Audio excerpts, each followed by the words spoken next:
happening more of your to spoon. Politicians want to make their decision just to spoon. You want to know what happening in the ministry to spoon. Yeah, to spoon. Yeah, to spoon. You from Fonjema, Maryland to spoon. Yeah, to spoon.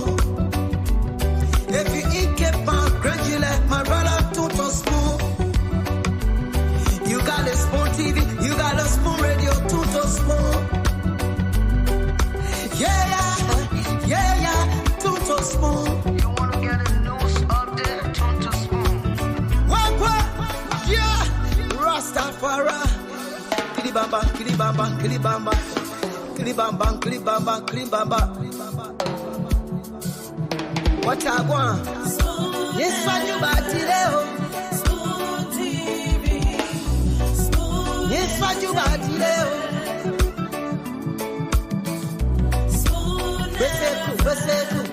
Spoon TV. Spoon Ba-da-ba-de-ba-de-ba. Skiddy-biddy-biddy-da-ba-do.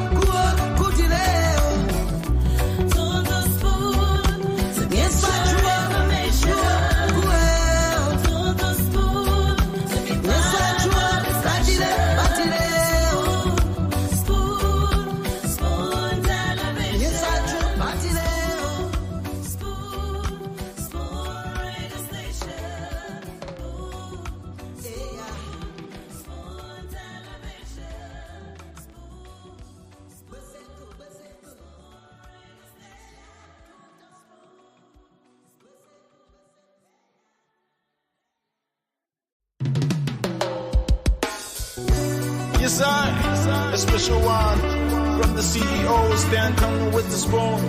And your boy, Friday the Southern Band, charges on the beat. On the spoon to get your information. On the spoon to be part of our discussion. Spoon television. Spoon radio station. Spoon gonna tell you what is happening in Liberia. Spoon gonna tell you what is happening in Monrovia. Spoon gonna tell you what is happening in Africa. Just to spoon, you will know. If the children crying for starvation, just to spoon. You want to get a news update, my brother, to spoon. You want to know what is happening, Moravia, to spoon. Politicians want to make their decision, just to spoon. You want to know what happening in the ministry, to spoon. Yeah, to spoon.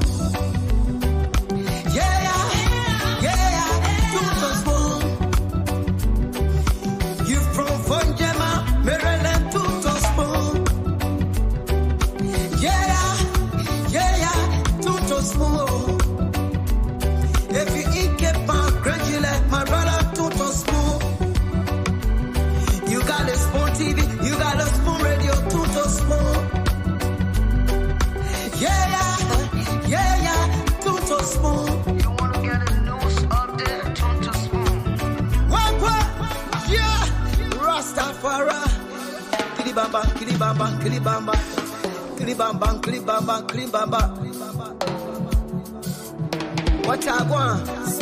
Yes, what you about today? Spoon TV. Yes, what you about today? Spoon TV. Spoon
Okay, so again, folks, we'd like to say welcome. Thanks to all of you across the world for joining us tonight on another edition of the program. This is Spoon Talk. This is Liberia's premier platform. This is where you get the news. You get to engage with the newsmaker every single day. And I'd like to say welcome to the May 28th, 24 edition of the program. As usual, we are here live across the Spoon Network, Spoon 107.5 FM. We're live on Fabric 101.1 and Super 95.5 FM. Thanks to all of the folks joining us across the country on several frequencies. We are live on Trust FM in Bombay County, on Premier Radio in Bon County, on Gibi FM in Kakatama, Gibi County, and of course, Trend Radio in Grand Crew County. Thanks to all of you joining us from across the world, across the internet as well. We're live on YouTube. Spoon Talk Live is the YouTube handle. Many thanks to you joining us on Spoon TV as well on Facebook. My name is Nelson Colette. I'd like to just go across now and bring in Dr. Richie Singh. I see she's already here. Good evening, Doc. Welcome. It's good to have you on again. I think you're muted. Nelson, Yeah. it is also great to have you on, to see you as well. It's a great day. I look forward to being here today. Yeah. Yeah. So it's good to see you. And I know you had a good day. I see Mr. Dwalu is in the background. Let me see if I can bring him on. Mr. Dwalu. Mr. Dwalu, you were meant to do. Let's shine on Dwadu did no complaints. No complaints. So let me flip a little bit. We see this one a little bit better. I think this one is better. Okay. No, I think this one. Okay. You Yeah, guys this one's online in good. the studio, Dwadu, or they giving you? No, I brought my own light. Mr. Dwalu came prepared. You're very prepared. I brought my own light today. Dr. Francine, how you been? I'm good. How are you? We can't complain. We had a fortunate few. Yes, so Yes, you know. At the yeah. end of the day, there are people across the country, man. You can't, like, bro, man, plenty you can't talk about all True. a That's lot of true. power here underneath it. That's true. I know we just came into the show before the guys get here. I was thinking today, I was all over the city, Dr. Francine, and then I saw a lot of things, and I just want to address the Liberian psyche a little bit. Something you would know more about, but I feel there is a psychology of thought in this country where it's almost as if it's in reverse. Let me explain what I mean. Across the country today, across the city, there is this tendency. I don't know if I'm the only person noticing this, and I want the audience to correct me if I'm wrong here. If that's a friend saying we're quick to feel like we are more important than the next person next to us.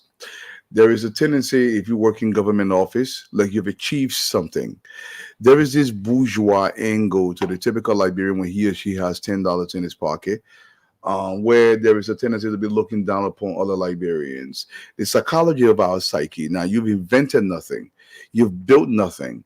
I don't know where do we get this thing from where, as we would say sometimes, how people don't stink to the point where we feel that if I have a vehicle, I'm better than the next person. We don't incorporate each other as though, Dr. Francine's problem, it is my problem because we live in a society. I'm not talking about your personal problems.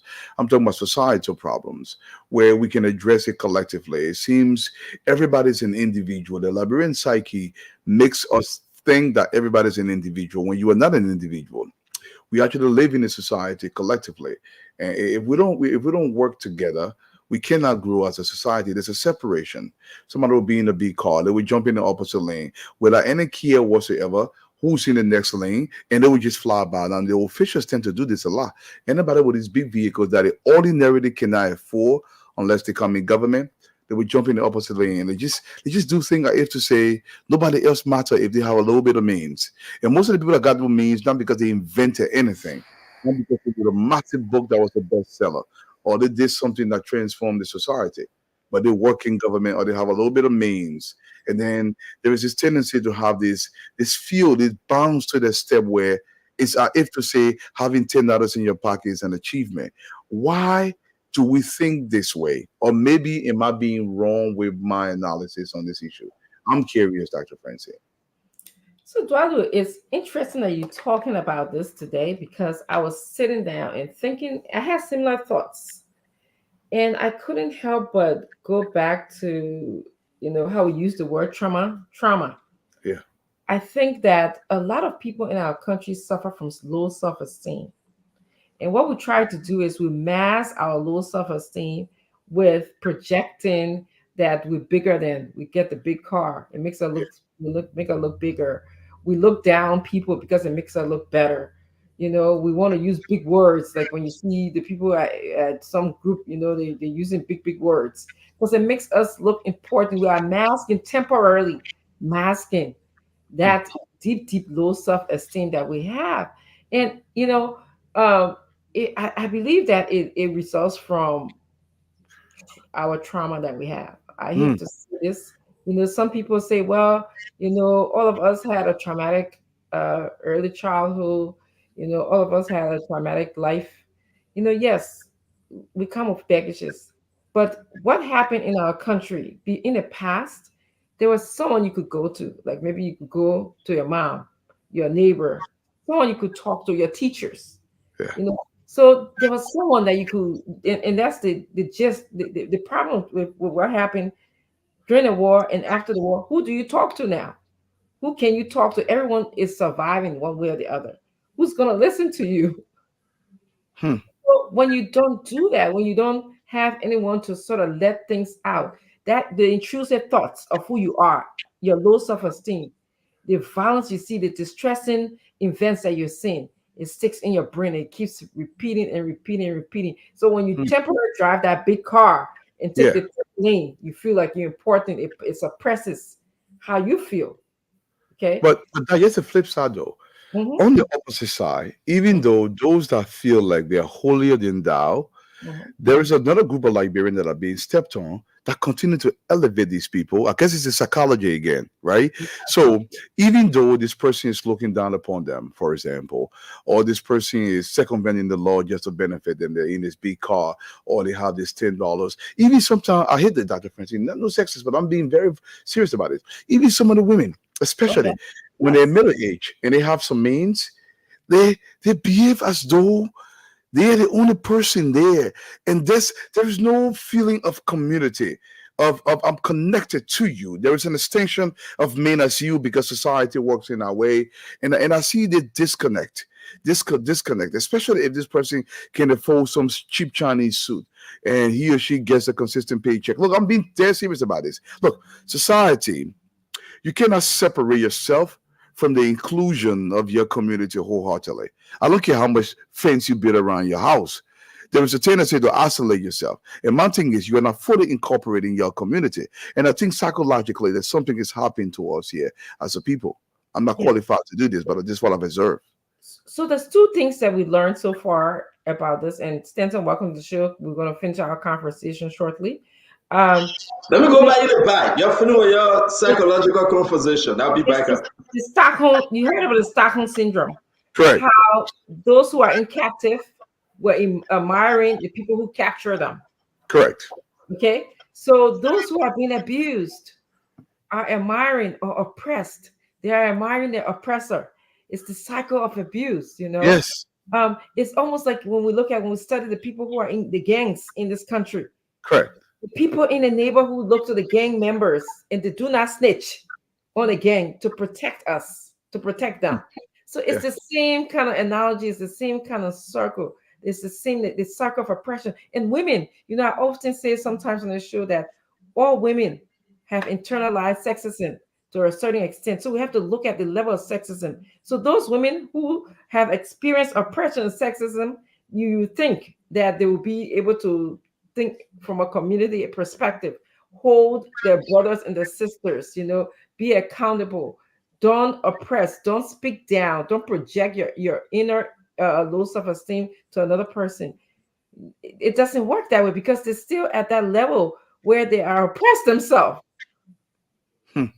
Yeah. So you know, it's interesting. It's interesting until I mean, it's interesting. Like I said, it's everyone has to say the people are aspiring to be their suppressor. So they look like a demagogue to them, right? They look to them for almost every inspiration. If to say that's supposed to be the standard.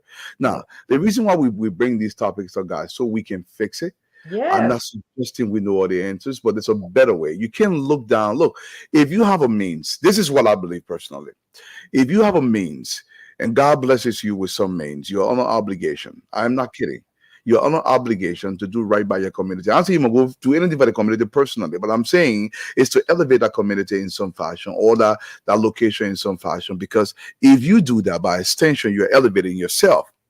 So as a society, looking down, I mean, some of the men in this country, you look down on people. The thing is, what really is baffling, Dr. Francine, this guy did not invent the new keke. He has not written any new script or any new formula to make telemassing, as we call it here in Liberia, or to make sure quota roads are better, they can last longer. He's done nothing of substance, but he holds a little small means, especially in government. And there is this tendency that he or she feels that he should be worshipped, and they turn their nose down. This is wrong, folks. We talk about them. It will piss some people off. Like I said, my job on this platform to put fire underneath us. And we get a thought, if fire going to move us, that's what I would do. Yes. And one of the intervention for this is meritocracy. When we start respecting people for what they bring to the table and for who they are, and not because, you know, they break their way or they have some little chicken change or whatever. Okay, when you start respecting the security person who opens your door, your person who cook your food, when you start treating, instead of talking down, yes, okay, speak with them with dignity, speak with them with care, speak with them like they could be your brother or your sister. Okay, and when they start to perform at the level of expectations too, it goes both ways. You cannot have somebody who come to work as, you know, a security person, and the person want to sleep 24 hours and then they demand respect from you. You can't do that. I can't do that. Okay, so it goes both ways. So if you come and you're working and you know you're doing your job, I should be respecting you. I shouldn't be yelling at you, calling you names. Hey, out the door, open the door, man. Where are you? Fully man at you. What are you doing? You know, it's that I watched that Dwalu, and it's thing that actually bother me. Yes. But you know, yes, very and Stenson, welcome to the show, buddy. Before you come in, let me just say this. Your own obligation, that Dr. Francis said, the people that work for you, you got to hold them with two hands. I'm not saying you should pamper them, but I'm saying the same amount of respect that you expect to be given to you, you have to give that to that person. And I'm saying that because that strengthens the Liberian community. It's about strengthening our community. Look, you can make them produce more with tremendous amount of respect. Don't allow them to fear you. You know, there is this Machiavellian style. There's a book out there called The Prince, written by Nicholas Machiavelli. I mean, people say, oh, no, you got to treat them like Glan. You got to, no, I respect you. I don't believe that. I believe you should be stern in your approach, but by the same token, you got to do it with humility. You got to do it with respect. Look, if the person cannot follow to your program, let them go. Don't mistreat them. Let them go. Yes. Because if you cannot follow the program, I don't want the legacy of, oh, I used to work for Mr. Dwaru and he did it one to me. I don't want it. I'd rather let you go. You can say, oh, the man fired me. Somebody will ask, why were you fired? But you cannot mistreat a Liberian citizen. Please, we're brothers and sisters, guys. Stanton, welcome to the program. That is the question we should be asking, But you can leave from one job in Liberia and go to another job, and nobody cares. Nobody knows. Nobody asks why you're fired. So that will not happen in many developed countries. That's the first thing. Give me some of your references. Let me get on the phone and check your references. I'm going to check your job order to make sure that you're not skipping any of the jobs that you told me about, or your school order. So now you can feel free to jump in. No, I'm waiting for you though, because let me recognize my people before you come in. You're gonna push Chakla. Let me recognize my people. Hey Linda, how you doing, Mama? Yes, I recognize the women first, Stanton. You got what with me get, so don't have to put your monitor. Lucky Stewart, Mr. Stewart, welcome to the show. I see my bro Louis Lobe, Gabriel Boema, Henry Slight, Cole Gloria Vocal Moba, Kuko Watson, Pearl Campbell. I see Samson Lebasta Yanti. Bedu Campbell. You guys all will follow each other, man. It's great. I see Ruth Gobe, John K. Wright, Mr. Wright, welcome to the show. I see Esther Batua, Edward Menya, Wilmont Twe. I see Jerry Dobley, my own brother, Mr. Dobley. What's going on, man? I see David Boca, Koto Frederick, D-Well Judu, Double F Kabal, Mr. Kabal, welcome to the show, sir. Eo White, how you doing there? Dorothy Harvey, That's my cousin. Orita Cully, Zogolu Akwe, Henry B. Kadi Senior, how you doing, sir? Clarence Benson, my own brother. What's going on? Patricia Bowman. I see Prince Wilson. Welcome to the show, Prince Jacobs. Mr. Jacobs, hello, Kakata. How are you doing? I see Martha Doki. I see Hankson Tama. Alexander Baba. I see Melvin Sedi. Mr. Sedi, welcome to the show. I see Sarah Thompson. Jala Sebe. Francis Weir. Everybody, man, from across the country. Grand Cape Mount County. Welcome to the show. Lofa, Bumming, Grand Bassa County, River Sets, all across this country. Let's talk Liberia. Let's fix this country with our minds. But remember, collectively. Stanton, push Chakla. No. There's no Chakla after the great memorial. The way how you bring the children, they are scared today, my people. No. Be not afraid. Be not afraid. God is good all the time. All the time, God is good. I bring good tidings. After the beautiful Memorial Day yesterday, we want to be grateful to God. We that serve in the military, we were honored. And, we were respected yesterday. And I'm sorry, Dwadu. They gave us our due seasons and greetings and best wishes, and because we lost the fallen soldiers when we were in the army. God spared our life. Other people didn't make it. Even if that 1 second, I went through it. People gotta appreciate me, and that's why we celebrate Memorial Day. Ask Abraham, you appreciate me. Oh my God. Though you guys do not, you guys. I don't know what's big though. You guys refuse to appreciate me on this show. And, at least I'm going to be bringing the 3 retired generals, right? We want to know how Colonel Remy Gray become a colonel. They are arguing with me and say we shouldn't call Gray. This has been litigated. We got a Papa. We're not talking about it before. Yeah, Papa. I'm telling you, you all having the AFL, some of the AFL leadership that reaching out to me, we got to listen to them. If you ask the folks on the show, they want to know how Ed Remy Gray become a corner. It's not me. We got to listen to the people. So 3 retired generals will be coming to discuss. They know Ed Gray. They say he had never, they don't know how he got it right, but they will speak for themselves. Gonna better my brother, but we just got to be straight up. And the folks want to agree that they want to know how Colonel Gray become a corner. And we'll put that aside. That's our psyche. We want to say welcome to the show, folks. Share the program wherever you find yourself. Nelson, let's start with you. Go on Facebook and share the Spoon Talk. Don't be afraid. Share it. Your wife will say see you. Share it. Dr. Richardson, please share. I'm sure. Everybody that come will go on your Facebook pages. We can't even find Dwalu Facebook page because you're uncovered, man. But we want to say welcome to Spoon Talk. It was a great program yesterday. I mean, on Sunday, one-on-one with the. It was great yesterday too. I didn't watch you guys yesterday. I'm sorry. But it was great on Sunday. We had Americana that make a lot of news. Americana make a lot of correction. Americana went against Paul Kennedy. I have never seen Americana so mad at Paul Kennedy like yesterday. And I hope he recovered, though. Dwadu, I hope Paul Kennedy recovered, my brother. Because Paul Kennedy, got to speak up or forever hold his peace. Because how can you beat the man in Babalu County? You beat the man in Babalu County, then you can leave the man. You call the man racist, bigot, the man against the Madingo people. That was not nice. That was not nice. No. We'll wait for Paul Kennedy because you know why? Paul Kennedy have his time on Spoon Talk to speak. All right? We will give it to him when he appears on the show. We'll be bringing in Senator Nathaniel McGill today. Something funny happened. $22 million that went public work minister. The accusation that he illegally ate the people money, the first minister to eat 22 million in the government. You tell his story, man. Okay. Excuse me? You tell his story. I don't tell story. Stand up. Let me finish now. You guys have about 27 minutes to speak. Can I have just a few seconds? I just believe that's why.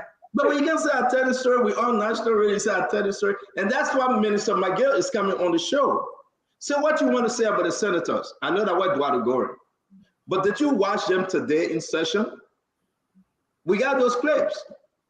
Albert Che, he's the chair on public work, the committee. He have lobbied around with other senators to forgive and accept the apologies from guess what? From Roland Giddens. He admitted. What? You guys got to follow the senator. You got to follow the senator. You got to follow them when they are in session. Yeah. They are very interesting kind of group. We have the document. I just put it in the chat room. Are you reading it? What? Let me find out, okay? But no, you guys, listen, I would not be sharing this document and you'll be saying, well, what? No. I mean, it's just shocking to hear. He apologized that he misapplied $22 million. I'm not saying it. Nancy, I'm saying the clip. Can you play it, please? Can you please upload them? Did anybody that following us now, did you guys watch the drama from the Senate today? Did you guys watch the drama? This is very important. It's not a game. Abuche agreed. You know Abuche on assumption, he doesn't care. This is not his government, so he doesn't care. He will, anybody that mess up running Abuche, he will forgive you. Anybody that mess up in this government, any minister, he will make the government ugly by protecting you. Oh. Abuche accepted. Mama Sarah said it was a good gamble. You all will hear from Mama Sarah herself. The rescue lawmaker then James Barney agreed to accept his apology. But then why the people money if he accept the apology? That's the question. That is. We haven't started the show yet. It's okay for you to accept his apology though, because you don't care about Liberia. But where's the Liberian people money? So the man ate $22 million. It's okay. He shared with Abuche and the rest of them. It's okay. You think Abuche accepted the apology for free? No, he didn't. This is what Duadu always talk about. When would the senators stand as senator to represent the people? When? Well, give me the picture of Roland Giddens, public work, please. People don't know him. Let me show his picture. I beg you, my begin. Give me the picture of Roland Giddens. I beg you, Mr. Nelson Colette. And I hope you have all these different videos. Yeah, I want to see the clip, man. Dr. Richard saying, you probably off today. You hurting my head, please. Sorry. Yeah, because this thing here is very simple. It's all there. Nothing going to. I'll put it in the chat room. Listen to it. Our business more, that's why. It's very important, folks. I know we come to the 285 yellow machine. We have 4 different stories to that yellow machine. We'll talk about it. We got Senator Nathaniel Fallow McGill, Porcupine, from McGill. He raised the issue about this public work minister. We have the letter. So what you want to say about Senator McGill, it's okay. Say what you want to say about Snow, about DeLong, about anybody, it's fine. Those that signed the paper to accept the apology of Roland Giddings, how much did he give them? Who said that you will be playing around with Labrador, it's just a play to play? Dwalu, I know we started the show, yeah, I will bring the senator on shortly. Dwalu, let me hear from you. Listen to the guys on the floor. Read the document that Roland Giddings apologized. Apologize for what? Nelson, did you put it up? Are you uploading that? I sent everything to you, Nelson. You got 4 different videos. Yeah, some of them are up already. I have a few of them up. Yeah, just do all of them and do the rest of them. You were there today. Let's go to you before we go to Madam Richardson, and then we'll bring in Senator McGill. We just warming up, folks. We just warming up. It's just the 4:35. We ain't even start nothing yet. We just warming up. Let me hear from you, man.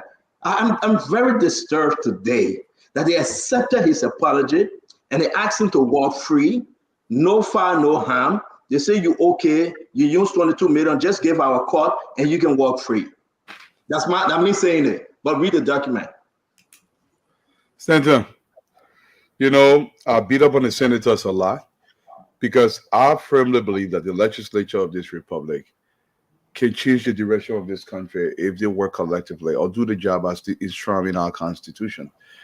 My thing is, they should do the due diligence more and bring these people to the legislature to question them as to how the Liberian people money is being spent. Now, if the public work minister did come over there today, and I'll admit here, I've not seen. You know what came there today? They got a document that they call him behind closed door. He apologized, and I sent a document to you. So he never came there today. No. I understand what you're saying, and like I said, I'll be the first person. I'm not allowed to miss those documents, but I'll be the first person to admit it was a busy day there for me. So I just came it through. But the thing is, we need these oversights to be frequent. Honorable McGill, I just went through a little bit. He did ask some tough questions. I want to congratulate him on that to begin with, because his job is to protect the Liberian people's interest. And if he's doing that, we're going to celebrate that, because the Senate especially has to have a vision for this country. And I think it's in the right direction. The issue now is whether they're going to be consistent or they're just going to forgive easily. Let me say this to the Senate, though. They don't have the power to forgive when monies are taken away from the Liberian people. Let me repeat. Thank you. Thank you very much. They do not. Thank you. Yeah, that's the power under our constitution, under the courts. Okay, if something happens, look, we have to learn to follow the law with aggression. I'm talking about constitutional brutality. If a man breaks the law of this republic and we are consistent in the application of the law across the board, this country becomes a middle-income country in 25 years, 10 years of consistent law enforcement without fear or favor, something the legislature or the judiciary or even the executive have not been able to do for eons, close to 200 years. We've been passing around. We don't want to enforce the law. Oh, I know stands on the men with feedback and all of that. They're not saying go sit down to your law, but you can't go, man. If you tell you put money, there's a little deal with you. But Stanton, man, that's all I want to say to that. Tell you, Dr. Richardson, can you really go? Because we got to bring in Senator McGill on this first segment. It's bad, something bad happening in the Senate, and we'll call all the senators that sign up for this thing: James Banning, Momo Cyrus, Albert Chie, and some of them are saying no, they don't preside today. The documents are there. We have the signature page of every one of them. I am not making up story. They accepted to forgive Roland Giddings. Forgive what? If you find him guilty, like Duadu is saying, that he misappropriated the people's money, that they have already plied the role, because he said it's just pliable. He plied the role already. It's been done. But you came and you told us again that, oh, no, we're going to redo it because Joseph Boyga said we're going to do it in 100 days. Where that money gone? No, but he didn't eat the money though. Let me be clear. No. You don't know. You don't know. You got nothing. Thank you. So don't say anything for it. You got nothing to show whether he ate the money or he didn't eat the money. Where's the money? That's the question. You cannot build the road to Mr. Dwadu's home. I wish you did. The beautiful place you just built. You cannot build a road going to your place, right? Let me be fair now. When your wife came, she saw a beautiful house. You're opening. Whoever go to the place to open will lead that one. But you cannot build a road going there 2 years ago. The woman just came in and said, oh, I built a road again. She was just there last few months ago. The road was beautiful. Don't know who you giving the money to. Who the Tintin library eating that money? She will investigate. So this is what we're talking about. But that Richardson talked to us. Let's welcome Samuel P. Jackson, the LSE man, the man of wisdom and understanding that fear nothing but only God. God has redeemed Mr. Jackson, brought him back to life to fight for the Liberian people. He's a man of understanding. He had to get mad, low temperament. He's not aggressive, but he will hit you where the jump embarrass me. You will beg you, I'm more frustrated. And you will find yourself in jobo. That's what Sam Jackson does. So welcome you to the show, Pat Jackson. But let's hear from the only doctor on this show, doctor of what, psychology. Where your doctor come from? Talk to her, Dr. Richardson. So I'm let me just speak to the Liberian people. I even got tattoo yours. Okay, I'll listen to it. You know, the committee that Senator McGill is going to be talking about today accepted Gideon's apology. They said because he misstepped in applying the Liberian Poor money and because he felt like it was an emergency situation he was in. So I'll be glad to listen to what Senator McGill has to say regarding, you know, how he didn't, Minister Gideon didn't go through the competitive process. He didn't go through the legislative process that required for the loan. So I'm interested. I really want to hear, because I look at the document. I didn't even see Senator McGill's signature on that document. Did you notice that? So I want to know why. So that's where I stand right now. There's a lot of information. I'm just curious to know what's going on. Thank you very much. We're going to bring in real quick, Sam Jackson. Can you talk? Because we got to bring in the senator in this first segment. Well, I mean, Stanton, I mean, it's the country that we have. I mean, in terms of accountability, people have friends, they have families, so we let things slide. That's Liberia. I mean, look, I'm not going to fight that battle anymore in my life. This is just the way the country we have, and I don't think anything will happen to ruling. Internet.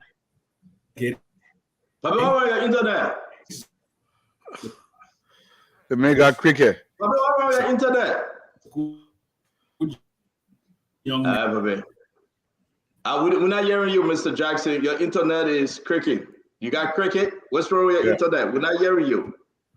I got internet, man. Come on. Yeah, wasn't hearing you now? Yeah, we can hear you now. What's going on? No, I said, Stanton. I mean, I'm not going to fight this battle. I mean, he erred, he made some mistakes, he broke some laws, but that's Liberia. Stanton, nothing will happen. They will be swept under the rug, and we just move forward. This is our country.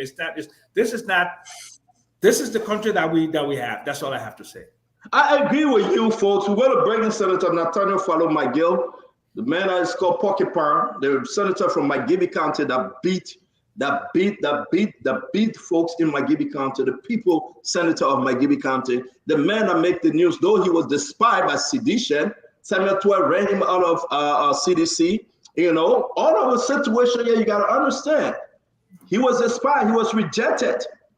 President Weah said he said, I'm not going to see Senator McGill because you're a senator.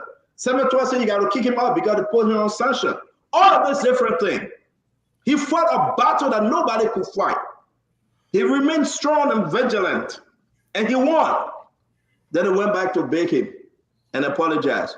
But that's my own, just to poke in the CDC. Like Americans say, CDC has no leader. And Americans is right. Till George Manuel Weah can come up and say, I will run 2029, CDC has no leader. And everybody should applaud Americans for that. Because Americans was on point. That CDC like chicken without head. But I'm going to bring Senator McGill. He will talk on that one. Let's welcome to the show. That's wrong. Senator McGill, welcome. That's not a poor joke. But how are you? How are you guys? All is well, Senator. How you doing? Thank you. I'm doing very great. I'm doing very great. Thank God. Let's get into it real quick, Senator. I know we're talking about whether your party got a leader or not, but I heard that you are the new leader for CDC. We'll talk about that in the back. What we were talking about, I'm hearing this. You are moving the party across the aisle, helping the folks to understand. Your acting chairman for the party, Cole Janga Cole, is on a massive investigation by LACC. He cannot speak. They dare him not to utter the word. They put a gag order on him because he's on a massive fraud investigation from FAU or FIA. And we'll get to that, Senator. Let's talk about what's happened today. Something you champion, and we should give you this. Roland Giddings and the $22 million from public work. How you distributed the money, the PPCC agreement, double dealing, giving folks contract, double, triple. I gave you the time to speak. Why you took on that argument and brought this thing to the floor, Senator? Oh, Senator, thank you. Thank you very much. Senator, we, as a government, we want to ensure that transparency and good governance and the things that we do in the exercise of our responsibility. I took the issue out on the basis of we, and let me say we, including Senator Dillon, Senator Bezogan Finlay, and Senator Taylor. We took the issue out because we saw that there were two issues here. The first issue was that we felt and believed that the minister had violated the Constitution and the PPCC law. That one aspect. The second aspect was the manner in which he awarded the contracts. And the contract, we thought, was not transparent. He gave some contract to companies that are not.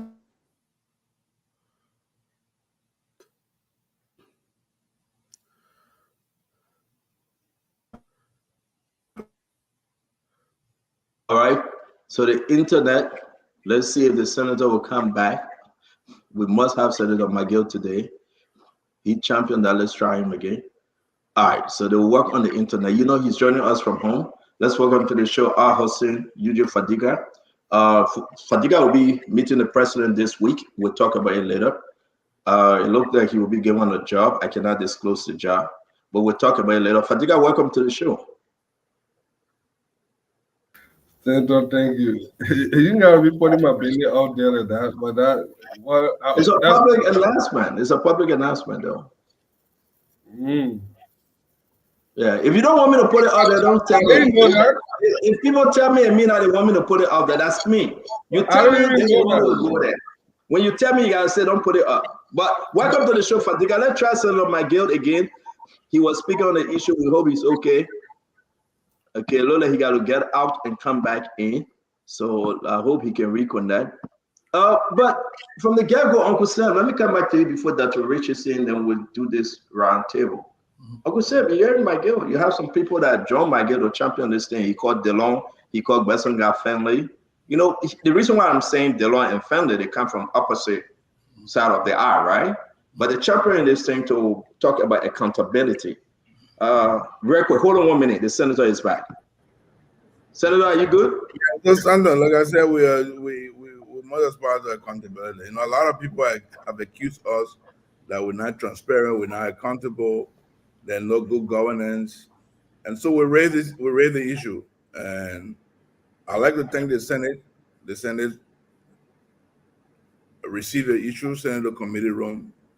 The committee, we have three committees: committee on public account, the committee on public works, and the committee on judiciary. And the committee was headed by the public work committee, which I'm a member of, chaired by Senator Albert Chie. And the committee took the matter very seriously, and realizing that there were constitutional and statutory issues that have been breached. And they wanted to know why the minister had breached the statutory requirement plus the constitutional requirement, which required that for companies to take any loan, or for any institution for that matter to take a loan, or for the Ministry of Finance to guarantee any loan, it has to go through a regulated process consistent with Article 34D, Section 3. And so we went through the investigation. After all the lengthy thing to call matter show, went through the investigation. Minister getting appears at the investigation. He began to give excuses why the committee wanted to know why he violated the rule and did not follow the statutory and constitutional requirement. And he said that he had gotten advice from the Minister of Justice, he had gotten advice from the Minister of Finance that the money was available, but were in a draft budget, and therefore he should have proceeded to award a contract. And because the rainy season was coming, he wanted to make sure that the road had been done before the rainy season, and therefore he never had time. So he saw the advisor, the Attorney General, who is the Minister of Justice, and he went to the Minister of Finance, and the Minister of Finance wrote the PPCC and said, look, the man can proceed, we have the money available, we'll be able to pay, but it's still in the draft budget. And on our law, you can't use the draft budget to do a public procurement, because for a public procurement to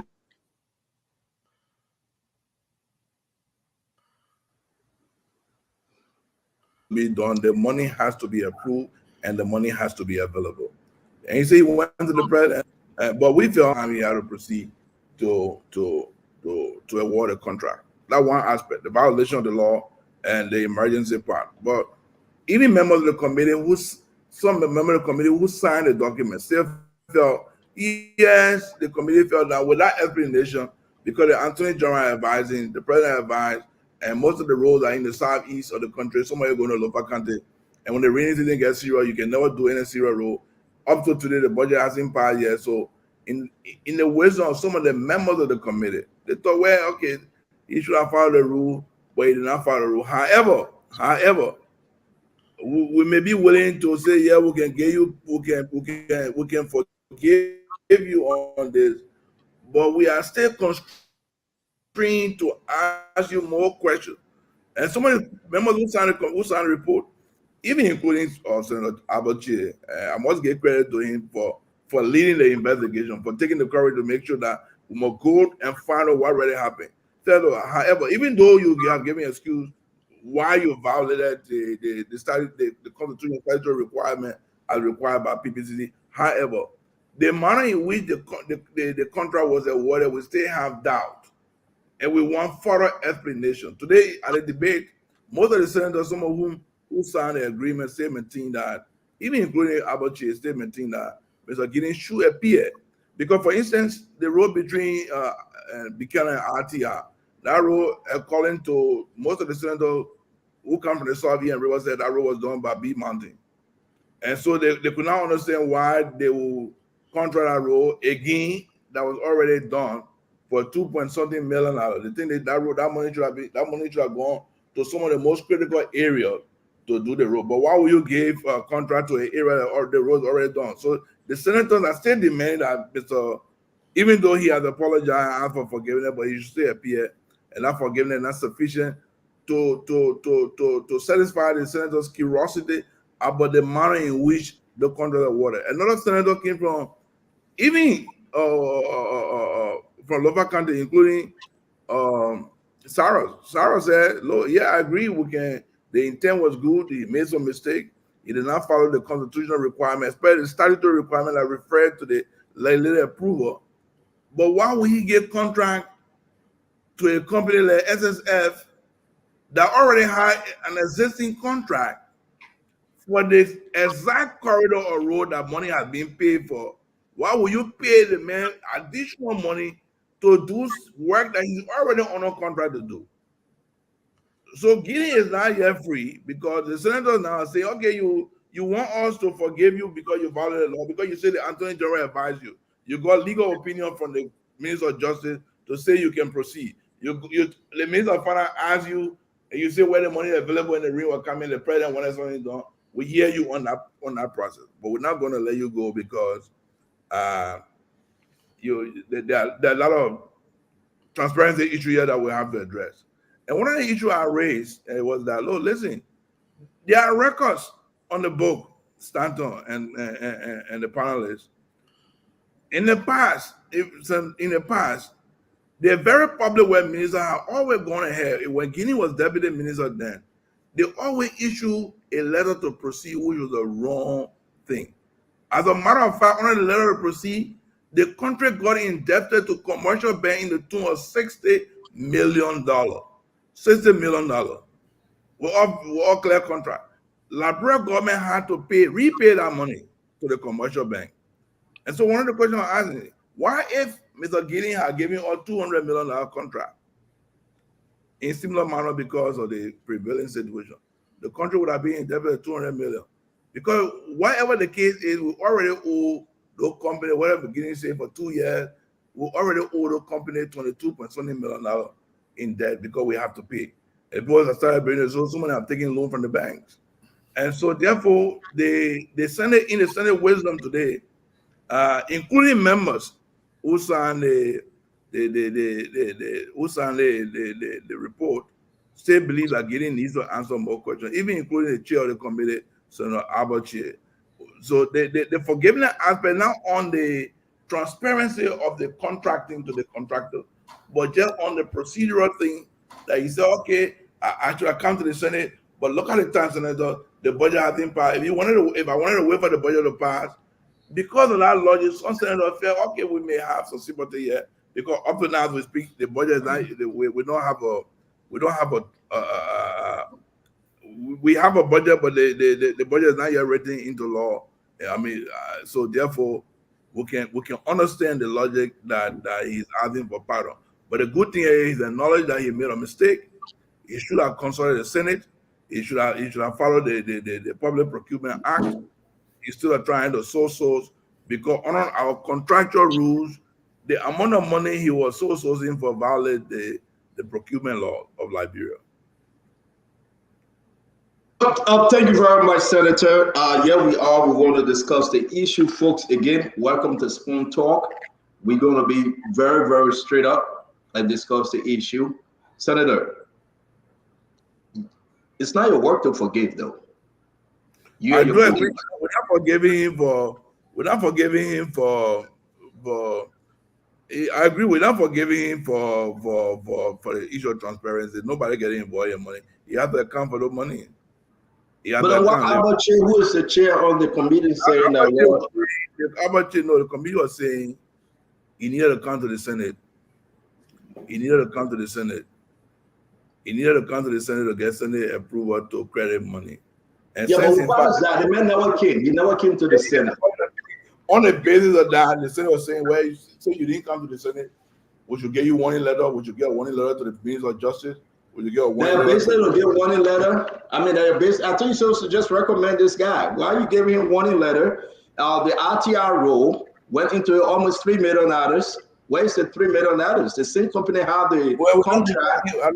Let's tell you what was in the wisdom of the committee report and what the Senate was thinking. But the Senate still believes that Gideon is not off the hook because the motion today was to invite Gideon to appear before the Senate to explain to the Senate about the way and manner in which he contracted these different segment of the road to 10 companies, 10 companies, and some of which the Senate believe has a transparency issue. So Nelson, bring up the Abache video before I go to Dr. Richardson, Mr. Eduardo, and Sam Jackson. Let's play the video. Nelson, bring up the Abache video. He's the chairman on this committee, and he's playing games on McGill. I think that's your colleague. You don't want to say it, but I mean, his hand is in the cookie jar too. That's Abache normal behavior. No, he's a friend. He's a senator. Nelson, where's the video? It's coming up. Senator J was very transparent. And members of they were not only. I beg you, Senator. Let's listen to the video here.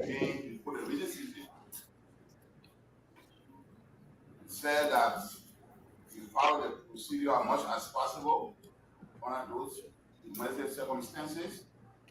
First, the president of his plan, required by law, he briefed cabinet. Because he wanted to source single source contracts. Cabinet approved. Upon that, he looked among the list of contractors who have performed and selected. Then Nelson, forward it, man. We know the story. Can you forward it small? Let's get to when the conclusion. this by the senators are the following. Number one, why did he single source? Why did he single source? His answer was yes, he knows that maybe if the by the legislature, so that means that you get approbation from the legislature. And so that's where the tricky part is. It's in the draft budget, the budget are not prepared. But nonetheless, the mining budget just got passed. They said 2 weeks ago. I put it for 2 weeks, the road was going to have begun. That's why he said it was an emergency situation. You understand the situation? But at the end of the day, he said, okay, maybe he has to come back to the legislature and inform the legislature. Nelson, take this thing down, please. I beg you, take it down, Nelson. I think we hear this. You see, when Abache ready to play a game, and Nelson, thank you. Can you just take it out? It frustrates him, Senator. I know you will not speak against your colleague. He got nothing to say in defending Roden Giddings. When you're ready to go ahead and speak because of this, that's why they put him on sanction. I don't want to be personal. I know you don't want me to, but listen to him defending Roden Giddings. I mean, talk to me, Mr. Dwalu. I shouldn't take all your time. Talk to us, please. Honorable Senator, thank you so much for you guys taking on this case, and thank you for appearing. But I want to say this, though. You mentioned that the minister made a mistake. In government, the issue of mistake cannot apply so easily if the guidelines are followed. The reason why we allow institutions to guide the governance process is to avoid quote-unquote mistakes. We have the PPCC law. First of all, the Justice Ministry or the Finance Ministry do not have any power of any kind to tell any minister to circumvent the laws. The laws of our country are legislated by you for this very reason. It's a guideline to be followed. It seems as though the laws mean nothing if a person breaks the law, to the detriment of the Liberian people. Senator, do you think that's a fair assessment, given that everybody walks? You're muted, sir. You're muted, Senator. I fully agree with you. I fully agree on it. When the laws are broken, people should be penalized. In fact, today, if you listen to me, I made an example with the RIA rule. I said, listen, people accuse others. I didn't particularly refer to myself, but everybody knows that one of the reasons why I was punished was because of the RIA rule. And I said, listen, a lot of people in the Senate said the RIA rule was a bad decision, even though we believe that the rule was a good decision. The people say, well, the procurement process was manipulated. Why it's true that when the procurement was done, I wasn't in the government. However, just because people felt that there was some wrong procedure and people manipulated the process, they thought that people who did it should be punished. And the point I was making, we can't pardon people for trying to breach the law. And so therefore, but here's the complication. When you send the legislature cannot prosecute anyone. The man who's going to prosecute the Attorney General. If the Attorney General is advising one of his clients, the minister say you can proceed to do this. Imagine when we send the individual to the Attorney General for prosecution. The same man who advising the man to say you can break the law. You think what are you going to say? You're going to say, well, we authorize you to go and do it. Do you have any document from the Attorney General saying that What I was saying is that the Attorney General should be invited. If you listen to my presentation, I wanted to both the Attorney General, the Minister of Finance, and the Minister of Public Works and PPCC to appear before the Senate, because I wanted them to repeat what the minister repeated in committee room before the Senate.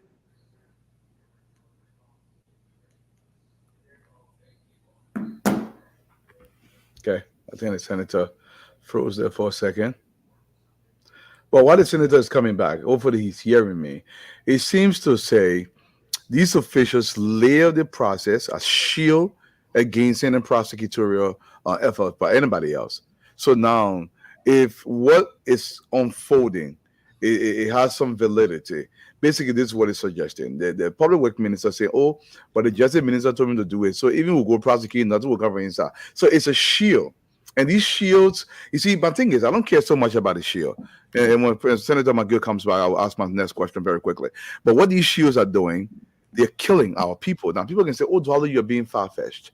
This is not far-fetched.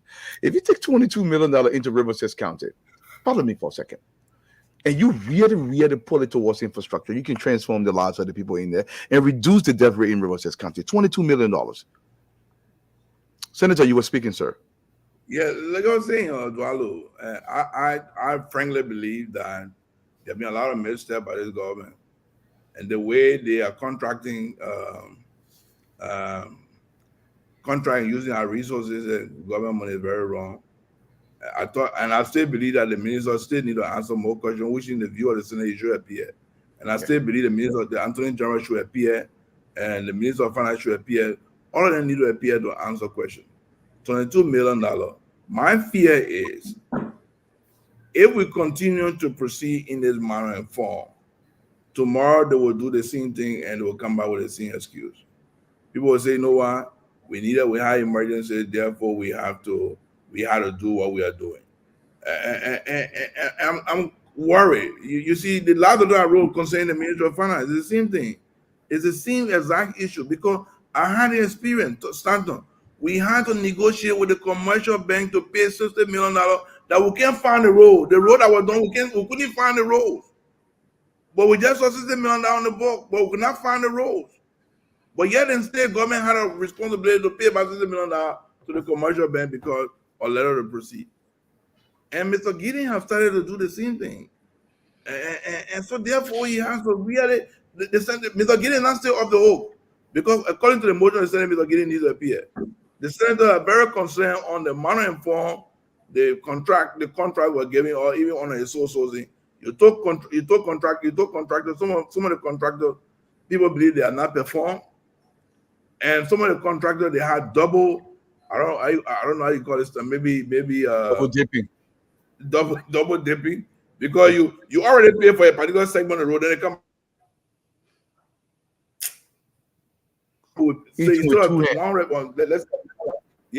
So we're paying 2 million. So Mr. Gideon has to come and explain.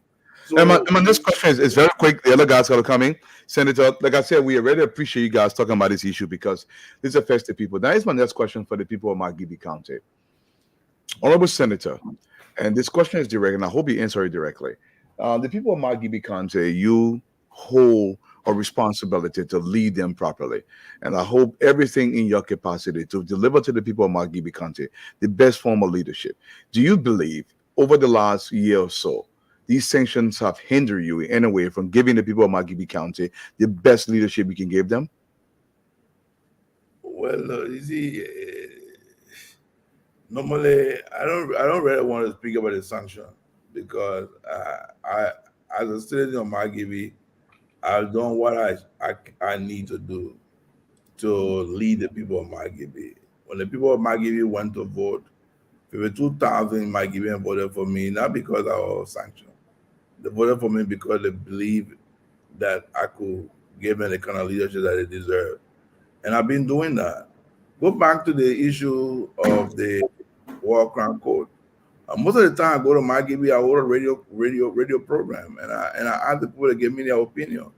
And they tell me exactly what to do. And on the basis of that, I proceed to do some of the things I'm doing. So yes, the sanctions have been very hurtful in so many ways. I can't lie to you, but I'm not going to explain sanction issue because everything I'm doing, I consult with the people of McGill County. I speak to my citizens, and that has not stopped me from doing what I should do for my citizens. Thank you, Senator. Thank you, sir. Dr. So the key here is that before Dr. Richards is coming, the sanction is tarring you at some point, correct? Of course. Thank God. Anybody tell you this sanction can't help anybody in line with you.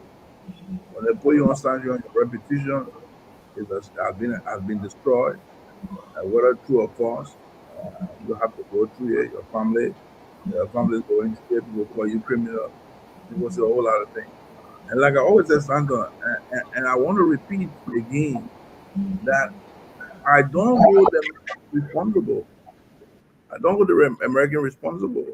Because for the Americans, they want to fight corruption. And anywhere they smell anything, they say corruption there, they'll go after it. Almost like throwing nuclear bomb somewhere. They say, "Mama, you there?" Whether that's true or not true, you there? If they can just suspect something, they'll go after it. Because Liberians are the one who are reporting. And to be honest with you, Stanton, the reality is people have been using my name. Sometimes you want to believe that Nathaniel McGill doing some of the things they're doing.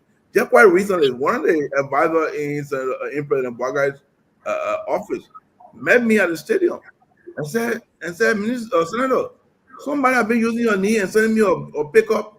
And the person said that this McGill, they get my whole picture on Facebook. I mean, they get a whole number with my picture, everything there. They chatting with people on Facebook. They said, McGill, I get pickup for you. Just send me 150. I gotta go clear the pickup. Can you imagine? I paid 35,000 or 40,000 to buy pickup for Stanton Waterspoon. That kind of stuff. I said, no, I get pickup for you, cost 45,000, but just send me $200. Let me go buy a lesson and put on a lesson and can't give it to you. Can you imagine? And people will send money to that person, believing that Nathaniel McGill is speaking to. They want to see me and say, but Minister, I was just speaking to you. I said, but bring the number, they found out that, they want to put one now. So you have so many people doing. At the end of the day, if you're not very careful, you will think that you're talking to McGill. Thank you, Senator. And that was a good question from Brother Eduardo. Thanks a lot. Dr. Richardson? Senator, how you doing? How are you doing? I'm good.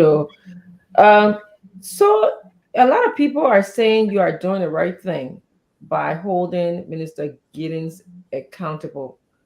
I read the report. I saw that you are asking why he didn't have a competitive bidding process. Why is he using the draft budget as a justification to give contracts out? But some people are also saying that they believe that you are the wrong messenger. How would you react to those people? But that's a mistake people are making. They almost like, look, most of the time when I speak, sometimes I don't want to draw in, sometimes it gets complicated because I'm on an investigation and I don't want to draw the sanction in. But let's go back to Liberia. I just want to talk about Liberia. I've never ever been investigated in Liberia for any kind of act of corruption. Let's go back to my working history. In 2006, when Mr. Salih won the election, he appointed a guy called Nathaniel Kelvin at Leteco. Leteco never had any building. They had a building was completely leaking. Nathaniel Kelvin and I went into that building. I was a special assistant to Nathaniel Kelvin. I led a process headed by me because Nathaniel Kelvin put that process at my responsibility. I redundant 800 employees from telecom, and I know 85 cents from their money. Nobody complained. Nobody investigated me. When Nathaniel Kelvin left, there's a guy called Ben Waller who came and took over the company. I asked Ben Waller. Under Ben Waller administration, we employed 300 persons. I stayed at Leteco up to 2010 when I resigned. When I resigned from Leteco, there was no investigation against me to say that McGill was involved in corruption. I went to the Ministry of, in 2012, I went to the Ministry of Internal Affairs under Ellen Johnson Sirleaf as assistant minister. I stayed up to January 2013. There was no investigation report on me that I was corrupt. I became the Minister of State for Presidential Affairs. There was no investigation against me that was engaged in corruption.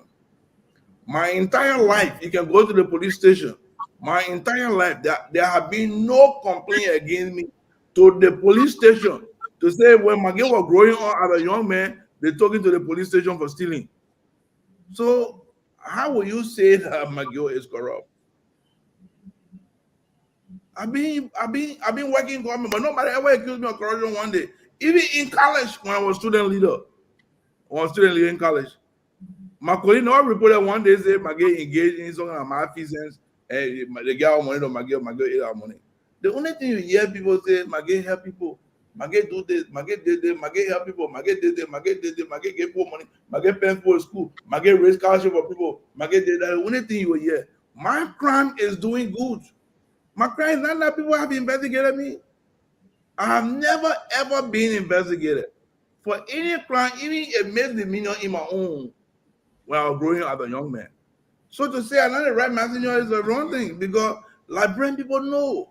And on the basis of that, yeah, they felt, yeah, people came, I got on sanction, but still because of the sympathy, people knowing that this young man through his whole life, I am now 53 years old.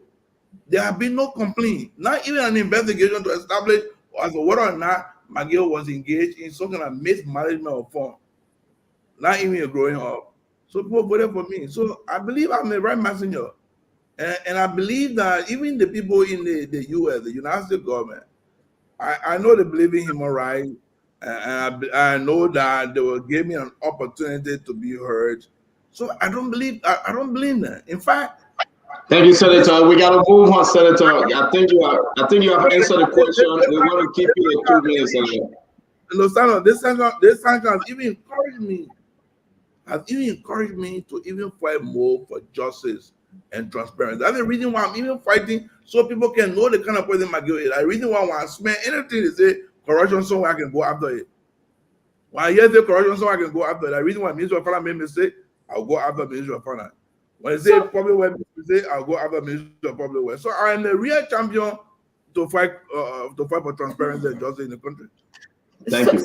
So Senator, I'm hearing that this is you explain a catch-22 type, a scenario to us where you said Minister Giddens sought the advice of the Attorney General. According to him. Or according to him. According to Giddens. I'm not saying I say according to Giddens. Okay, according to the Attorney General, the advice of Minister of Finance and the cabinet. Yes, and the cabinet. So you are saying now, or I'm trying to deducing that, who do you carry complaint to when you're supposed to complain people who do wrong into our government, to the Justice Department? So where do you carry him? Where do you carry him? What do you want to see happen to him? Well, I think he should be accountable for violating the law. He should be accountable because the law is very clear. When you violate the law, you should pay the price. And I think the Minister of Justice, and that's the reason why today in my presentation I wanted the Justice Minister to appear at the Senate. So on an oath, he can admit, because what Gideon said was not the Justice Minister who said it, because he said the Justice Minister advised him. Probably if we invited the Justice Minister would say, no, I never advised him to violate the law. Because at the end of the day, the Minister of Justice and the LACC, they are on an obligation to punish people who violate the law, especially if they believe that is an act of corruption. For instance, people don't believe. And again, I'm not accusing of Gideon. I want Gideon to be investigated. Again, whether or not Gideon, some of the area Gideon gave contract to, there were existing contracts. So he needs to explain that. He needs to explain that. Maybe he say where they wrote the money was not sufficient. He needs to explain that. He needs to explain that to the Minister of Justice. The Justice Minister can say, you know what, we don't have sufficient evidence to prosecute this gentleman. So, but at least the record would have been set. They know that we held them to account, and they will not continue to violate the law. For me, I believe that going forward, no minister should proceed to even, especially Minister of Finance, to guarantee loan on the Minister of Public Works, to tell contractors to say, go and tell loan, government will pay. Thank you very much. But Senator, let me bring in, thank you, Dr. Richardson. Thank you very much, because we got to run with time. We got a lot to discuss with Senator McGill. Hope he allowed us. We're going to welcome you, Glendy. Paul Kennedy just went off. I'm going to bring in Uncle Sam. Uncle Sam, your 2 questions, please. Senator, how are you, sir? How's your health and how's your family? How's everybody doing? I'm doing very great. Very good. Very great. Okay. Let me look. In fairness, Senator McGill is my political ally. He recruited me into the coalition, and I'm not going to give you any soft questions, but I would just basically say that people are very lazy. Follow when they When the truth is staring them in the face, they always try to find a way to divert, to deflect. You know, you have not been convicted of any crime. When you say something that is truth, being sanctioned does not negate that. That is a lazy, and what I say is not even so logistically correct. To say because you've been sanctioned, you cannot speak on an issue as a senator. You were elected by over 80,000 people in, I think, it's the third largest county. You ought to represent the people of McGill, to do it aggressively and go after the people who were given double dipping. Let me just tell you something, Senator. In 2014, January to June, I was economic advisor to the Minister of Finance. The thing you talked about, the authority to proceed, it was not 60 million, it was $112 million of letters that were given. And it almost caused the banks to break down in Liberia. We had to find a way. A creative way to pay the banks. And then the $60 million left, we had to sell it to an international bank. Senator McGill, that is a very serious problem. I want to urge you to don't put yourself in the position of being judge and jury. Whatever evidence you have, I want you to give it to the competent court of competent jurisdiction or the people in charge, like Minister of Justice, and let him make that decision. The Senate should not be making that decision. What are your thoughts on what I just said? You're quite correct. You're quite correct, Sam. Because as you know, I mean, what the system, what we mean about, like you say, 100 something million, you had to start repaying, and the last $60 million that we came, we had to pay the balance $60 million. But you imagine people putting the country in debt for 100 something million. You don't contract people on letter of proceed. That's completely wrong, because you can't go say, and that's the example I made today. Why if the minister of public will decide, you know what, we get emergency, we got to fix all the road, and I'll give a $200 million contract to company on and just on letter of proceed. We're all going through the contractual arrangement. What will happen to the country? Now we have, completely now we have our debt situation is so bad, and people will do that. And the same argument I'm raising today with the Ministry of Finance, which is a slight different from what the public works mandate. They're not giving people like FPRC, the guaranteeing FPRC loan. We're all talking to the legislature. All these things are very bad. And when people raise it, the man on side, so you're not supposed to raise it because you're not the right messenger. I believe I'm the right messenger to raise this thing. In fact, I have even the greater courage to raise it, because people be thinking it's not what McGill on sanction will not say anything. Because McGill is on sanction, you'll be afraid to talk because you think the government will come after him. Hell no. When you do the wrong thing, I will say that. Sam, you know me. You've been knowing me very well. Even in the government, in my own government, I went against individuals who I thought were doing the wrong thing. And I'm a straightforward guy. I believe that when wrong thing happens, we need to speak out against it. And I think, and I agree with you 100% that the Minister of Justice, the legislature needs to pass this thing over to the Ministry of Justice and the DOA. If they don't have sufficient evidence to go to court, they can make that judgment, they can make that call. And I think the Senate will reach that decision because Gideon is not still off the hook. The Senate believes that Gideon should appear. And I think there will be more coming out of these investigations. And the Minister of Justice will be invited also to make the decision, because we can't allow people violating our law and say, no, we'll pardon you, we'll forgive you. And so let's do business as usual. It's not business as usual. My second question, please. My second question. Political is, I can ask a political question, Stanton? You ask any question, sir. Any question. I mean, he's your political ally. You don't have a leader as sedition. So ask any question. So Senator, where is the CDC now as an opposition political party? Is the coalition still together? What is the status of NPP in the schism between Bonnie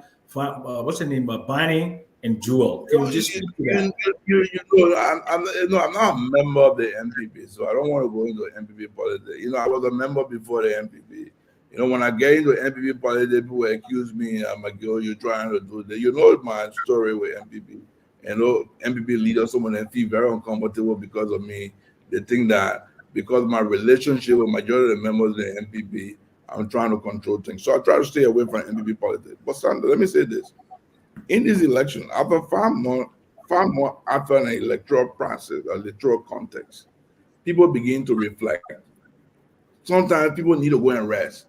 In fact, I believe that the CDC leadership, the leadership should take 1 year or 6 months to go and rest and cool off. Then after 6 or 7 months, you can come back. I want to believe that, in fact, the president, the stand-up party, who make the leadership? Sorry to interrupt. When you talk about the leadership, who make the leadership? Well, the president, we are still firmly in charge of the CDC, the Coalition for Democratic Change. I believe that the president should go and rest. The president should go and take a cool rest himself. The president did on my 9 months into a say, you know what, President Baga will accept the result, give Baga a chance. Baga just being 5 months in election. We're not starting election. And some people think that we should start election campaigning again today. President, we should be all over. President, we are not campaigning. President, we needs to go and rest. President, we get up tomorrow, 1 day to election, and say, I am the candidate for the president who will win the election. I can guarantee you that. So this idea, What were you Unity Party beat you and President Weah? Where were you? I mean, I don't blame you because you know what, the people voted for you and they rejected President Weah in McGill. No, they voted for you and they rejected President Weah in McGill. We slipped along the road. I must admit, we slipped along. Oh, thank you.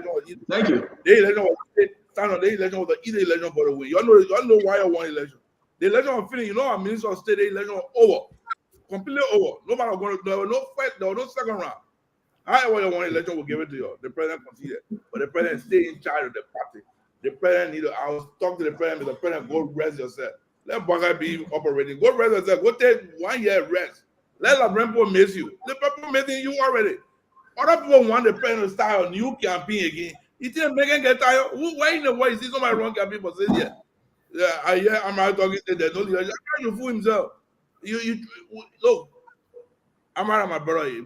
Nobody, you're not going to use CZ for popularity. Maybe you want CZ to call in there. We're not going to make Amara popular yet. Because he's not going, somebody say want to be president. That's a daydream. You're not going nowhere. Give me 2026, 2027. When CZ come back and the president come back, election over. That thing happened in 2023. You said Amara want to be president is a daydream? That my man, where am I going? I'm not going nowhere. Okay, you know, I don't want to hijack the show. I'm not going nowhere. Fadiga come in. You are saying it's a daydream.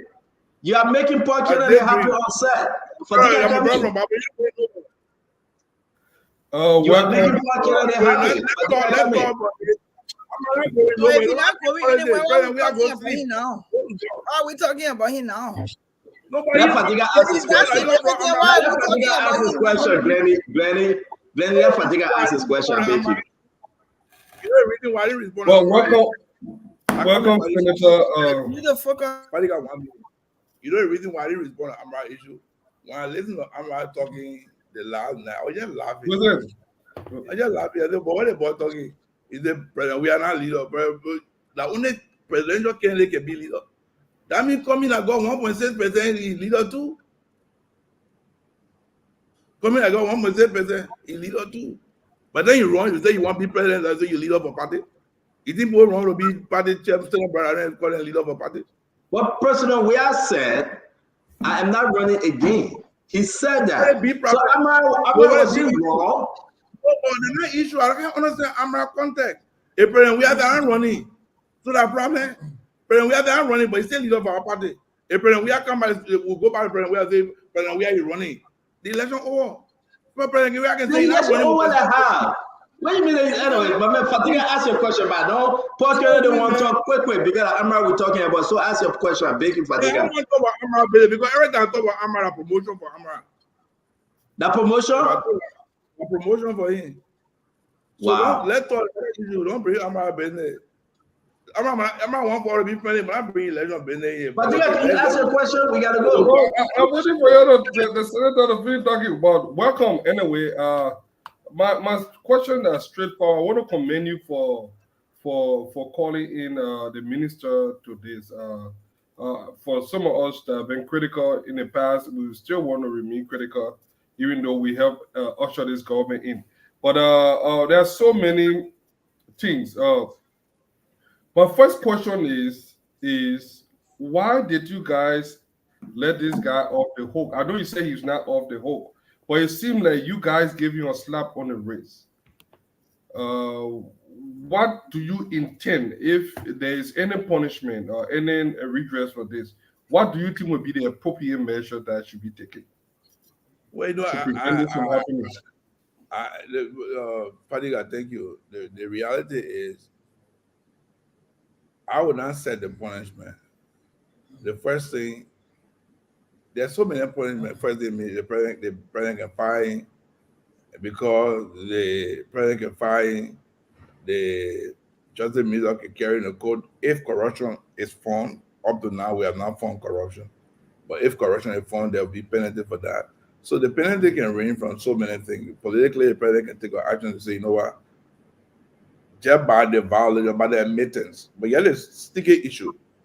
If the president authorizes him, according to him, the cabinet agreed that he should proceed. If the cabinet authorizes him to do the wrong thing, I find it very difficult that the very cabinet and the president who told him to do the wrong thing will want to dismiss him. However, that does not mean that the Senate cannot send him to the Ministry of Justice or declare that this man has violated the law. Therefore, the appropriate penalty should be applied. I think the Senate should do that. And I believe the mere fact that the Senate said to honor the gavel of a presiding officer who was Darrell DeLong, because the president have left, that the man should be invited. I believe that the Senate will take even more stringent action when Mr. Gideon appears, because Gideon admitted to violating the law. He admitted to violating the Constitution. He admitted to violating the Public Procurement Act and the PFF law that require procurement. He admitted. And because of that admittance, there are more questions that arose. And on the basis of that, the Senate said, let Gideon appear. And I believe when Gideon appears, there will be even more questions that could lead to even more investigation. I'm going to divert a little bit, and this one I intend to be. Did you watch the video, the 1 minute 19-second video presentation of the? Yeah, I watched it. I saw it. What is your opinion on that video? Well, you know, you can look at it two ways. Initially, the way the video was presented, it appears to me that the government has consummated a contract, and which made me to believe that there were a lot of procedural error. And so we started asking questions. We wanted to first of all know first we wanted to know the term and condition of the entire arrangement. So I was more concerned to say, if the government has concluded this arrangement, what is the term and condition? Is it a loan? Was it contracted? Is it costing $30 million? Where the money came from? Because the money not in the budget. Is it the 25% that were allocated in the budget? If it's 25%, why didn't it go through procurement process? So all the questions started coming out. Again, some people think that way the procedure they intend. They're not intent. It's the procedure. So, but later on today, the government came and said, no, it was just a presentation. It was not any formal agreement. It was just a presentation. And so someone was telling an idea to the president, but the president did not buy the idea. So therefore, on the basis of that, there's no wrong done. If somebody is selling an idea, you can't go fight people for selling an idea. And somebody said, maybe we need that, because people want role. You know, some of my colleagues are saying, including myself, I want role in my country, because one of the things my people are crying. So I couldn't start fighting. And that's the reason why today you also the Senate debating that issue, because we thought it was a moot issue. Senate invited the government saying, Lord, listen, If we want to do something, we'll do the appropriate thing, we'll inform the Senate. They want to borrow money. Now we know we got to inform the legislature. We can't do anything or inform the legislature. But what was presented, the way the information came out, but not the reality. The reality is the government is not engaging in the procurement process. The government had no connection to this arrangement. On the basis of that, I didn't see the reason for me to say anything regarding the yellow machine, because there was no basis for me to say anything. Thank you very much, Senator McGill. The issue is that we will get this. We have to ask the hard question. Let me bring in Paul Kennedy, then I will go to my sister, Glennie JJ. Mr. Kennedy? Good evening, Senator. How you doing? How are you, Paul? I'm fine, thank you. Good evening to all the panelists. Good evening to our viewers. Well, let me commend the Senate team that is, progressive and very, very hardworking on spotting the ills in society so far. I saw that the Senate invited the PPCC executive director. What did he do wrong?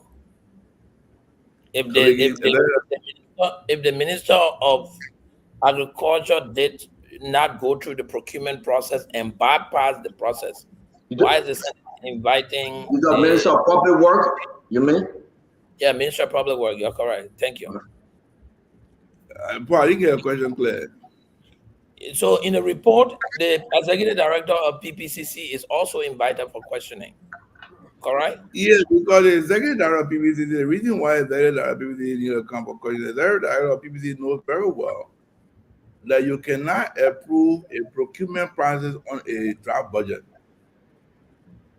So the question is, why did he approve the budget, the procurement procedure to allow public works to proceed when there was no funding available, no approved budget?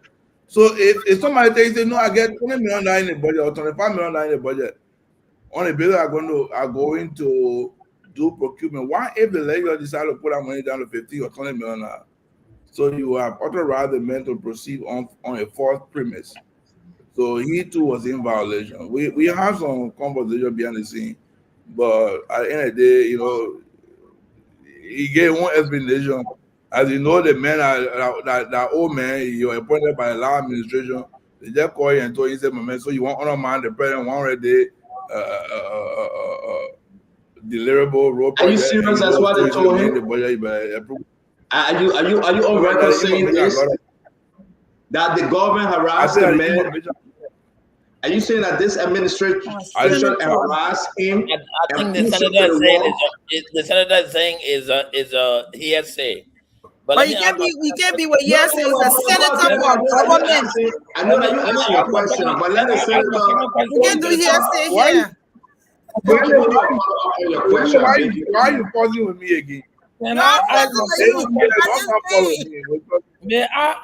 gave the candidate an example. I said, why if the man told him, say, the reason why we're calling the man is to answer a question.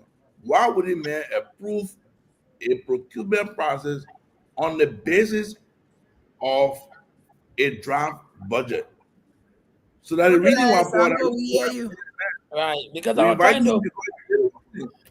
was trying to understand what wrong that he do, because I also saw in the report that's the wrong he did, because at the end of the day, he should have approved the budget he should have insisted that I want to see an approved budget that say you really have the money. Not on an assumption that you're going to get the money. Because the draft budget is an assumption that the money will be given. You saw that there was $45 million for the bank, and we took the $45 million and put in projects. So the $45 million did not go to the bank. So if someone was assuming that $45 million was going to the bank, in the final budget, the bank only got, I think, what, $21 million in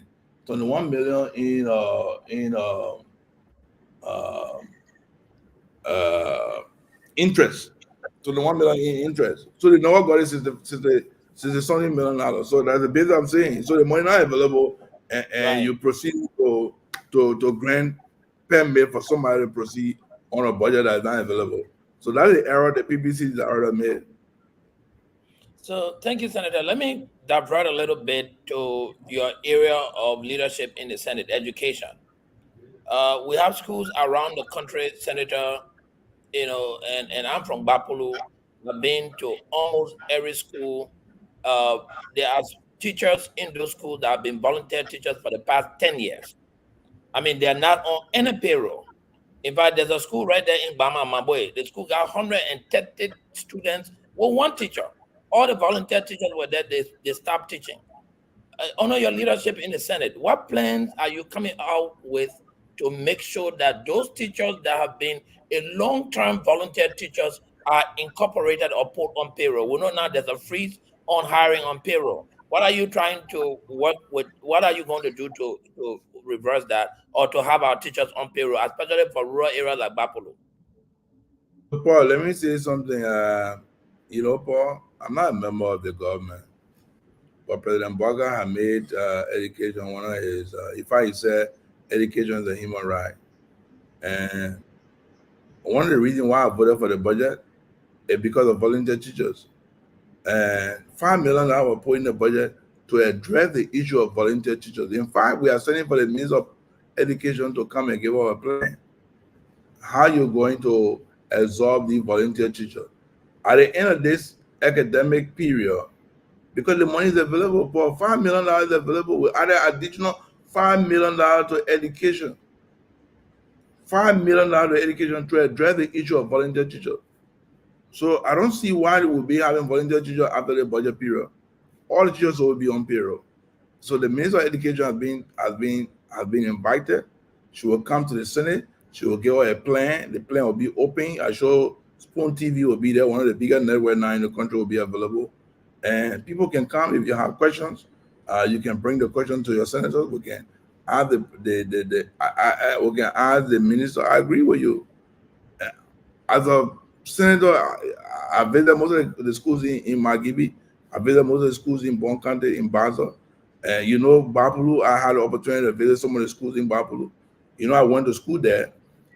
And so we are very concerned. The issue of volunteer teachers, one of the major issues that we debated, the protest letter argument, and both the House of Representatives and the Senate agree with the president that the volunteer teacher issue should be addressed. So the money is available. If we don't pay a volunteer teacher, then I really see that there's some problem at the Ministry of Education. Thank you very much, Paul Kennedy. Senator McGill, thank you. We're going to bring in Glennie. Glennie, your two questions. Folks, just to announce before Glennie comes in, we'll be bringing in Musa Hassan Bility. Reason why we're bringing Musa Bility after Senator McGill is because at first point, he supported the 285 yellow machine. We've seen recently that on his Facebook pages, he's saying that it's a fiasco and making other comments. So we're giving us the chance to address this issue. Glennie, please, your two questions. Hello, Senator. How are you? How are you? I want to ask you, Paul, why are you laughing? I want to ask you my first question. I heard you say that you are not a part of the government. Is the legislative branch not a part of the government of Liberia currently? Did I say that? Yes, you did. I actually wrote it down. Maybe I'm not a part of the ruling party. Okay, thank you. Maybe that's what I meant. But I'm a member of the first branch of the government. Thank you very much. Thank you for that clarification. Yes, you mean saying that I will work with the president to make sure that issue of education is addressed. You just heard me say that. Thank you. I want to follow up. Paul kind of almost asked the question I wanted to ask about education, because I know your role as a senator. I think you're the head chairperson on education for the Senate. Since the minister took over, we have really heard nothing about education. And it's been almost, 5 months now? No, and you're the chairperson? Yeah, you see, I'm a policy guy. I'm not the guy running my committee is not the person, we're not a group running the Ministry of Education. We are policy people. But let me say something. The Minister of Education has done. My question is finished. Okay, go ahead.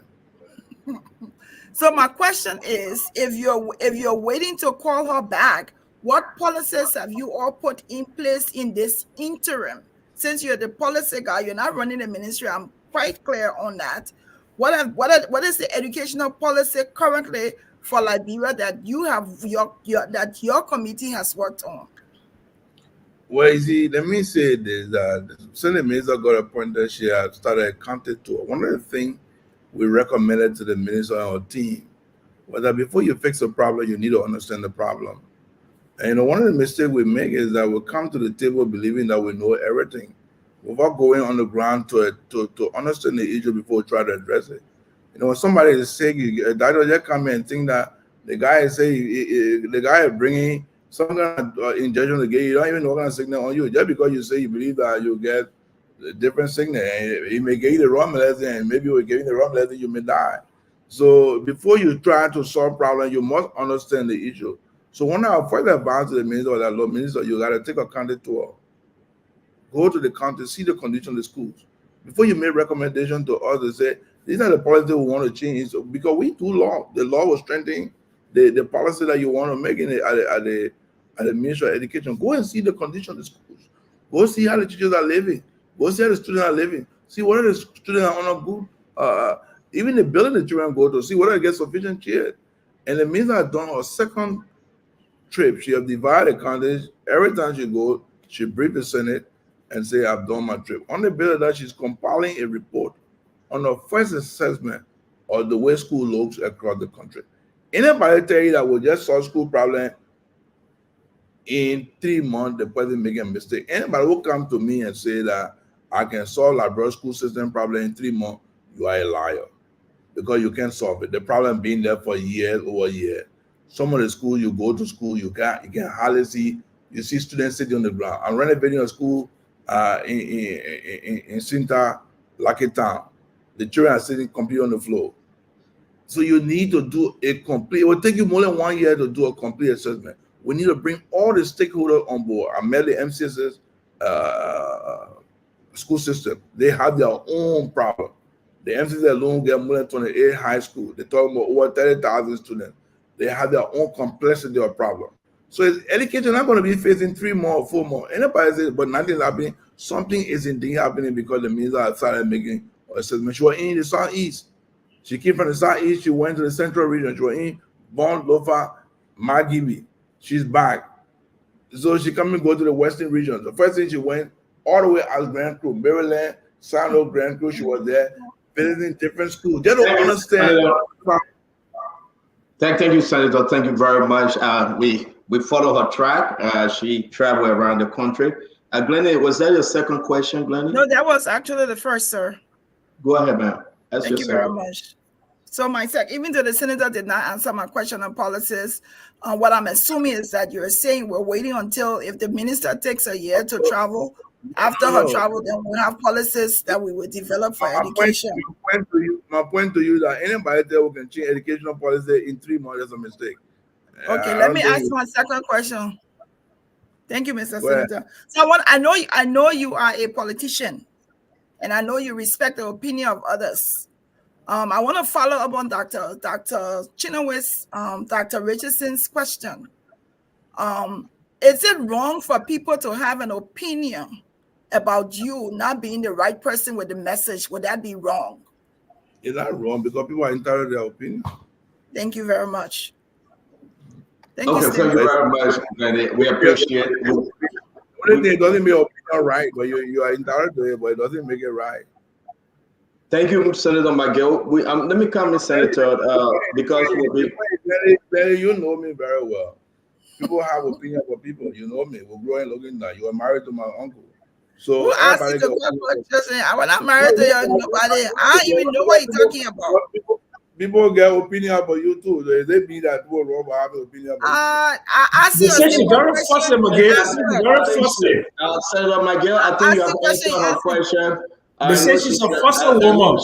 I know she's your in-law. She was married to your relative. Nobody want to wrong with this story. Yeah, you want to wrong with this story. Let me. She's your in-law. That's why she couldn't ask you any hard question. I don't even know what you're talking about. I have serious amnesia to that story. And then hard question because she's your in-law.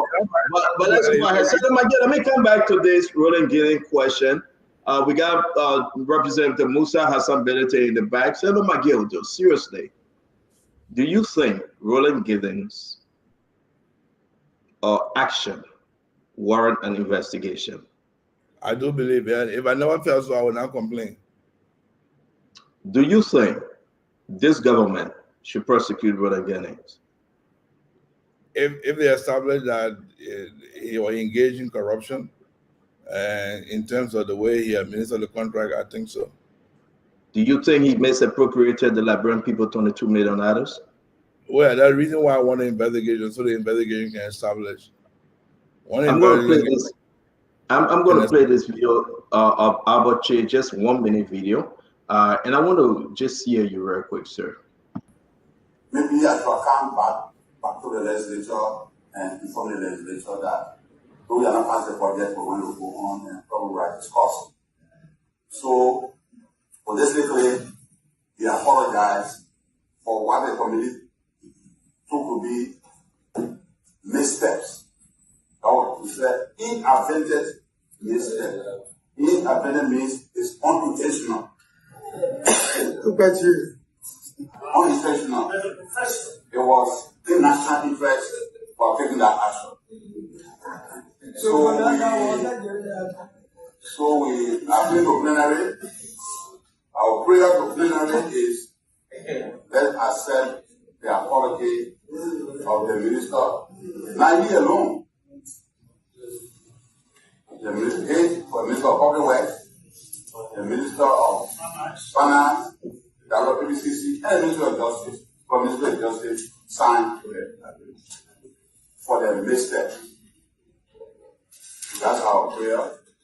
And we're also proposing that maybe you can give them a letter of warning. Not to repeat that. Yes, that's our prayer. We beg Senator of Godwin to. So, Senator, what are disgrace? Our senator from Grand Crew, your colleague, man, what are disgrace? Let's give them a letter of warning. We're talking about 22 million of the Liberian people money. Let's accept the apology. He's making the case. But I think that's a form of entrapment because he belongs to your party. I think you and that senator trying to support, maybe not you because you brought it on the floor, but that senator trying to put, or how you call him, Joseph Boaka in a situation he can't handle. Because tomorrow, it would be the Unity Party government blunder. So that senator care less. For a senator that just got on sanction, making the case that it's okay that a minister within this government by the name of Roland Giddings, the public work minister, his first money that got in his hand to operate for the sake of the Liberian people, massive misappropriation. And he said, let's forgive him. Are you guys setting a trap for Joseph Boaka? I don't think that minister care for the president and his government. Say it happened, that my government, I care less, will forgive the man.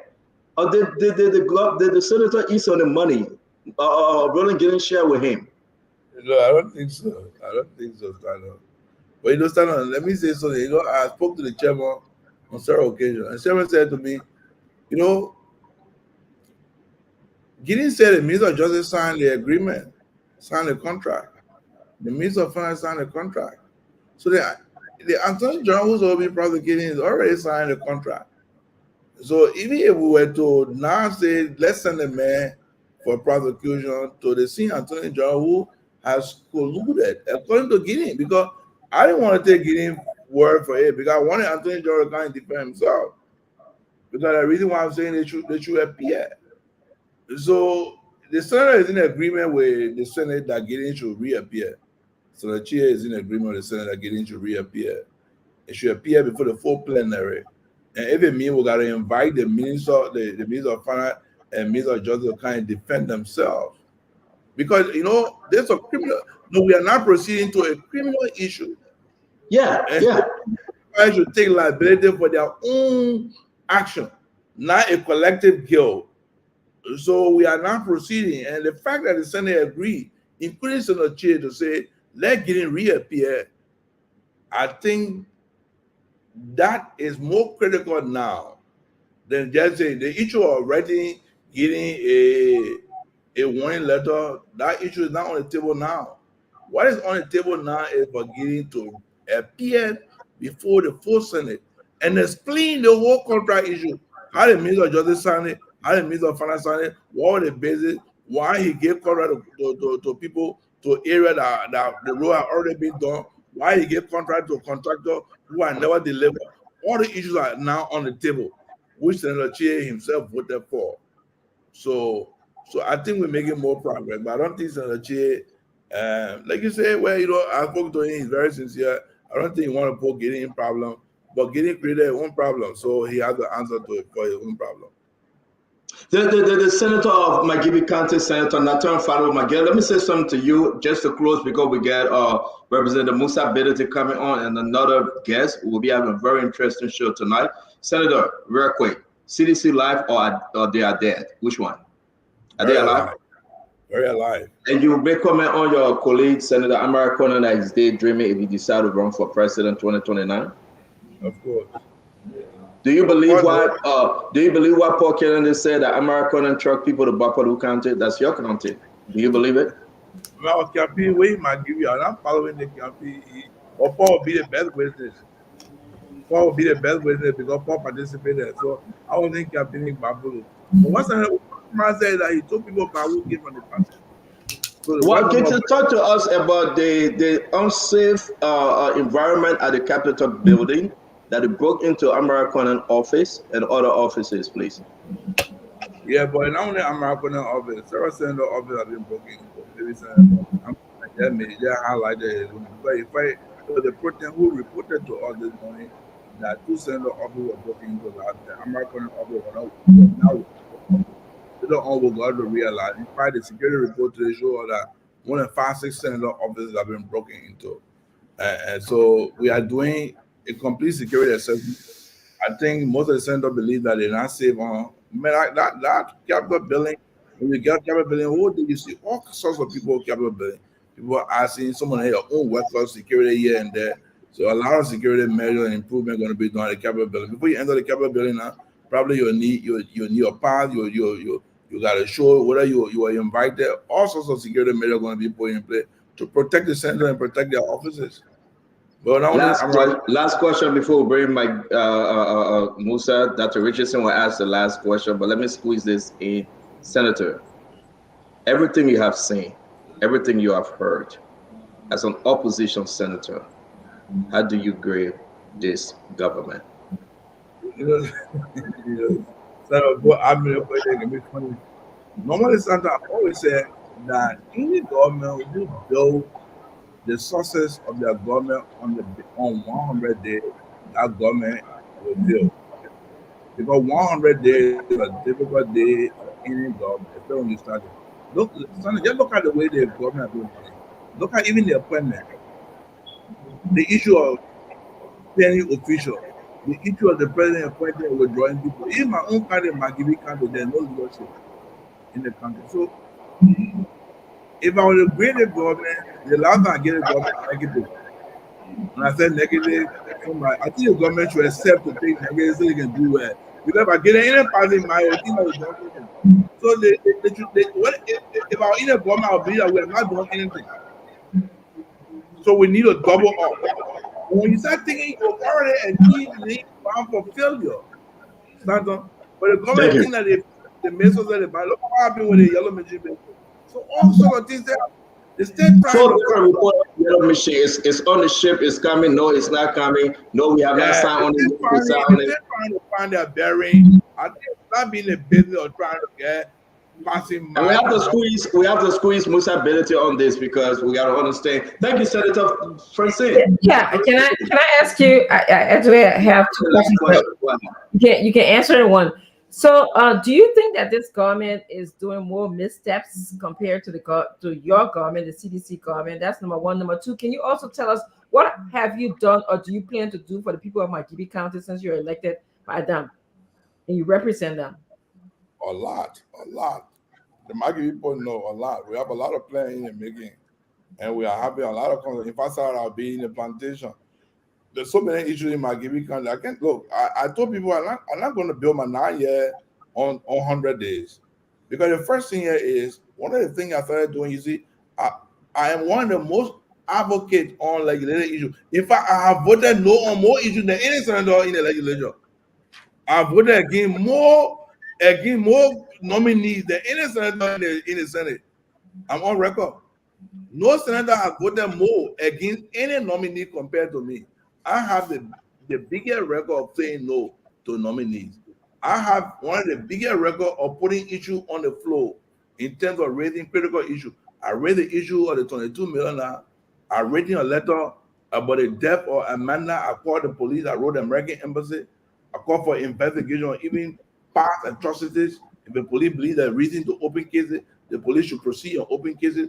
I've written against the finance minister of granting guarantee to public institutions. So I've said, I've done more. Just from the advocacy point, I think I score bigger than most of my colleagues. Some of my colleagues are always doing that also, but I believe I've done more. The kind of McGill candidate, I'm engaged with McGill. I have a presentation with the different communities. I'm planning a different project. I'm getting the community involved. And so a lot has been done, but I'm not going to build my whole success on 100 days. I've always said, only inexperienced president people know wrong government before they say, when it comes to power, 100 days, I do 100 days, and then they won't happen. You build 100 days, you're going to fail, because look at what happened. Just one more than 100 days, we're still having confusion. Even look at what happened with the cabinet retreat. The intention of the cabinet leader might have been good, but the presentation was wrong. So this government has more failures than the government that you represent, CDC? I think, a lot of missteps. But now we're building rules, all what they play building role. We're into our community, we're doing a lot of things, we're doing a lot of positive things. But sometimes you don't blame the government. When you have a polarized coalition, you get people from all where you want to accommodate them, you're gonna have problems. So there are a lot of missteps here and there. They're still learning. I hear more people and I'm still trying to say, I don't know why people comparing me. The people have their own person. Let's start comparing people to McGill. You will not have Nathaniel McGill in United Party government. United Party got to find their own president and name the president after the president. Thank you. Thank you very much. You know what? I thought you wanted to go, but I'm going to bring your friend, your CDC brother, Representative Musa Hassan Bedete, on the show with you. We're going to make this thing 2 for 1. Like Joe, did the Invincible Pack 2 for 1. Rain season at swimming pool, dry season at basketball court. Let's make it 2 for 1 today. I want to say thank you for joining us, Representative Musa Hassan Bedete. You are in Europe. I thought they say you couldn't travel, but you are in Europe. I'm not going to call the hotel that you're in. I'm going to leave that alone. But you're in a beautiful hotel in Europe, almost $3,000 a night for that hotel. Welcome to the show, sir. Senator, don't let them go kidnap that man.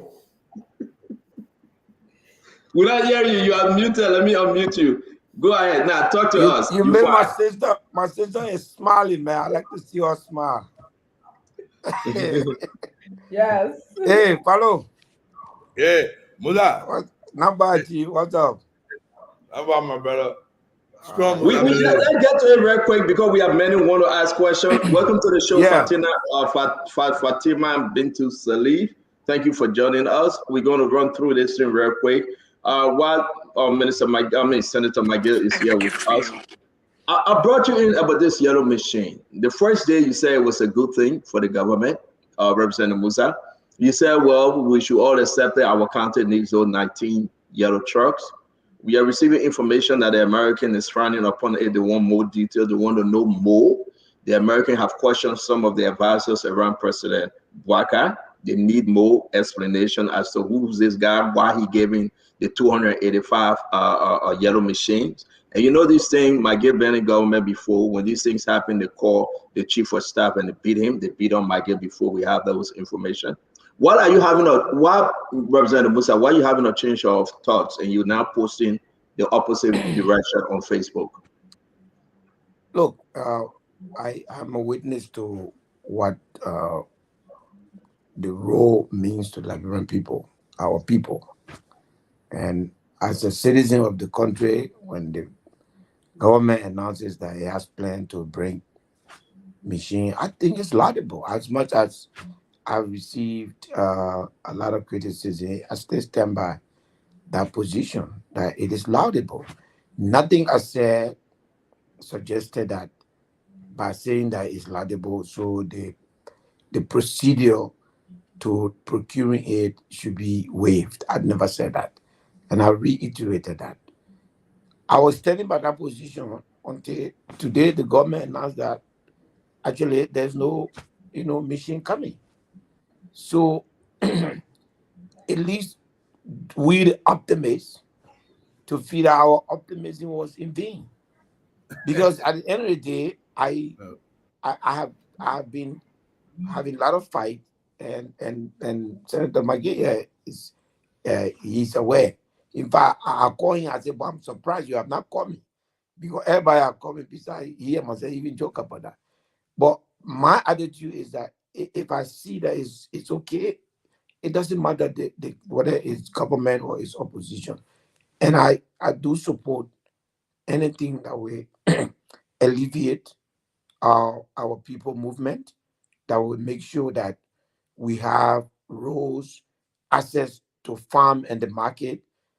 Those are the things, believe me, those are the things that mean a whole lot to our people. So I like that. But if the government comes back and say, oh, in fact, literally, that the minister misspoke. Because if the minister said, we have a machine, it's only way it will soon be here, our problem is solved. And the Minister of Information, the spokesman of the government of Liberia, says, no, we're talking about a machine. Nothing has been concluded. And so I think that's a failure of communication and coordination. And that's what I was pointing out. Because at the end of the day, these things should be properly coordinated. And I said this because a united party does not have excuse for inexperience. They have 12 years experience in government. All of the people that are in charge of the most critical area are former senior officials of the past united party government. But now the government should be properly coordinated and that information to go out to Liberian people. So that's what I'm frustrated to say that how come you bring good news and then all of a sudden you say, oh, actually, it's just presentation, nothing more than that. You are being dishonest to the public, or that the communication that should flow in a coordinated manner to the Liberian people is not done so. Thank you very much, Representative. Sorry that I had to make some adjustment, but we heard what you said. So it is because of this reason. What's your take now that late this afternoon, I received information, the Spawn Dex received information, and we confirm it with some of our associates here in America, that the Americans are concerned about the manner in which the 285 machines folks are negotiating. Like you said, one reason here, another reason there, they need some proof how, a lot of money, almost $40 million, if you do the math from the low side. Can you speak to that, Representative Ability? As a lawmaker, there will be no time that I would put America in our governance. I'm sorry. I can't do that. Liberia is not an extension of the United States. How the United States feels about the governance system, it can communicate that through the Ministry of Foreign Affairs. But I will not, as a sitting lawmaker, take direction for how America thinks or it doesn't think. Stand. That is one of the things that is wrong with us. So if this is how we're going to run this country, so why can't we just turn it over to America? America has told us over and over again that we are responsible for ourselves. Why we keep bringing them? Don't you think? If you say, I will ask this last question and bring the guys in. If God come and talk to us, as soon as they say America, I'm sorry, I don't subscribe to that.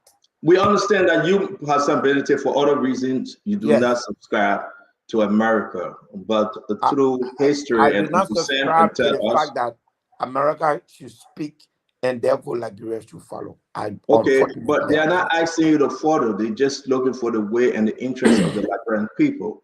If you have 285 machines coming in a shitty form, that even today, Jeremy Pierre said, "Oh no, we're not there yet." Don't you think it And warrants some investigation? I struggle, and I know I'm going to get into more trouble tonight.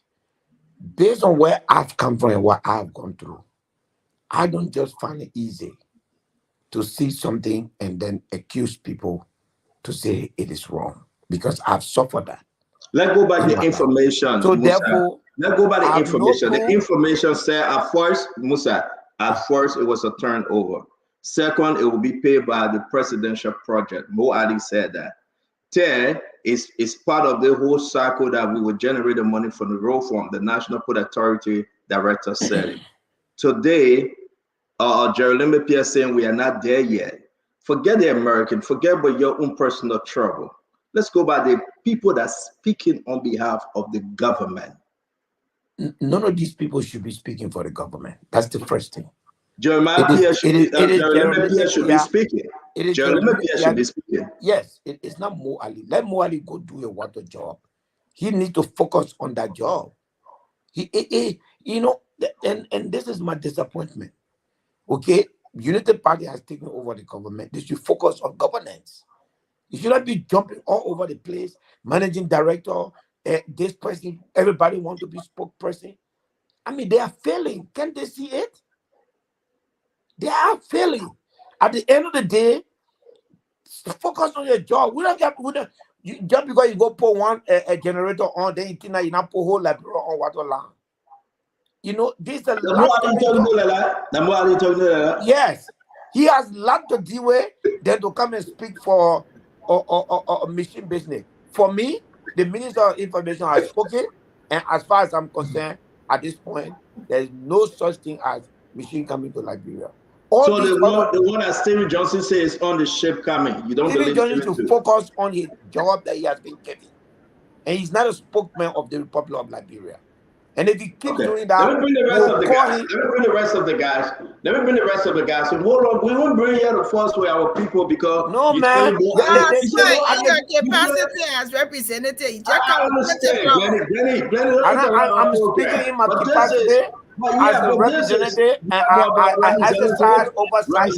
And these government officials are just jumping all over. They need to stop. You cannot come on the show and call Mo Ali or Waterboard. I don't think it's fair. I didn't say that. You can't call Mo Ali or Waterboard and say you can't bring confusion between me and Mo Ali. No, not me. You said the man started one generator, the man celebrated. That's why you said not me. Yeah, but it's on tape. You said the man started one generator, then he started running with it. Yeah, but Mo Ali not spokesman. He must stop being spokesman. In fact, if you continue it, we'll summon him.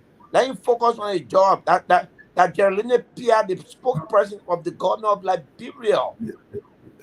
They're not Stephen Johnson. They're not Mo Ali. They should stop it. Wow, I couldn't know. I just thought that you call Mo Ali Waterboy, you call Stephen Johnson Air Force One. Samuel Jackson, please, your question. My very good friend Musa Ability, how are you? How about you? I think they will not insult me tonight. Let the insult go to you because the same that you be seeing, I've been telling them, but these Unity Party surrogates, these Unity Party surrogates, jumping in front of other people. Unity, Glendy, Fatuma, and others who want to ally themselves with this rescue ship. They are very, very, very difficult to deal with. Yesterday, when I said they deal here, look at it, Guzman was calling me 1847 economy is the other thing that my school degree for 1990, other kind of thing, that 1978. Thank you, Musa. Musa, let me tell you something. I'm hearing credibly that the machines are on the ship and they will be in Liberia in 45 days, and that they will use the next 45 days to reorder. And this today was just what they call it in, he said, just to I mean, what is that thing there when somebody make a mistake and they try to like fix it? Okay, so this was just to fix it.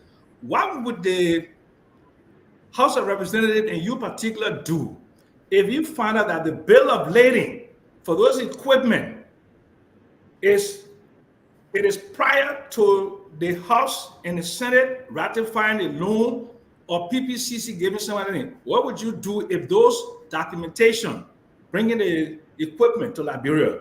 What would be your first steps? The first thing I would do is to criticize Senator McGill and Senator Abachie, because the thing they did, as far as the popular work is concerned. No, I'm not talking about popular work. I'm talking about the ship. I'm coming to it. Okay. The thing they did, as far as popular work is concerned, is the same thing that will play, and they will use the popular work example as, we did it before. Let's do it again. Governance, the Senate has no power, or any member of the legislature has no power to forgive. There's nothing in our law called forgive. If it is there, then I have not read that. Please let me know. When people break the law, there are consequences for that.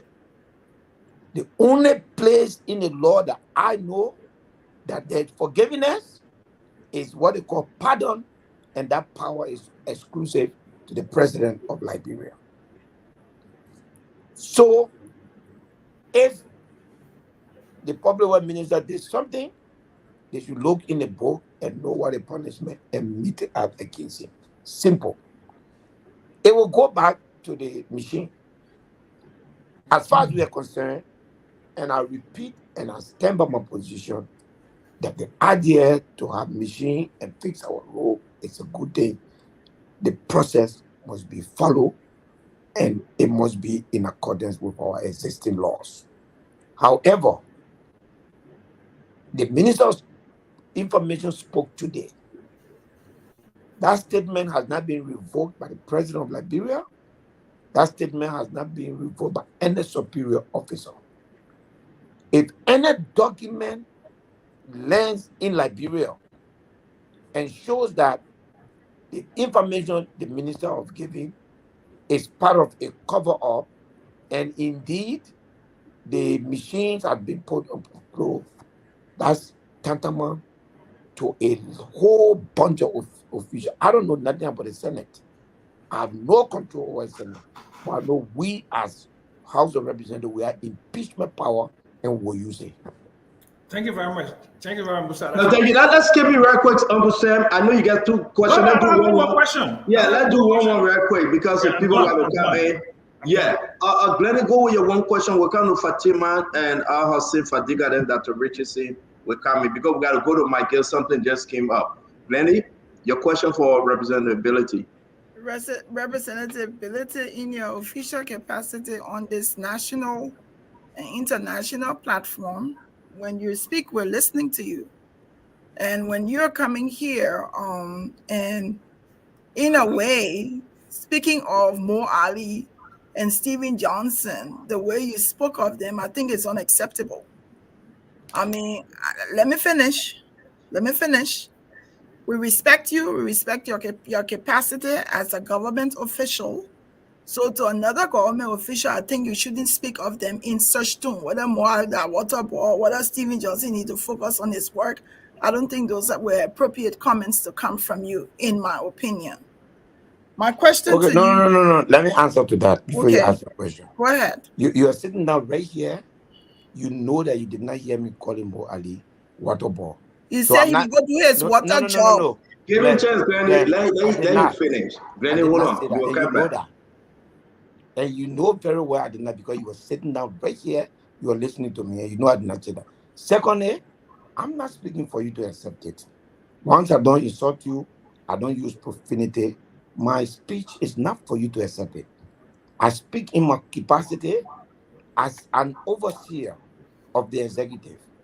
And I know that the managing director of Water and Sewer and the deputy managing director for aviation have no clarification to make when it has to be made as far as the government library is concerned. So I'm not speaking because I'm sitting down here. I'm speaking because they are not supposed to speak. It is not that. It is not that. It is Gary Limipia. It is what her name? Kula. These are the people that are supposed to speak. They are being paid for that. Moali cannot speak for the government of Liberia. So you don't have to accept what I say, but I'll say anyway. Well, and which is fine, and you don't have to accept what I say too. And I'm saying what you said is unacceptable to me. It is acceptable to me. Well, if it can be to you, but it's unacceptable to me. I don't have any questions, Stanton. That's Thank you very much, Glenny. Let's move on to I think I said Fatima, right? Fatima, is that you? Come on, please. Good evening to all of the panelists. Come again. To all the viewers around the globe. My question actually is I have a statement, and then maybe I'll just add the question within a statement. I mean, with all of the trials and tribulations and the poverty rates and the feelings of our hospitals, the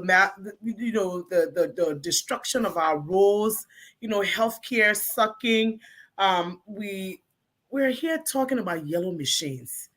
I mean, what is it that the Senate and the House of Representatives really basically doing to help this government move forward with with at least taking a bold step budget to improve the lives of our people instead of talking about yellow machines? I mean, I'm sick and tired of hearing about yellow machine. We'll talk about it from now to Judgment Day. Whatever improvement, whatever these yellow machines will do, I'm all for transparency. Don't get me wrong. If anything's happening and the government has full control of what's happening and they want to say it to us, the people they have, they can come out to say it. But my thing is, we're not addressing poverty. We're not addressing the drugs in the country right now. I mean, we're not the people on drugs. There is no rehab being discussed. I don't know if there is any credible rehab in the country. The roads are very bad. Rainy season is coming. I just want to know, what are these officials doing to help the suffering Liberian people instead of us all day talking about yellow machines here, yellow machines there, honorability? That is my question. The truth of the matter is that the question has to go back to the government. What is it doing to help it, to help itself? We as the lawmakers, we are doing our job. The government presented a budget to us. We clean it up, increase the amount, and send it back. We approve the budget. It is not a carte blanche. Everything that has happened in the last 72 hours, it is the feelings of the executive. At one point in time, in my personal opinion, they bring you good news that they have arranged for machine to come, and on another point, they are saying, "Oh no, there's no such thing as that. We're just making a presentation." So you have to actually ask the executive, what is it doing to help itself? It is not our job. All those things you're talking about is not our function. Our function is for the president of Liberia to come to us once a year, lay out his proposal, and as soon as he leaves from there, he goes and presents the budget that supports that proposal. He has done both, and we have responded positively. The rest is for him to do. So he has to decide whether the roads are the yellow machines are the priority, or the hospitals are the priority or not. The priority that he presented to us, we have approved it. But it doesn't mean that if something is happening that is not happening the way it should happen, so we should sit down just because. No, our job is to make sure that if it's not done, it is done properly. That's what we were elected to do. So but we got to do one question, Fatima. We'll come back to you. Let's go to Paul Kennedy, Fadika, and Dr. Richardson, and then McGill is still in the back. We'll come back to you, sis Fatima, please. Paul Kennedy, your question. Thank you very much, the Honorable Ability, for availing yourself. Look, we have heard a lot of the yellow machine. I sat down right on this platform and said the concept of the conversation about the yellow machine was a concept. And somebody tried to impress the president by making the president feel that, I'm the best minister, so I'm making contact here and there. And unfortunately, it is going to prove me right. And I hate to be right on mobility. But my question to you is, we've seen how far we've come with the whole yellow machine stuff. You are sitting in the legislature who understand that there should be a procurement process, competitive bidding done for any process of procuring things to bring to the country is adhered to. But you were there celebrating that bringing the machine in the country, even though you knew that the procurement process was bypassed. Were you still thinking that bypassing and breaking the law from the executive branch of government part just to bring the yellow machine in the country was the best way for our governance? Paul, I'm very disappointed in the question you asked me. There's nothing. The government announced that it has planned to bring the machine. My response was, that idea is a good thing. I hope the process is transparent. So I did not. First of all, as far as I know it, my enthusiasm was for the machine, but my caution was that two things. I said, I hope the process is transparent and that I hope it's equitable, meaning that it should be fairly distributed around the country. So how come you hold me to say I knew that the government has done? No, I'm not holding you, Honorable. I'm not holding you. I'm just asking the question. I as far as I'm concerned, they expressed the idea, and I say it's a good idea. I stand by that.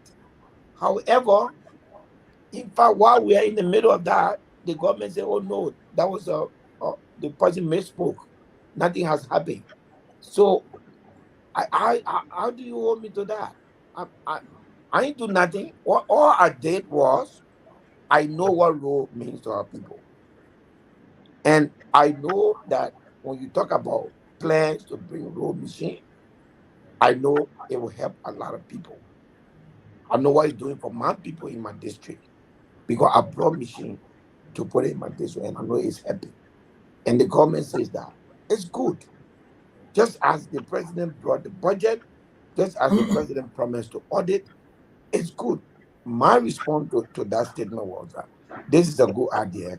I hope it is transparent, and I hope it is equitable. That's all I said. What kind of power that I have now, that because I say it's transparent, so it means that they have been given a green light to bypass the law.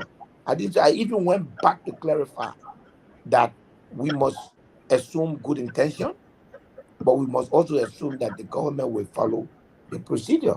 That is my position. I don't always have to be opposition.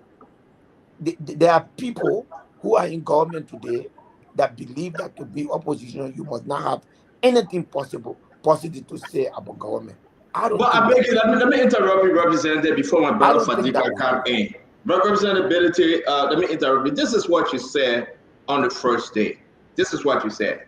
The news of the yellow machine is welcome and it must be embraced by all.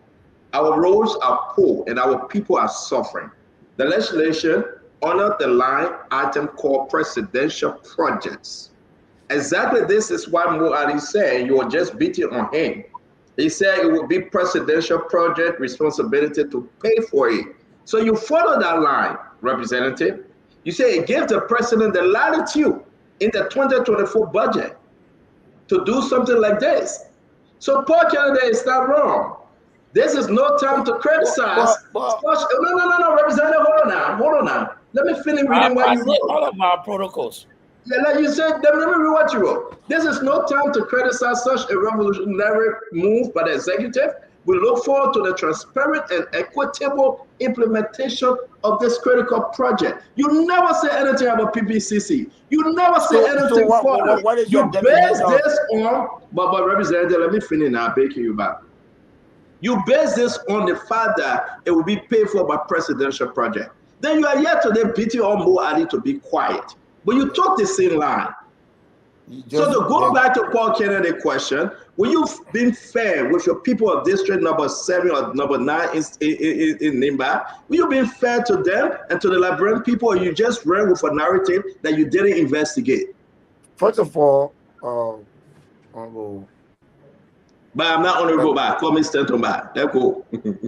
First of all, Stanton, the budget and all the provisions in there and all the allotment in there are all subject to law. So when I say that the president has latitude within the budget, that latitude also is subject to law. Secondly, my last sentence, I was very clear that the project must be transparent. Transparency is about following the procedure. I said we look forward to the transparent and equitable implementation. When you implementing, that means all the process you're passing through, it must be transparent. I did not say that I am the almighty Musa ability, therefore Joseph Baga has a blank card to go and validate the law. That's not what I said. And it keeps. So what you said today, 5 hours ago, I beg you, Fadiga, I beg you, my man. I hope this yellow machine fiasco. You calling it a fiasco now. I hope this yellow machine. No. Let me finish, Senator Representative, please. I hope this yellow machine fiasco will help the government to function properly with effective coordination and internal external communication strategies in place.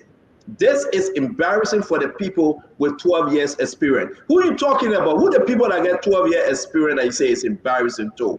Because now, have you realized that this is a fiasco now, since you call it a fiasco? Yes, because they have made it a fiasco.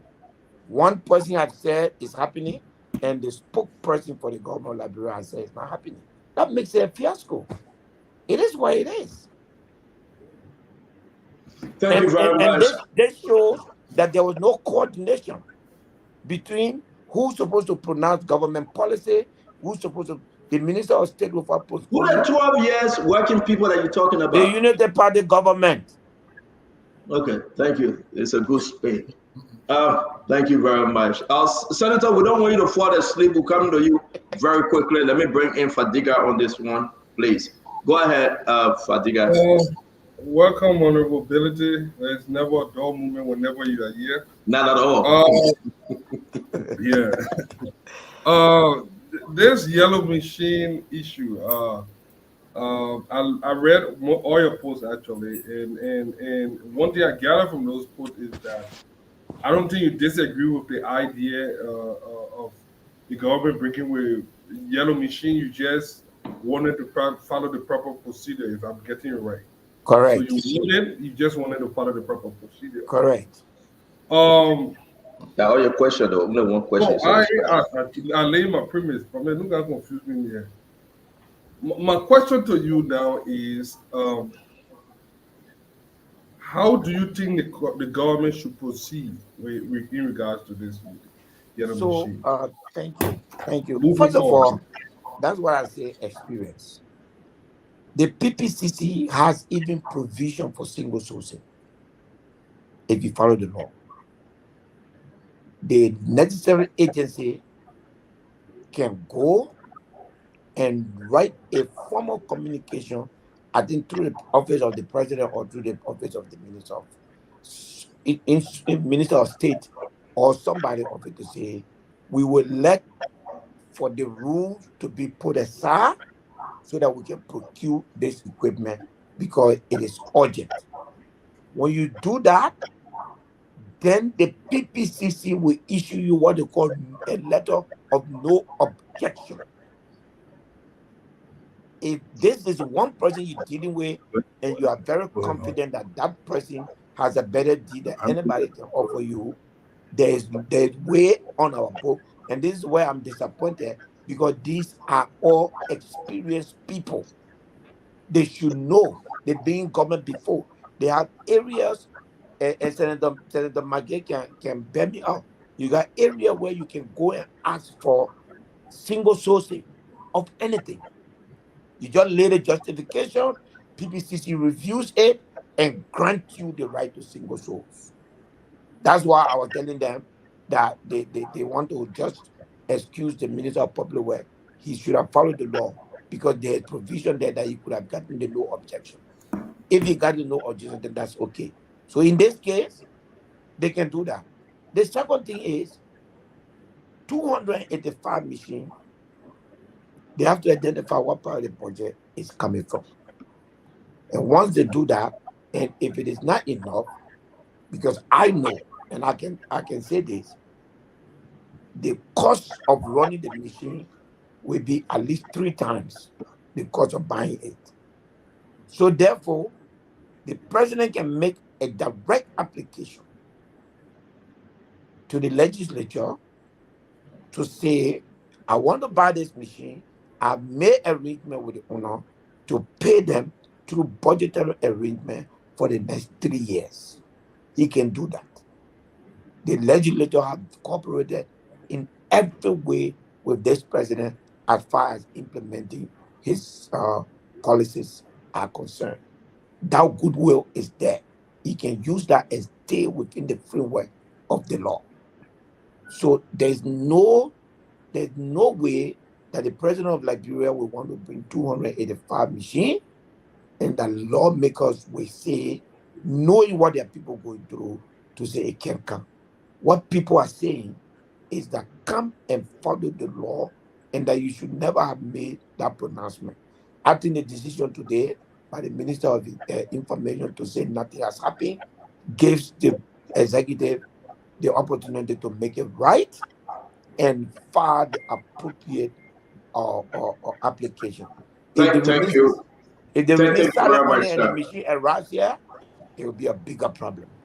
Thank you very much. Thank you very much. Dr. Richardson, can you finish up? We got to bring in Minister. Only one question. I beg you. No, I got one serious question, but man. No, we'll come back to you. I beg you, Fadila, we'll come back to you. I beg you. Dr. Richardson, go ahead real quick. It's something that's very important we got to now. Fadiga, I'm not trying to cut you. I beg you. We got to move on. Everybody asking one question. We got to ask Senator McGill about the CBL. There's a firing took place. This Alonso started displaced some people.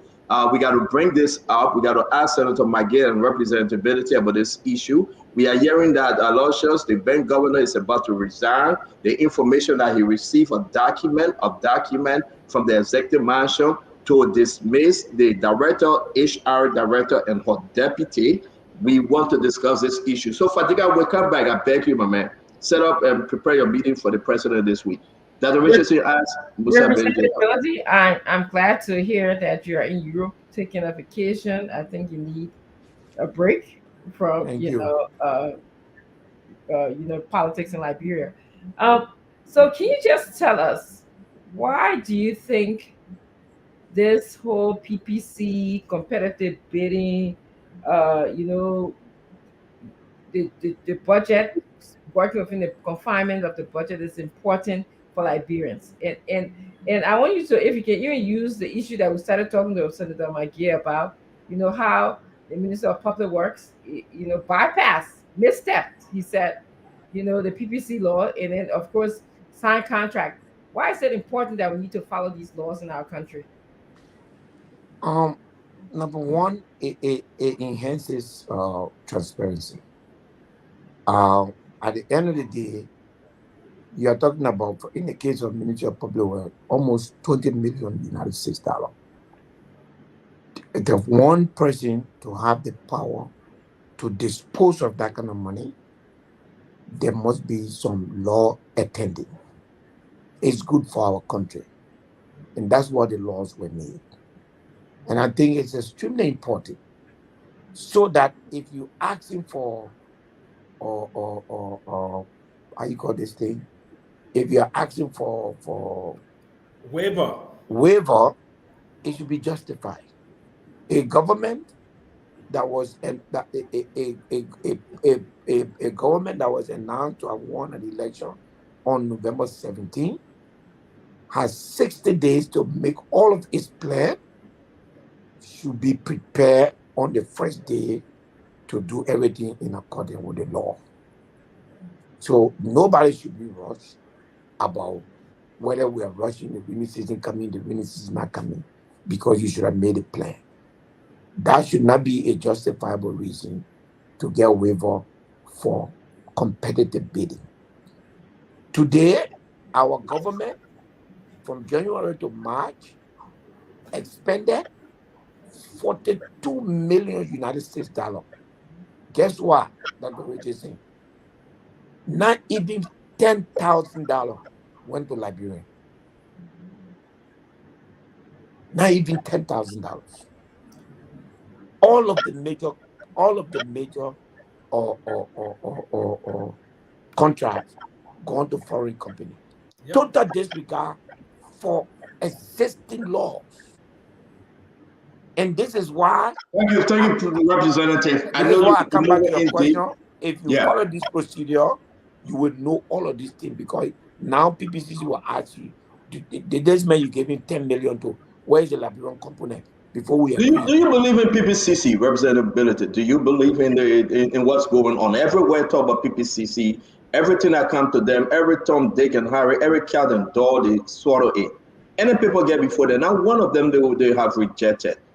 Do you believe in this PPCC under this government? No.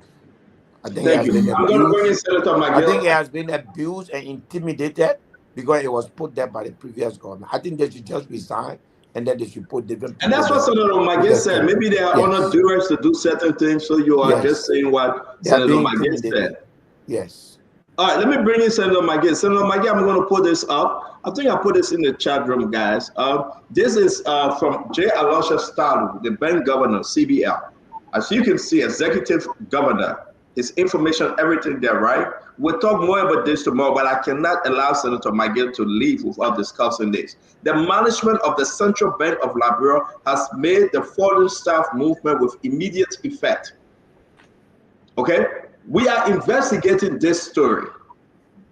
We are. I want to put the next one on. He removed the HR. I don't even know her name. I will get her name.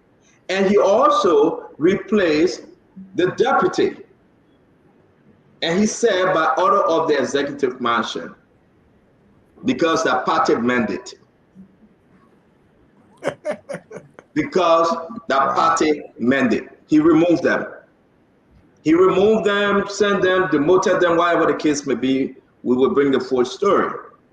So we received this other email. These are the internal emails from Yimane Pearson, Executive Governor Talu. She's addressing Governor Talu. This is not the precedent of the CBL, and this will not work. Maybe you will have break doors and throw the staff out. There's a chain of war. We have a lot of other documents. I am not going into it. I wanted to tell the nation tonight, CBL have turned to a gangsterism paradise. The people that control the money, the governor and the deputy governor saying, don't fire. Talu say, I will fire because Sylvester Grispe, they all saying it is right for me to do so. And we are yet also saying, those are on the board saying it is right for me to do so. Senator McGill speak, and we'll go to Musa Ability. We'll bring the guys in to ask the question on all these different emails that flying. And this is a very disturbing news coming from the arm of our monetary policy, which is the central bank. The central bank will be independent of the executive mansion. Central bank should make an independent decision from the mansion. The mansion should not be interfering into the running of the central bank. So I'm surprised that the governor will suggest that he's taking instruction from a minister or anyone in the mansion, because right now President Barker mansion have so many ministers. I tell you, I don't even know who's the instruction. The ministers are so many, the deputy are so many, the advisors are so many. Everybody behaving as though they are the minister of state. So everybody trying to exercise their own authority. So I don't even know who's giving the instruction. But I think it's a very disturbing news for the country. Instead of the central bank focusing on how to deal with monetary policy issue, they are now having confusion in terms of replacing individuals. I would believe that the central bank governor will call his deputy governor to a meeting and say, look, gentlemen or ladies and gentlemen, these are the things that we have to deal with. And get some advice. I don't know whether he spoke to the board. So I think we'll follow the news. I will do some. Yeah, he spoke to the board. I think he spoke to one Sharon Brown, Shiba Brown. I think that's the name. Member of the board, and they have all agreed that the message came from Sylvester Grisby. I mean, the board members agree. Not one person. I'm giving you information, Senator. And they said that Sylvester Grisby passed the order that they should replace the HR director and the deputy senator. What's going on here? He has replaced them. They have been demoted and removed. So there's no question. So what was written by Yumani, according to their own guidelines, it's just Vlad right now, but he has replaced them with Unity Partisan members. Well, that'll be sad story that the central bank become a partisan institution. And I will hope that the board would do the right thing. I mean, if the board members are allowing the central bank governor to run the institution on a partisan basis, then I think the board member the entire board needs to be dissolved. I think that's an act of incompetency. One of the things the IMF and the International Monetary Fund or other monetary institution would not allow is the interference of the executive mansion into the running of the central bank. The bank has to remain independent of politics, and by that way, the bank will get the credibility of the bank will be enhanced by other international monetary institutions. So it's sad for me to hear that this is a story. But again, these are allegations. Is it true? Have you investigated whether or not Grisby actually gave the instruction? Is it something that the government is acting on his own? Or is he acting out of fear or something? You know, right now, a lot of things happening in the country. So I really don't know. So I need to do my own investigation between today and tomorrow before end of business day to find out what really happening. But if that is the story that's coming, I think it's a sad story and very unfortunate. When we were in the mansion, we try to stay away from the running of the bank because one of the conditions precedent for entering the IMF program that we have to allow the bank to operate independently from the executive mansion. So imagine if Grisby can say, 5 people, Grisby can tell you, say, send me $10 billion from the bank, you'll be scared, you will do it. The government will be running to do it. Grisby gain that kind of instruction. Grisby can say, 5 employee, and that's the Grisby say, you send me $10 million from the bank. You don't think the governor will be treating me to go send $10 million from the bank because it's like Grisby gain instruction. So these are the things that Please don't leave us. Thank you very much. We want to close this thing. Let's hear from Musa Ability. We'll go back to Glennie, Paul Kennedy, Sam Jackson, Al Fadika, Asido, and Fatima. I believe that Dr. Richardson went in the back to bring in Fatima because we top of our numbers here. Representative Musa Hassan Ability, let's hear you on the central bank issue. I'm going to put up the emails again. I cannot do all of them.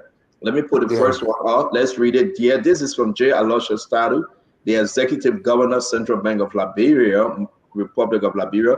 Dear the management of the Central Bank of Liberia has made the foreign staff movement with immediate effect. And here comes the Deputy Governor, Nyamane Pearson, Executive Governor Tadu. This is not the precedent of the CBL, and this will not work. Maybe you will have to break those and throw the staff out. Talk to me, representability. I think at this point in time, for the sake of our country, the central bank governor and the board of governors should resign. I think they've lost the credibility to preside over the central bank, and I think that if they don't resign, I think that the legislature should take action to remove them. For the central bank governor to state in a communication that he takes instruction from the mansion, he should resign or he should be removed. He has violated his code as governor of the central bank.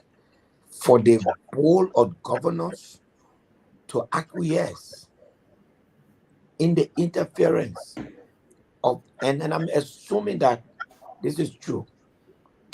It could be false, but I'm assuming that this information is true. If this information is true, none of them deserve to be there.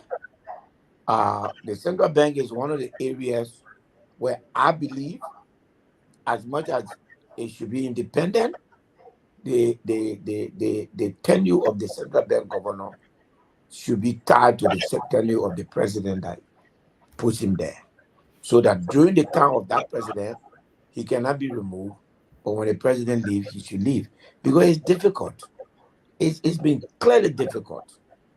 Central bank governors after governors have faced this very problem, from Ellen time to George Weah time. They've been forced to leave because the people want people in those very sensitive areas that they can relate to, that they trust, and all the things. This governor, if this is his action, then he has abdicated and he should leave. And if this action of the board is true, they too have abdicated, they should leave. And so that the president can appoint a new body of officer to run the place. Let's go to Glendy. Glendy, can you ask your one question to either Senator McGill or Representative Benedict, please? So, Stanton, I don't know if I have a question. I have a comment. And my concern here, and I heard what representability and Senator McGill said, tend to agree with what representability said. But I also want to ask, who vetted the governor? Who vetted this bank governor, that the rules that for the bank he's not able to follow? Who vetted him? Number two, if you have rules that you must follow, why is he not following it? Now, there are people that we know in the bank also who are saying that the instruction did not come from Grisby, it came from Luther Tappe. So there's more stories to this information here. So we need to find out exactly, because this is wrong. And if he did that on his own without consulting his deputies, then yes, he needs to resign. It's wrong. So let me say this. I think you got portion of the story, but I just put something in the chat room. Can you look at it real quick? It never came directly from Luther Tappe to the bank governor. It came from Luther Tappe through the executive mansion. So let me pose this, then maybe we can give Senator McGill the chance and Representative Benedict to answer this. This is what you're talking about. You know, we have everything. If you zoom on it, you will see that was sent to Aloysius Talu Jr. It was stamped, signed by Reverend Luther Tappe, but it met the approval of the executive mansion. These are the lists of people that need to go and replace folks at the central bank. As you can see, you know, I know wanted to bring this up, but I have to now. We got more document coming up. They call names. And listen, every political party will do the same. Nathaniel McGill know that is senator. You got Emmanuel P. Kodwa. You got Sherry Barclay, Soje, Winston Jada, Serena Cooper, Phyllis Smogu, Mercy Norway. You can go ahead, zoom in and call them. These were the recommendations that were done by Luther Tappe Glendy that you're talking about, and it was sent to the executive mansion who forwarded these documents to Aloysius Stowe.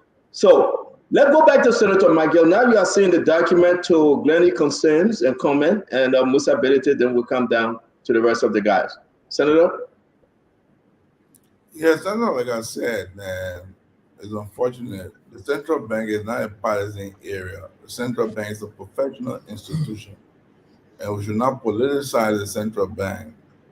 And if the party chairman can write a letter to the Minister of State, who then gave instruction to the governor to remove people, don't you think the party governor can tell the Minister of State the party need money to the central bank? You'll tell me how the governor will do it. Maybe the governor want to keep his job. So this thing should not be happening, Stanton. This is unfortunate, and the governor knows that. We better, to Gladys' question, we appointed the governor on our administration. Probably the governor is trying to find favor in the new administration. Look, sometimes you need to keep your credibility. You need to stand with the people. If you want to destroy the bank because you want to bring all your parties in, someone else very incompetent individual, just because they're a party member of your party, you want to send a central bank, you got to stand your ground. And you stay your ground, you say, no, Mr. Minister, this is not the right way to do it. We'll hire people based on procedure here because this is the central bank. You got to be able to say that. That's the reason why we'll give the governor a tenure to protect his job. So that no president come and fire you. The president can just fire the minister, the governor. The president got to either ask the governor to resign.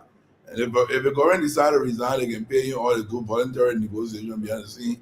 But other than that, the governor has to serve his tenure. So I don't see how the minister can just get directed. Look, even right now, even in their own government is saying people got to go through civil service to get employed. So we all know procedure. You just take list from your party, say to the government, say employ all the people, fire all the professional people in the bank, and the bank, the board will endorse that kind of decision. I agree with that. The board, the governor, everybody. Maybe you don't want to do your job. You just resign, let the bank operator bring you president. But they can't be firing the poor, innocent people who on partisan basis. I think it's completely wrong. I think if Grisby did that, he need to withdraw that letter. And Grisby associated Grisby, and Grisby should be a professional person.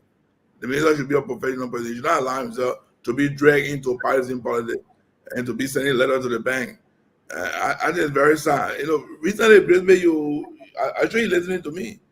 Just the people criticizing you, something that say you should resign, then you added one to you're waiting. I don't know if you're creating new front. I think it's very unfortunate. And like I told you again, even the IMF will not appreciate that people will use the bank on partisan line. So the bank should be completely independent of politicization. So I think if Great Britain did that, Great Britain should withdraw a letter. And if the board saying that man should do it, then the board said need to resign and appoint a new president. And people need to stand up to the executive mansion. The governor has to stand up to the mansion. And that the president will get instruction, or the minister still will get 75 million now. You don't give it to Muyu. The man will send 5 million, will send 10, will send 20. That's the reason why we'll get you tenure. To stand up to the executive. Thank you, Senator. Thank you, folks. We got a few more minutes. Representative, go ahead, please. Yeah, I think I have a little bit different view. Senator McGill, the United Party, having won an election, have every right to go and seek job for its members. The real issue the central bank everywhere, even in the legislature. But the truth of the matter is that you can bring people from no, they do have that. They do have that right. What the right they don't have is the right the governor gave them, and therefore it is his inefficiency that we should be talking about. Because at the end of the day, that letter I just read, it says recommendation. It did not violate anything. These days, for me personally, I'm even finding it difficult to turn and say, because any kind of way you talk, you are perceived to be pro-government or something. That's a recommendation. The man who has the authority to say no did not say no. That's the problem we have. That recommendation could have come from the president, like you rightly said. It could have come from the Minister of Internal Affairs. It could have come from the Minister of Justice. The law that put the governor there gave him the right to say no. This man abdicated.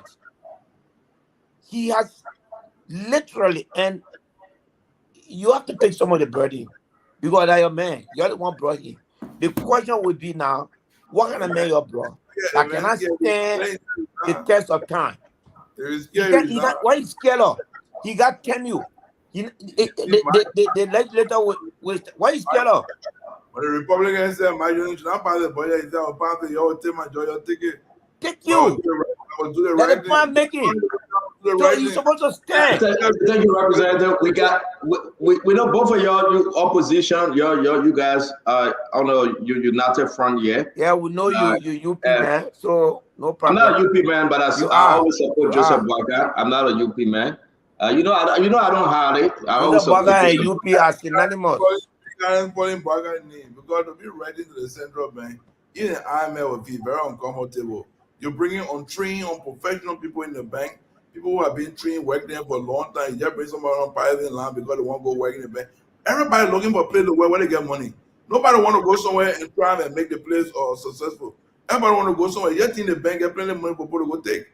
So why people want to go in the central bank when they get trained people? Are these people not Liberian? Why you want to move them? The people were trained. They've been working there for all the years. You don't want to move them because your party in power, so you want to move exactly. people. Let everyone Paul Kennedy very quick. We're almost out of time. Paul Kennedy, please. Look, there were times recommendations going on. There were times our president made recommendations going on to train people. The governor said, "Look, minister will not get paid there to put exactly. that place. Governor, is it possible we can find space to train some people and put it in the but he told me no. And we didn't do anything. Today he's fighting. I don't know whether he want to keep the job. I'm told that he has accepted a deal to resign. I'm told that. He's going to resign in the next few days. He should not destroy the bank because he wants to resign. Let him just resign, leave the bank, and tell people I'm not doing it. If Gracebill want to go carry the board, let Gracebill carry the board, and maybe the new governor will take the people. But the new governor himself knows very well that that's the central bank. You don't have to. Thank you very much, Senator. We'll come to you. Let's bring in the rest of the guys. Paul Kennedy, please. Yeah, thank you. And this will be my parting question. A little statement first. You know, I'm always happy to have our statement, and people in authority on this platform explaining issues to us. Our country is going in a bad direction. We are setting a precedent that does not behoove a good country. Running the country on the party politics really affects the functionality of the country. So you wait when campaign time comes, you join one party, you campaign, and when that party wins, then you get a job. Yeah. Then everybody who did not campaign for that party don't get a job, whether they are qualified or not. That hinders the progress. It brings in incompetence. It feels loyalty, and it takes away the balance of our country. But let me bring the senator back to his area of education. Senator, is it possible to decentralize the education system and take it from the Ministry of Education and put the running of schools into the hands of counties? Because the school's been failing since early time. Everybody come there and say the school failed. Your government in the CDC gave a lot of subsidies to running schools, but schools were still not doing well. I mean, you were paying white exam fees, you were doing a whole lot of things, but school was not doing well. Has anyone in the legislature imagined going back to reform the education policy to make sure that schools are given to county to autonomously run them and get subsidy support from the national government? That's my question. The second question is, why are our children going to school hungry, Senator? The children go to public school. There's no school feeding. There's not budgetary allocation. The children are going to perform well when they are hungry sitting in the classes. Are you thinking, or any of your colleagues working to make sure that additional supplements are given to the school so that when the children go to school, they can eat? You know, you and I used to eat careful. Can they eat when they go to school? I almost thank you, Paul. Those are two valid points that you just raised. I almost said no problem. We're going to public school. We'll eat careful. But nowadays, our young brothers and sisters don't have the opportunity. And the Minister of Education and the community discuss that same issue. I think there are few individuals who are trying to do school feeding program, but it's not to the real standard it should be. I think that should be encouraged. And one of the ideas we've been discussing, we want to use Morovia consolidated school system as the model to see whether we can remove, we can put the county into the schools into county block. So what we're trying to do, one of the discussions we're having with the MCSS is say, look, instead of MCSS, with a small set of Morovia, what can we do most of our school system? Then we see how that performs, then we tailor it across the 15 countries. We are not talking about strengthening the school boards. But one of the things that's happening in the school system, let's take, besides even the public schools, when people build public schools, they're not properly run. But look at the private schools. People are building private schools now on the basis of making money, not to provide education. And sometimes the school have no facility, but the fee alone they're charging, the fee they are charging. You go to the private schools, they tell you pay maybe 50,000 Liberian per semester. When you ask the person what you have in a private school, they have zero. Basically, they have nothing in the school. There's no school feeding program. They don't have laboratory in the place. They don't have library in the place. Even the city capacity is not good, but the school fee is exorbitant. So those people, they're not running school, they're running business. So we're trying to strengthen the school board. So say before you organize a school, you got to go to the school board to get permit. And the permit with me, these are the regulations. If you want to charge any student, say $25,000 above, Liberian to 30,000, 40,000, you must meet these school criteria. You must have the quality of teachers before you do this. These are the kind of things we are discussing right now in terms of reorganizing the school system. But I totally agree. My experience is from history, some of the very powerful school systems were in the local country. That's the reason why the local country school system is one of the best. People graduated from there. You find out most of our young brothers and sisters, big brothers that came from local, most of them went and did PhD here and there because they have a very strong school system. Now we have the only strong public school system that you have in Liberia today is MCSS. Even the public schools that own Ministry of Education, they are very scattered. You go to some of the school, you don't think that's school. So when you play, you go, you see the building leaking. You go there, no chair for children to sit down. Everything is just scattered. But I totally agree with you. The idea of putting schools under the counties, I think it's a brilliant idea. It's something we should think about how to develop it. But firstly, we need to strengthen the school boards. Before you organize a school, you got to go to the school board to get permit, and there's a strict criteria. We are looking at for you on the school building program. Thank you very much, Senator McGill. We really got to go. It's after 11. It's after 12 years or 7 years. So, guys, let's stick this to one question only. Let me just bring Asif Doe. He have not asked a question. Then we'll go back to Fatima. Minister Doe.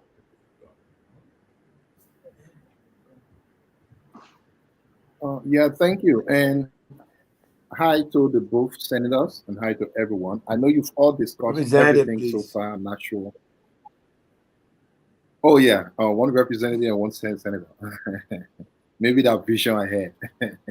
But again, I know you've discussed everything so far, but I want us to do away with politics a little bit and just put in Liberia as a country in the center. I mean, since I'm just asking maybe Senator McGill one question and Representative Billy one question. I know Representative Billy, you said earlier that if the party wins, they should look for a job for their people. That I agree with you. The government should look for a job for Liberians. They are partisan who are Liberians as well. I agree with you. But representative, of recent, you heard a lot of dismissals all around the place. And one reason they always give has been it was not done correctly. Right? Don't you think this is just the same thing that they have been dismissing people for? CSA threatened 40,000 civil servants, EPS, hundreds of people, Ministry of State, hundreds of people. What's different? And also to Senator McGill. I mean, outside of politics, Senator, do you think this is anything you have imagined before the UK came to power with the way the country is being run, with everything you know? Do you think it's anything you can imagine at all? Just take politics out of it. Take CDC. I didn't get you clearer. No, I'm saying I just want you to take UP CDC out of it, but just see yourself as a Liberian and a senator. Is there anything you've imagined before UP came to power, the way the country is being run, with everything you know? Is there anything you've you thought could be possible at all? Well, as a, what saddened me is that the country is so divided. The country is so divided, and like brother, small community, they would know each other. But sometimes it is so sad that even in the fight that we know each other, that we can fight each other so bitterly. Like even your brother know that you have a job, the man wanted a job for you just because you were not on the other side. That's the saddest thing that's happening. Some of the very young gentlemen, some of them who in government today, and when we're in power, some of them were our best friends. And they were friends with some of their colleagues. I saw a guy who came to me today and said, Minister, I was working for this gentleman. I spent my whole life with this gentleman, but during the election, I said, I was won the election, the man fired me. The man said, I'll not work for you again. Because I put that again, the party. That's one of the saddest things. Look, Musa is my friend, but Musa and I will remain friends. We were not on the same side. We're not on the same side. Musa was for ANC, the CPPR for CDC, but we're still friends, and we are still friends today. No, that's not true, Senator. Musa was just fronting ANC. He was sedition on a cover. We can have this conversation. He supported Joe Weah from day one. And after the ANC CPP collapsed, he canceled. I can forget about Musa. Let's go to Houston. Let's go to Houston. You, my friend. You accuse me of breaking election or stealing election. You still remember, friend. You call people going to SKD to go steal the election for President Weah. To take the ballot. Yes, the ballot boxes. I'll stay you, my friend. I didn't get angry with you. After election, we still friends. That's the kind of country we need to build. Look, when election is over, we don't need to be throwing people all over the place because they didn't vote for us. This is a small country. That saddens me a lot when I see how people are going after their own brothers, some of them from the same family. You know what I'm saying? Because they're on different sides, they tend to enemies. That's not the country I envision. And that's the country I wish to see. When you on the other side, people think that we have so much. Look, there were people who were in President Weah's house that did not vote for President Weah. That President Weah held. After we won the election, a lot of young children came to the president and said, Mr. President, we're not voting for you. We're voting for you. Other party, but we want you to help us. And the president did. The CAC will keep some of us, we are being vilified by some of our own partisans for keeping a lot of United Party people in the CAC government. But we thought Liberia belongs to everyone. But I don't see that Liberia today. I see a divided Liberia. Sometimes it worries me that what will happen tomorrow if United Party not in power? What will other people do? What kind of example are we setting for the future of our country? We're probably running after their brother in UP because the kind of society I see. Tomorrow, see decision when they win, they'll be running behind their own brother because they're not in the other person in UP and they were in CDC because of the behavior we are behaving, the example we are setting today. So I did not envision that kind of Liberia. I thought when election over, people say, we won, we're all Liberian, let work. I know other people want job will always be there. But the kind of viciousness we are doing away, the kind of hatred we are showing from the other side, they're not a Liberia vision. Because men who believe that Liberia belongs to everyone. And anybody can be president tomorrow. My brother, look, the opportunity we had to be in government and to be out of government is a great lesson for some of us. That power belongs to everyone. It does not belong to a particular person. And anytime power can shift. And power shift, we don't want the whole country to shift in a way that will destroy the country on partisan line. Because Liberia belongs to everyone. In my view, there are just maybe 20%, 20-25% of our citizens who are partisan. The other 75% belong to no party. But they can still vote for a president, and they can vote for a senator, and they can vote for a representative. But the 20-25% people who belong to party believe that the country belongs to them. And if you were a United Party teacher or CC teacher today, and I saw you wearing it, and I told power that you are an enemy. But you don't know some people wear other party and still vote for different party. You know, there was an example in ministry or finance. The young children who voted for UP, when the guy came and swept everybody. So they put all the one who voted for it, you're doing to us, but they did not care because they did not see the book campaign with them. So they moved them. So the control belly, to answer the question, I did not see this thing. The Labra I see today, not a Labra vision. I want to see a Labra that belongs to everyone.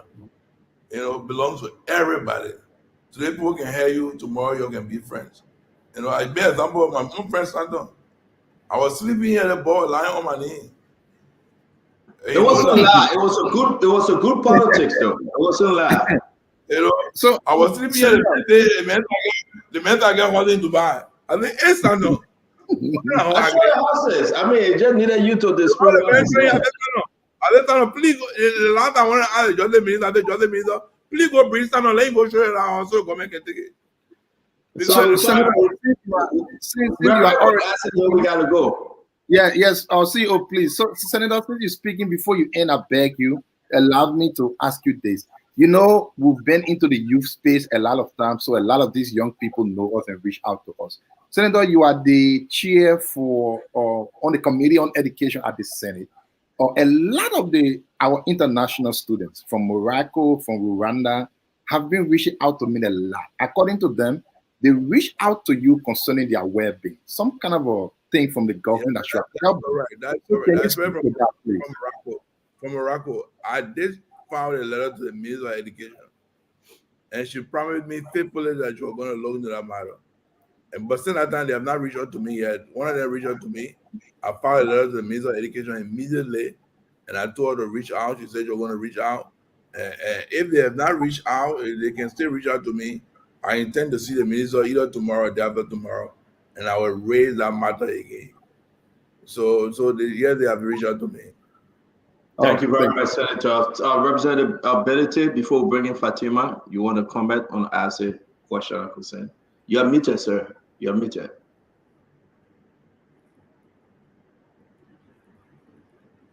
Can you hear us? Musa, they can't hear you. Okay, you're good. You're good. Go ahead. Yeah, you're good. You muted me. Look, for me, this is my greatest disappointment in the president. This president was elected on experience. He has a vision of what, and I sincerely believe that. Talking to him, he has a vision of the Liberia he wants to see. In my mind, the president has not begun to be president. He has not begun the process of governance. The government is not cohesive. He is not in charge, and he doesn't seem to be in charge. Parties, the Unity Party and President Baka have a perfect opportunity to transition this country so that this vicious circle that we are in, CDC did it, so Unity Party must do it. We need to be to the point where we can say we're going to do it because it's good for the country. Unfortunately, we're not there. And being presided over by one of the most experienced statesmen in our history, that's a big disappointment. I believe the president has to begin to govern. This president has not had a press conference. He has not spoken to Liberian people. He has not answered critical questions to Liberian people. People don't know where his stance are on critical national issue since he became president. And this was the United Party's biggest criticism of George Weah. I mean, it's almost like tit for tat between CDC and George Weah. Everything, the last time we're talking about our tenure position, one United Party person sent me a newspaper clip where George Weah removed the head of the LTA. I was so disappointed because they are taking it. So for me, Isaac, I'm very, very disappointed because I feel that, in spite of the fact that I didn't support him, I feel that the Liberian people have made a choice in him. And to the best of my knowledge, the reason for which Joseph Boakai was elected as president, he has not begun to execute that yet. Thank you very much. Fatima? Thank you. I mean, honestly, honorable ability. I'm a bit moved when you were talking about Joseph Boakai has not begun to actually run the government here, or he's not leading the country. I mean, under your watch, FIFA actually banned Liberia, okay? And at that time, Getting questioner like that, man. excuse me, Jesus when you Christ. speak here, I'm not talking. Please, please. Under your watch, FIFA banned Liberia from all activities. Okay, they even accuse you of stealing, but that's another thing. Fatima, you I are just talking to a like the different fact- person. Okay, Under my watch, Liberia went at the highest in rating. No, I'm Under saying my that. watch, Liberia played more games than the Okay, I will entire country reclaim my ever played. time. I will reclaim my time. So Let me, when please, you're done, I will reclaim my time. I want you to deal with the Okay, facts. I will reclaim my time. When you're done. Honorable ability. I never. Hold on 1 minute, Fatima. Honorable ability, please. Let you finish your question. Then we'll give you the chance, enough time for you to respond, please. Go I ahead. just want to say, when I see people talking about morality and moral compass, and I sit here and see the kind of people that are talking about morality and how under this government these procedures were done, and it's laughable. Under the watch of McGill and the CDC, Liberians were divided, equally divided. If you were not a sedition, they ran a cult government. They had a choir that sang praises to the king when Liberia is not even a monarch. So when I see everyone sitting here talking about, at this point in time, the government should be cohesive, we should bring people together. Why didn't you guys bring people together under your regime?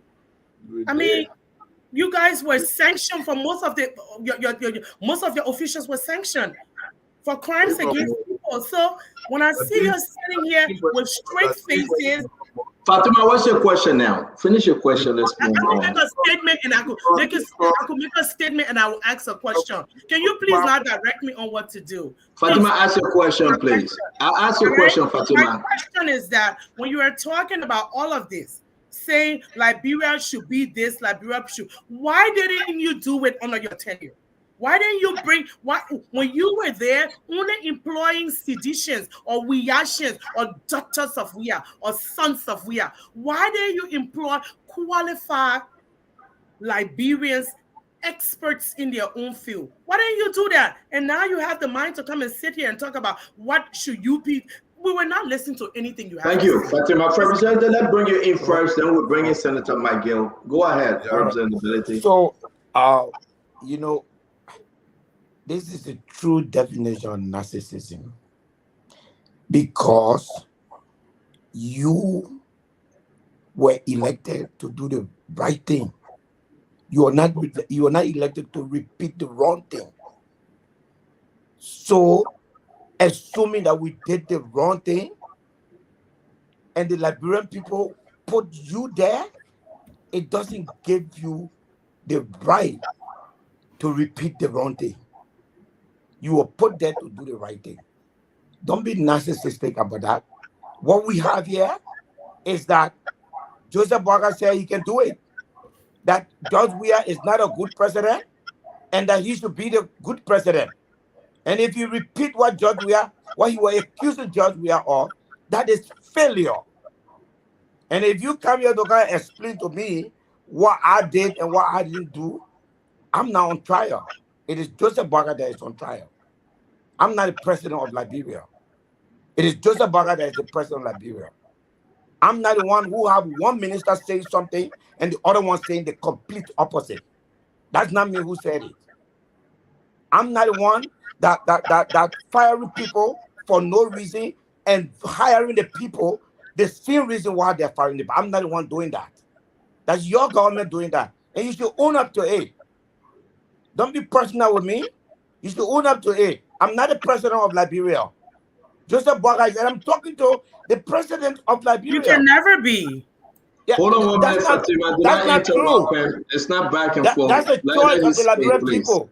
You have no right and you have no place to say whether or not I can be president. It is up to the Liberian people. But as we sit here today, the president is Joseph Boakai. If he fails, it is my right to say it. Remember, I am in a part of the government that is charged to hold him accountable and to oversee his function. And I will do that without fear of fear. Not this attitude from you United Party people that will scare us. You better do the right thing. Otherwise, you will have us to contend with. We've been here before. So that doesn't move us. You running the government like you never been in government before. That's what we are talking.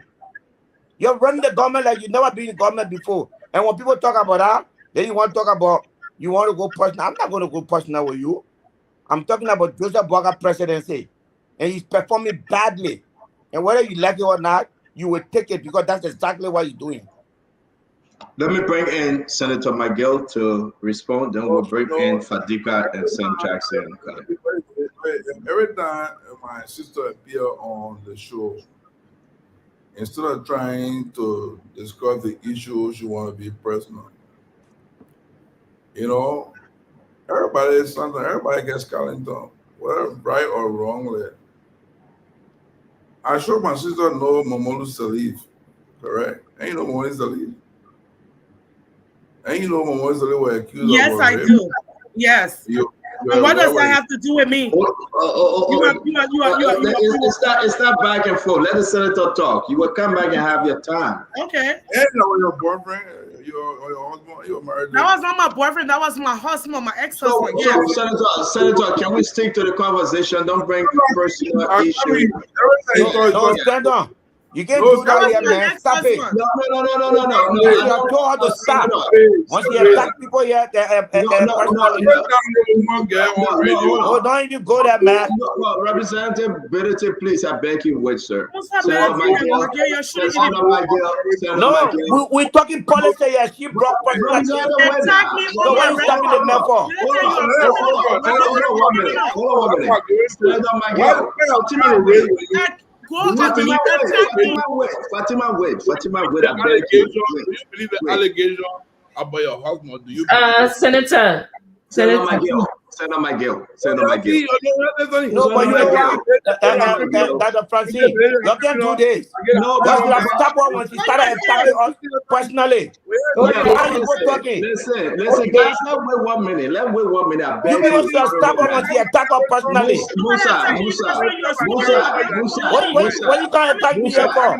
Musa, wait. Senator McGill, wait. Senator McGill. Senator McGill,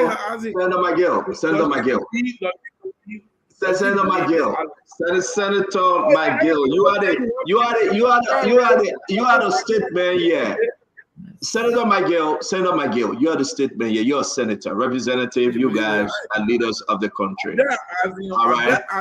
Yeah, but let no. We're gonna let our pass. We're not getting into it. Let's tell when she comes to discuss on it. No, Senator. I want us to let that pass. I can address it. No. Again, Fatima, wait. Let's leave it, man. Let's leave it. Let's get back to substance. Thank you, Senator. Let's get back to substance. Let's get back to substance, please. Let's leave it, man. It's not worth it. Principle. Is she suggesting that Boakai lied to the people to say when we come back we'll do things differently? The thing Joey are doing all the running, so don't vote for Joey. When we take power, we embrace the country. Joey are king here, Brussels City, according to all. We are Brussels City in the government. When we win, we'll bring all the Liberian in the government. Because like that Joseph Boakai campaign slogan, Liberia belongs to everybody, will unite the country. Is she saying that was a lie, that Boakai lied to the people? When people try to say things, and the first thing you want to do on people character. Look, the country belongs to everybody. I can tell you there are more United Party people in CDC government. What's the difference? Let me progress, please. I beg you. A lit.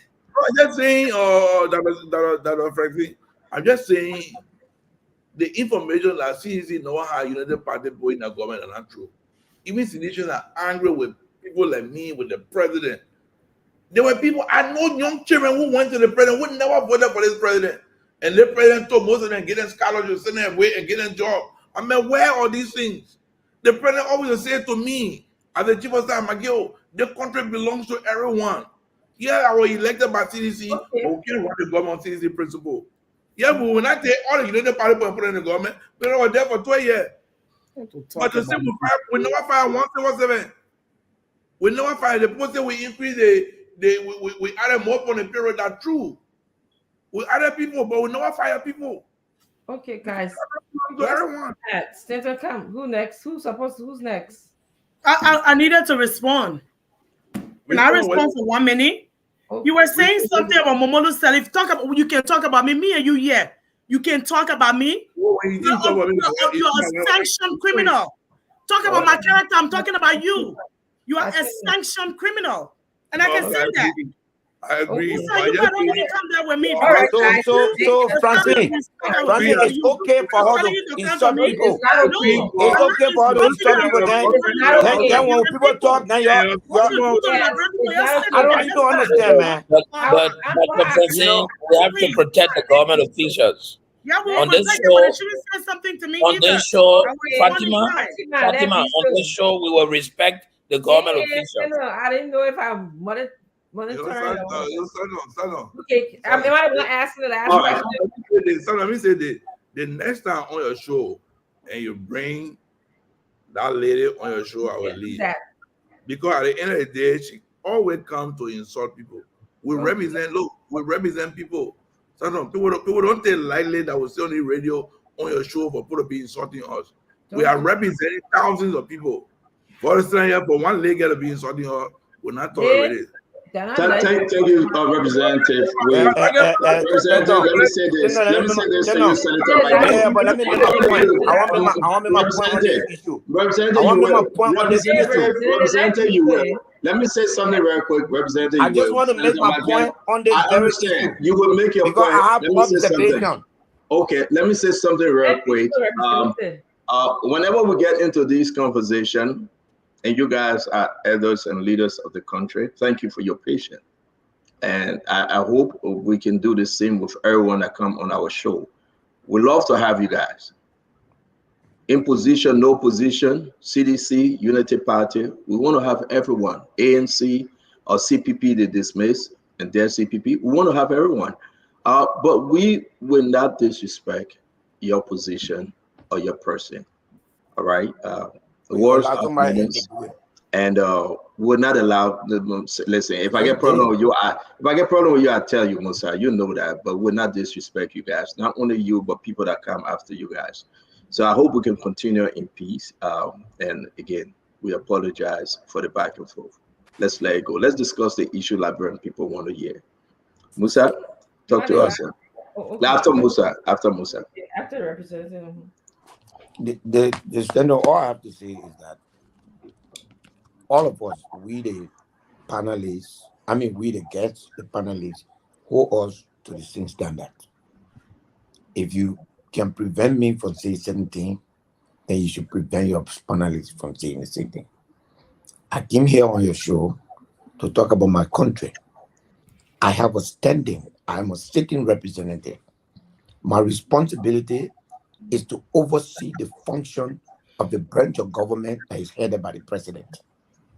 So I have every right to critique him, even beyond being a representative as a Liberian. If you ask me what I think of him, it is my right to say what I think of him.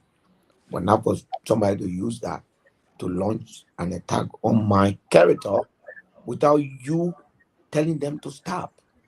Because at the end of the day, that forces me to respond, and the show runs into scatter. I have always avoided conflict with women. Even as much as she insulted me or attacked me, I never said anything to her. I went back to her government. But I think that the standard that you set is not fair, because you give us as guests one standard and you give your panelists one standard. That's wrong. We'll make adjustment, representative, and thank you for understanding. Can I say something, please? Mr. Jackson, if Dr. Richardson, you will take us home. Mr. Jackson, you will speak. Anything. Yeah, but look, Mr. Jackson, you will speak. Alpha Dika will speak. Then Dr. Richardson will take us home. Go ahead, Mr. Jackson. I'm going to speak as the elder here, okay? 1974, I was a young kid. I responded to an ad, and it gave me a job in a bank based upon me. That's how I want my country to be. They didn't know me. It's a bassa boy from Sonny Wayne, black boy, walk into a bank, and they hire me. That is a standard.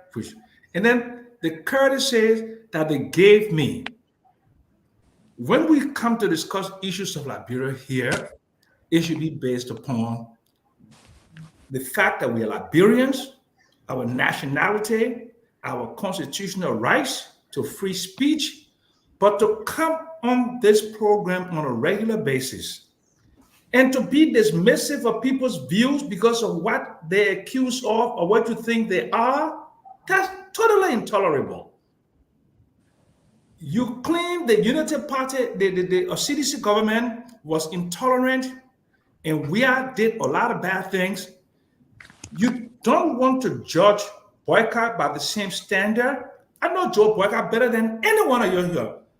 1978, he was LPMC managing director. I worked with him. What you're seeing today about Joe Boycott hasn't taken any decision in his life. He has not been associated with any success in his life except one thing. He's a decent human being. He's a good family man, and he's a deacon. He was 12 years. 12 years. Vice president. Then you take me, who spent only 3 years in government, and Musa Belete and McGill, two of the most successful Liberians in the post-war. Two of the most successful Liberians in the post-war.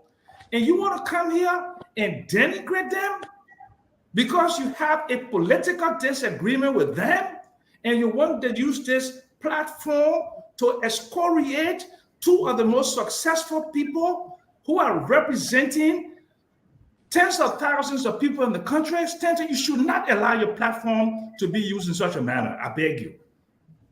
She does it to me frequently. As soon as I talk, she said, our minister, 1980, our this. Discuss the issue. Your government, you better go look for a job. Yeah, your government brought a bogus deal, 285 equipment that they cannot defend. They cannot defend. And when somebody talk about, hey, you want to talk about something that they did, you can't do that. Stanton, this is not correct. This is not a platform for ad hominem attacks. This is not a platform to denigrate people. This is a platform to advance the cause of Liberia. And just like my very good friend Fallo said, you should talk to her. I'm not going to walk up the set because she's here, but you should have a background talk with that young lady because she's making your platform to be cantankerous and very unbefitting. No, please don't stop me. I beg you, this is important, okay? We need to be civil, to love each other. We are Liberians. Why we have the chat room? Huh?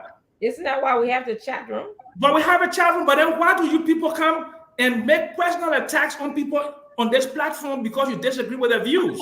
All right, Uncle Sam, thank you. We heard you. Thank you. Let me bring in Fatika. Fatika, go ahead, please. Thank you, Uncle Sam. Well, I hope you give me a chance. I got one question for honorability and one for. Go ahead, Fatika. Go ahead. Honorable McGill, you mentioned something about Unity Party hiring partisans. I can't remember how many years ago, but I know right after the June 7 protests, and I must commend you for it. You got a lot of compliments for reaching out across the aisle. Somewhere around that time, your team reached out to us that you wanted us to have a conversation. We did come to Liberia, even though we met at the Chinese embassy, but then we didn't really have that conversation. We had a conversation, the actual meeting with 12. But you did reach out to us, and I'm gonna commend you for that. And a lot of people have praised you for reaching out across the aisle. But upon our arrival in Liberia, Senator, so many things happened. There was CDC cyber team attacking us. There were a lot of multiple things, screenshots that I got from your chat room of even people, my own good friend, Piso. I've never said this before. Piso and other people that say we're not wanting or working in the government because of our stand against former President Buia. That was just me. Several other people complained that they had to go on the sycamore tree, red beret, join the CDC before they will be accepted in government or work. Now, fast forward 2024, I see you talking about unity and the country is divided. I thought the country was divided then. I thought it was a recipe for division. You may not have known it because of your position, but as someone that was a direct victim of that situation, do you believe that the CDC owe us an apology? Do you think that there was a mistake and that you guys made for not even paying attention to those things? Or do you regret it?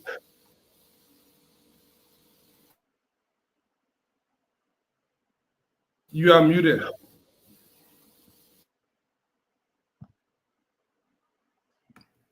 Maggie, can you unmute? You have to unmute. Yeah. I think in every political institution, you always have the hawkish group, people who believe they call it a hardliner. But we were in senior positions, the president, including myself, we were always reaching out. You go talk to most of the young partisans in Unity Party, talk to people in the opposition. We're reaching out to people, trying to make sure that we bring more people in the system. Look, for instance, Mary Brown was never a friend of the CDC when we were in opposition. Mary Brown was never a friend. Mary Brown wanted to put in every day you were having issue with CDC, even including myself. But what happened, Mary Brown wanted the first person we appointed. Besides young clinician, when you came that day, the unfortunate thing that I never had the time to sit down with you and talk about, I was very excited to see you, and your brother. I was very excited. I said, look, I saw we can all work together. But I do agree that in every party, we're not talking about the ordinary party. The ordinary party will have their hawkish behavior or attitude. But we're talking about the senior policy maker, the president, the senior advisor to the president. They must be accommodating. Because we are the one who set the example. So I'm not saying all citizens were saying they were happy to get everybody. Citizens wanted to get themselves in government, but we said, no, that's not where you got to go. The president said, look, we got to run the country in a way that we are a representation of everyone. And you saw our relationship. So we can't say that we want to apologize because we didn't take everybody. Well, one thing we did, and I keep saying that we never fire anybody from the period government in terms of removing parties in here, posting people here. We brought some people. People say we bloated the payroll because we brought in additional people. But if we wanted to remove people or make sure the payroll is small, then we'll have 500 Liberians. But most of your colleagues will tell you, man, the more people came in, even if you're not working, we'll find some kind of way to address your need. Some kind of way we'll find a way to address the need. But mind you, even me, the co-chair of Unity Party, the co-chair of Liberty, or CDC, the Unity Party, I've not had an opportunity to say, man, let us invite the co-chair so we can have conversation. Everybody there in front of me, they can't even invite me to a meeting, but I'm not out for a meeting. But the president should be saying, let me invite President Weah to a meeting. Let him invite the co-chair. See what you're thinking about. Okay, let invite the party chairman. We tell them, we talk to the Unity Party chairman. We have meeting. We're close to opposition party people. And what I'm saying, the leadership of the country needs to set the example. I'm not talking about a young Unity Party people who pass around and hustling for a job. None of people are talking about the leadership of the country. Leadership of the country.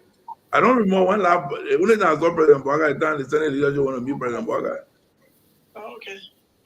Let me go straight to Honorable Ability. Honorable Ability, congratulations for that bridge. I saw that bridge. I keep looking at the video and something. That's how you do development. When you want to do it, you do it. You don't put someone at Monkey Bridge there halfway. I must commend you. Now you are a representative. But your party, the Liberty Party, a vibrant party. I think a few parties in Liberia are considered serial money party. And the Liberty Party happens to be one of them, along with the CDC, a few other parties, political institutions. What about ANC? Did they serious minded? Don't put words in my mouth. Okay. Don't put words in my mouth. I will stick to the Liberty Party. I will not go there. Which one? Mr. Ability or Youngly? Which one? We coming to the team. Okay. I think representability have succeeded in almost everything. Now we're coming to the meeting. He needs a home. And that is the Liberty Party as we know it. What is this current status of the Liberty Party and what is the future of the Liberty Party? Thank you, Fadiga. And thanks for the compliment.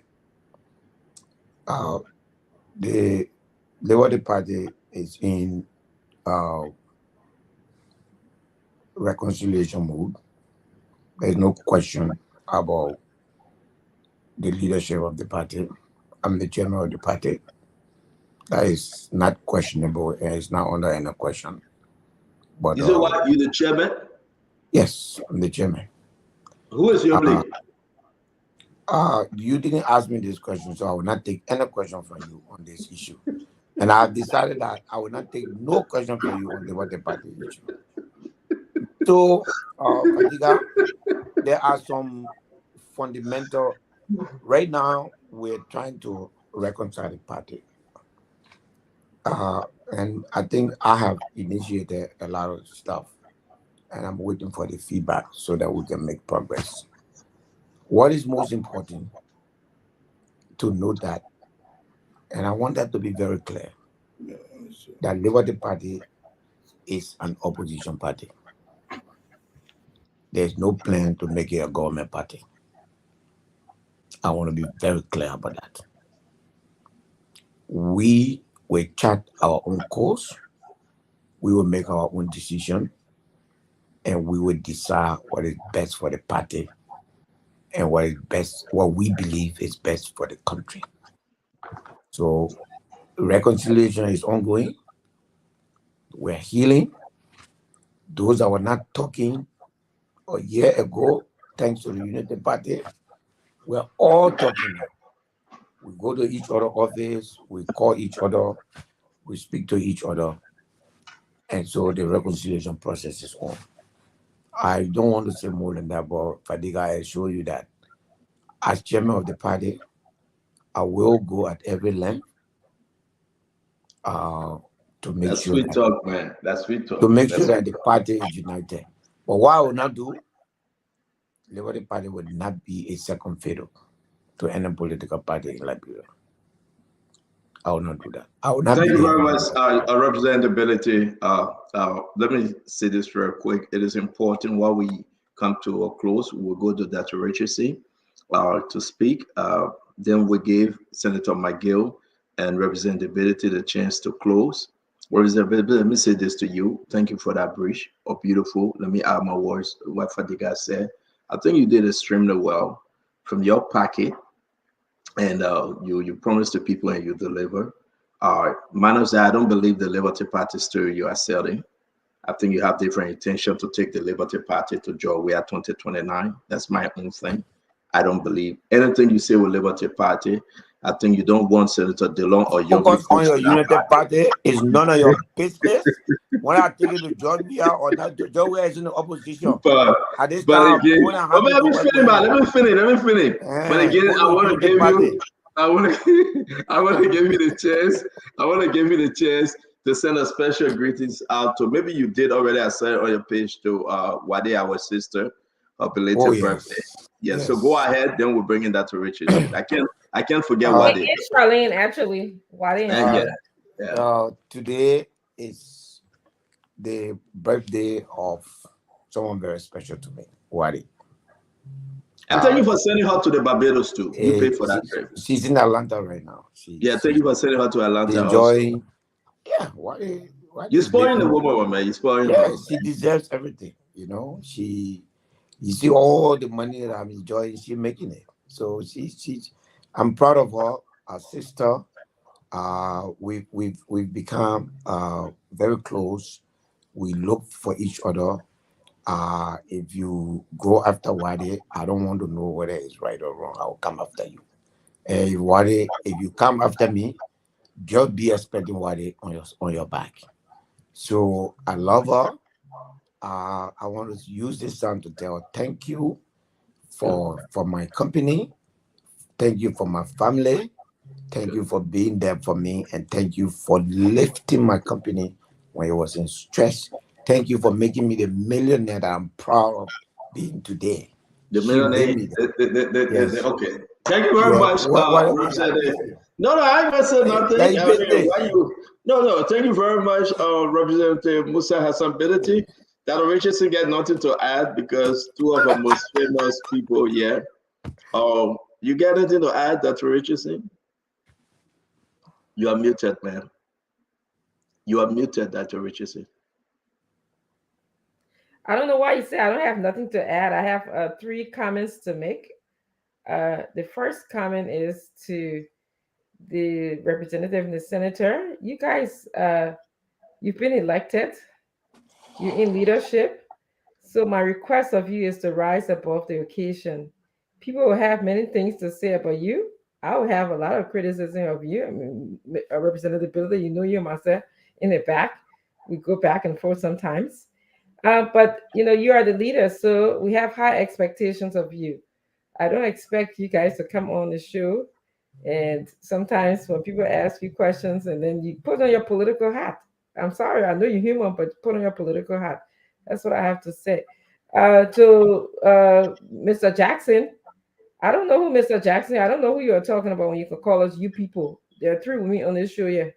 You want to talk to us? You come in the back and talk to us, or you go to Mr.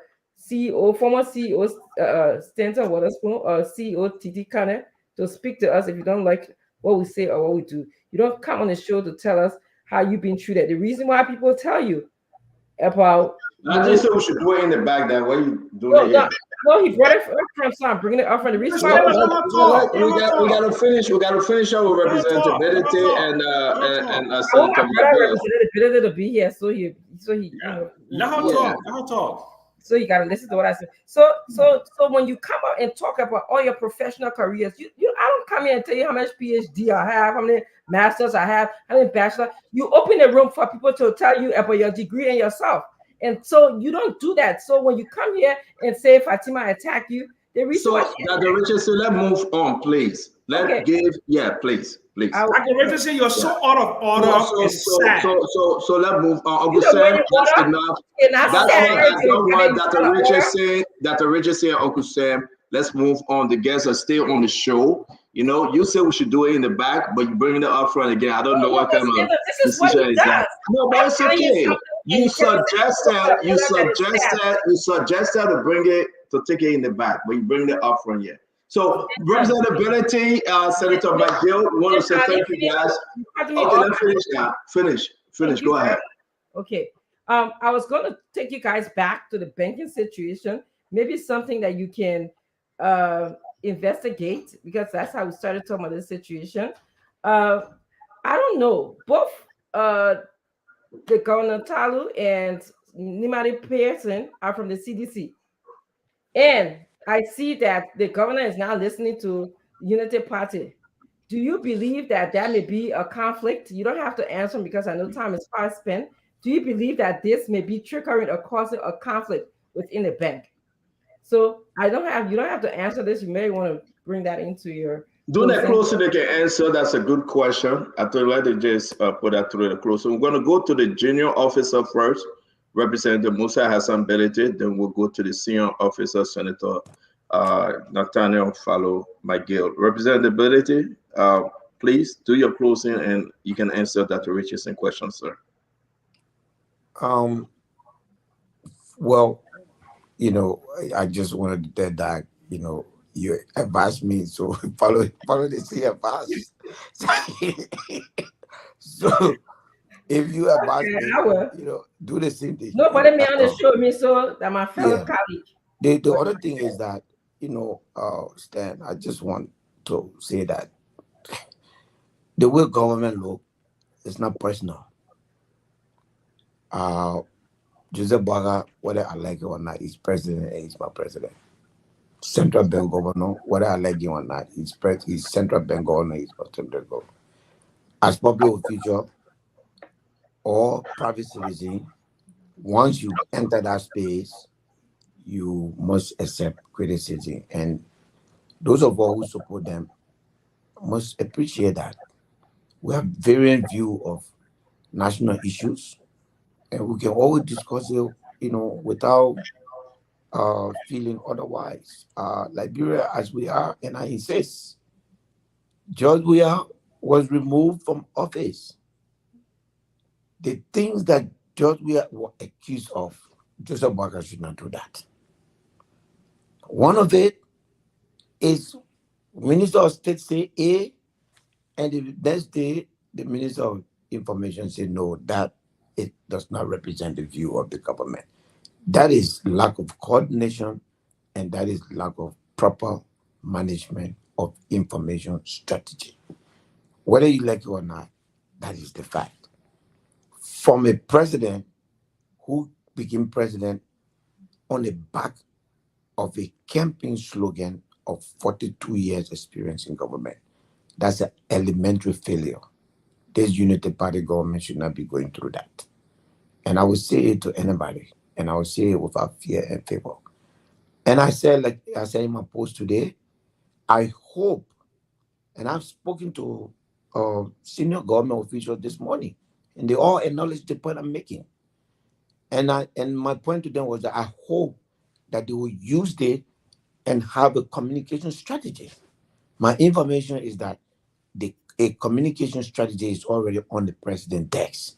That's why I said the president, when I speak, I have access to information as chairman on national security, so I speak with some degree of authority. There are information that are on the president's desk that he can utilize to put the government in order that he has not done. And until he does that, I would categorize him as not functioning properly. Because if the government was functioning properly, one minister would not say A and another minister would say B. I'm hoping that this yellow machine story will help the government to realign itself, redesign how it gets out to the public on information and how to deal with it. The last thing I have to say, the president, again, the Unity Party, biggest complaint against George Weah was that George Weah was not speaking to Liberian people. That he was not having press conference. Since Joseph Boaga became president of the Republic of Liberia, he has not spoken to Liberian people. He has not had a press conference to answer questions related. Press conference is a mandatory responsibility of the president so that he can communicate with the people.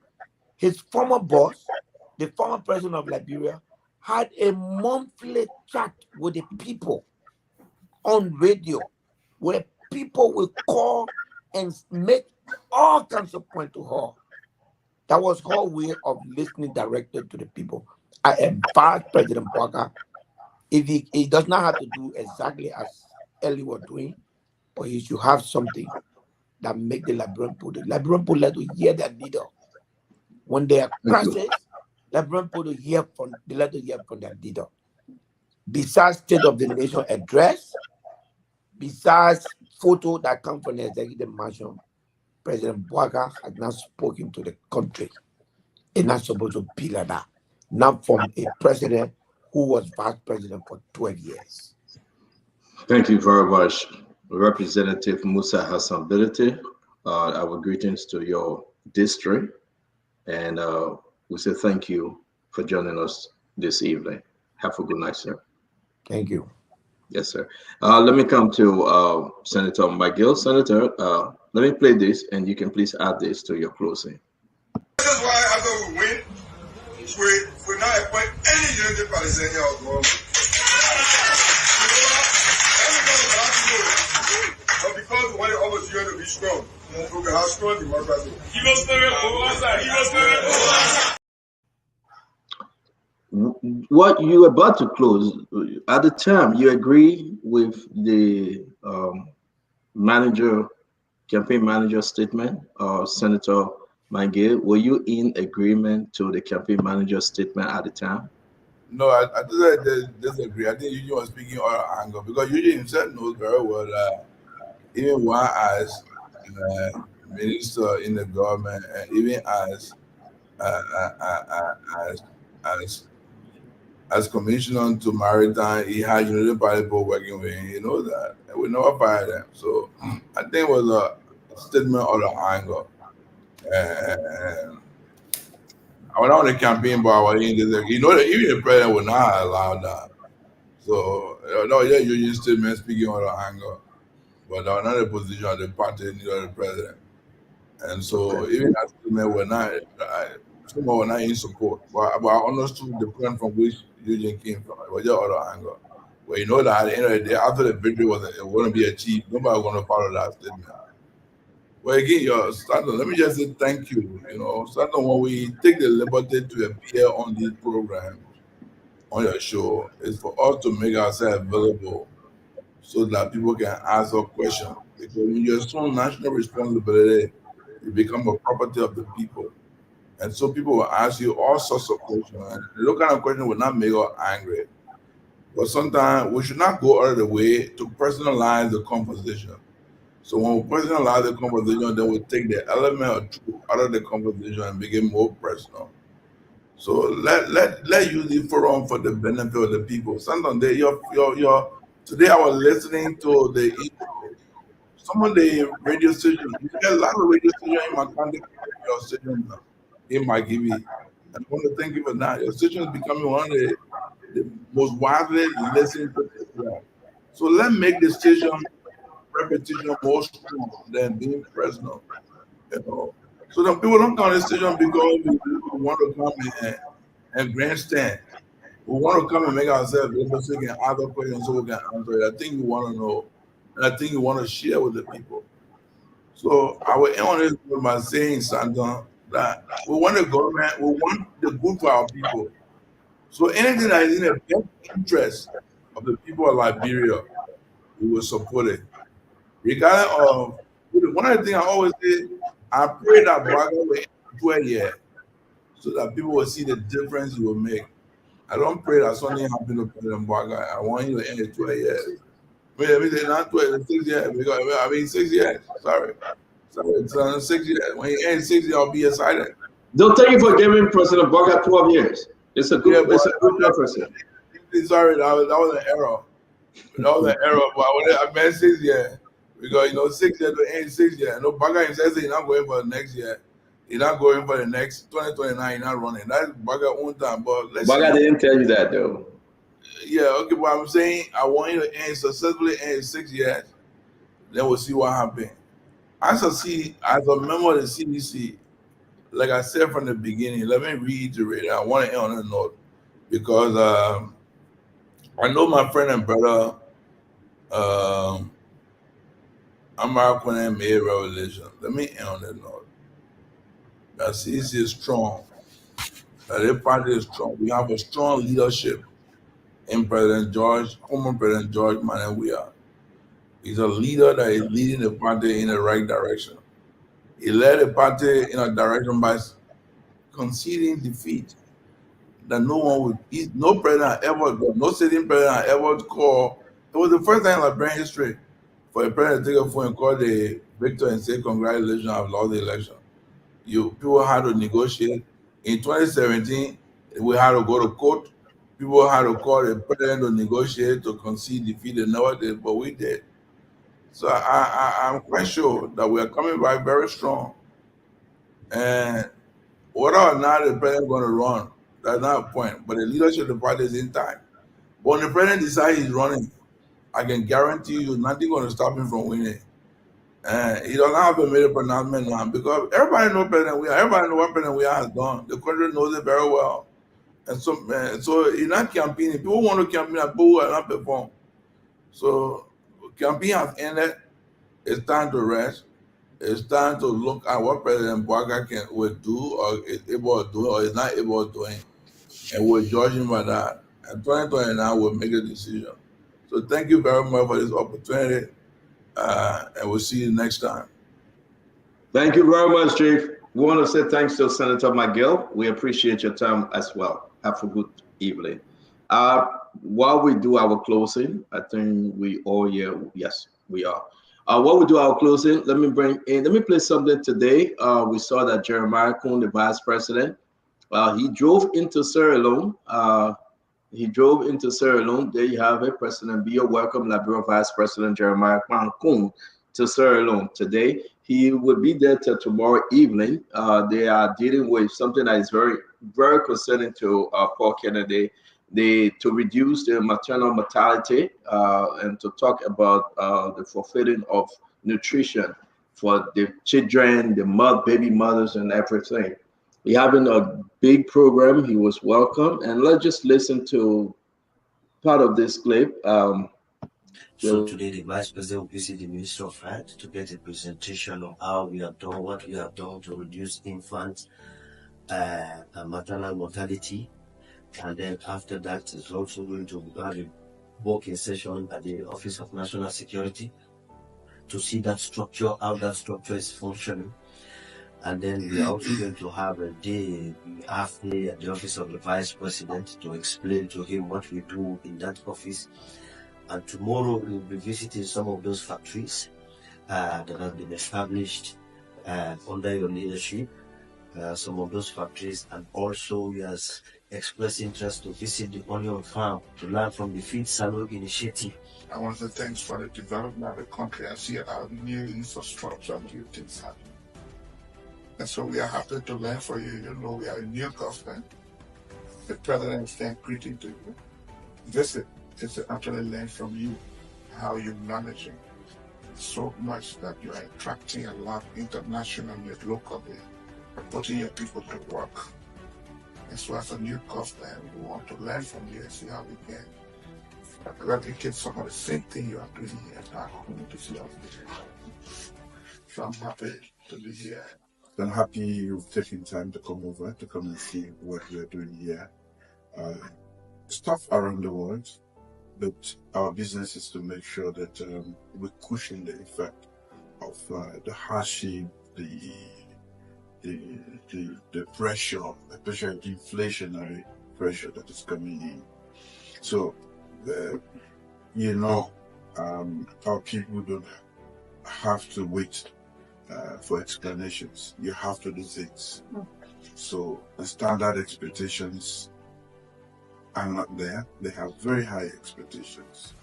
So you have to strive to work hard, and not rely on explanations. It takes a team, a very good team, good leadership, cohesion to work towards that. That is what we've been doing. We have not been fortunate with international occurrences. We are just a little over a year into the first time when COVID hit, and all the programs we have started, we are almost going to disarray. We kept our focus, and we were able to do so much that we attracted international attention that brought in more resources. The world is very competitive today. You can't sit at home and get what you want. You have to go fetch it even when it's available elsewhere, you have to be there because everybody is scrambling for what is out there to take to their own, countries.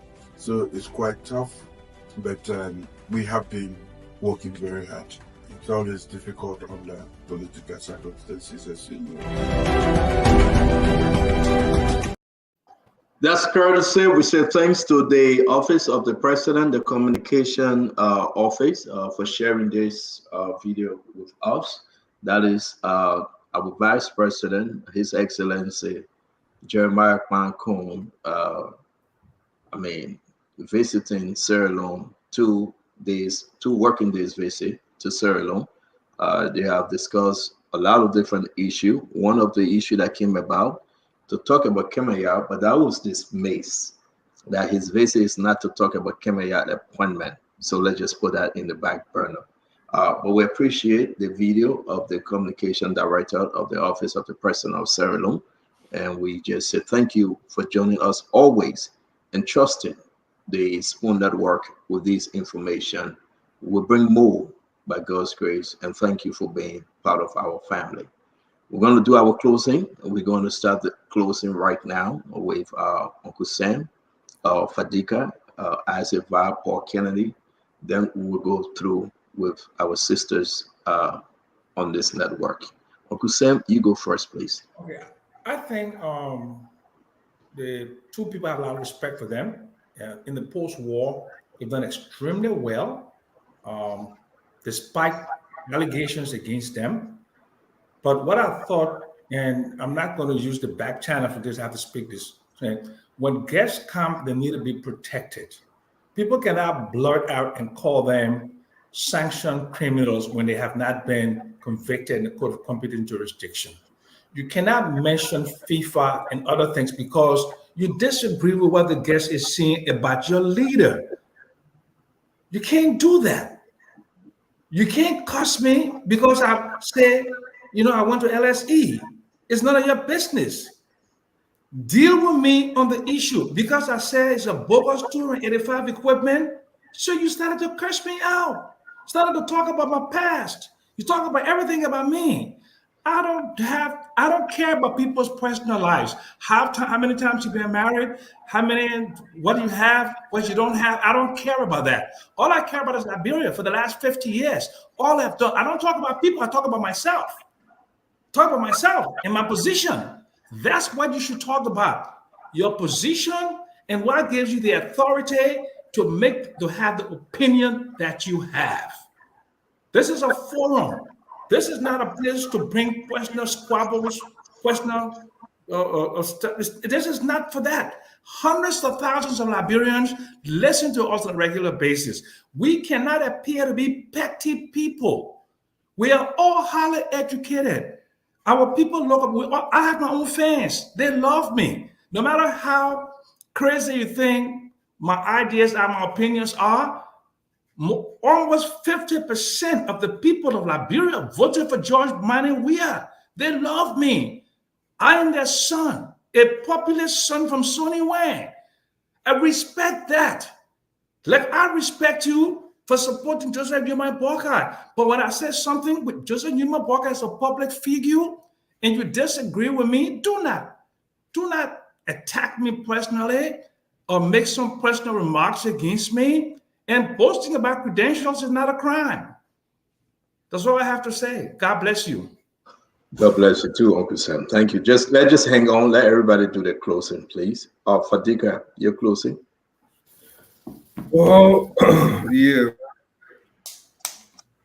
I don't know. Sometimes it's the politics.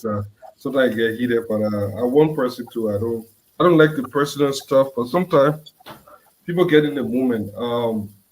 It was a great show. I admire the fact that our leaders are taking time off on their busy schedule to come on here and discuss national issues. It shows that our politics is evolving, and sometimes we have the opportunity to something to engage them. I will start with McGill and then I'll go to representability.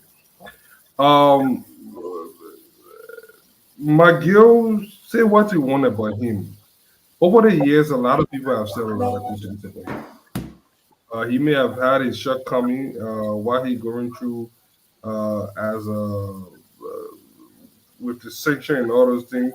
Those are things I won't wish on my worst enemy. I hope that uh, he will find closure. There will be closure to this thing. I have to have my opinion on a lot of things that have gone on, even with our American partners.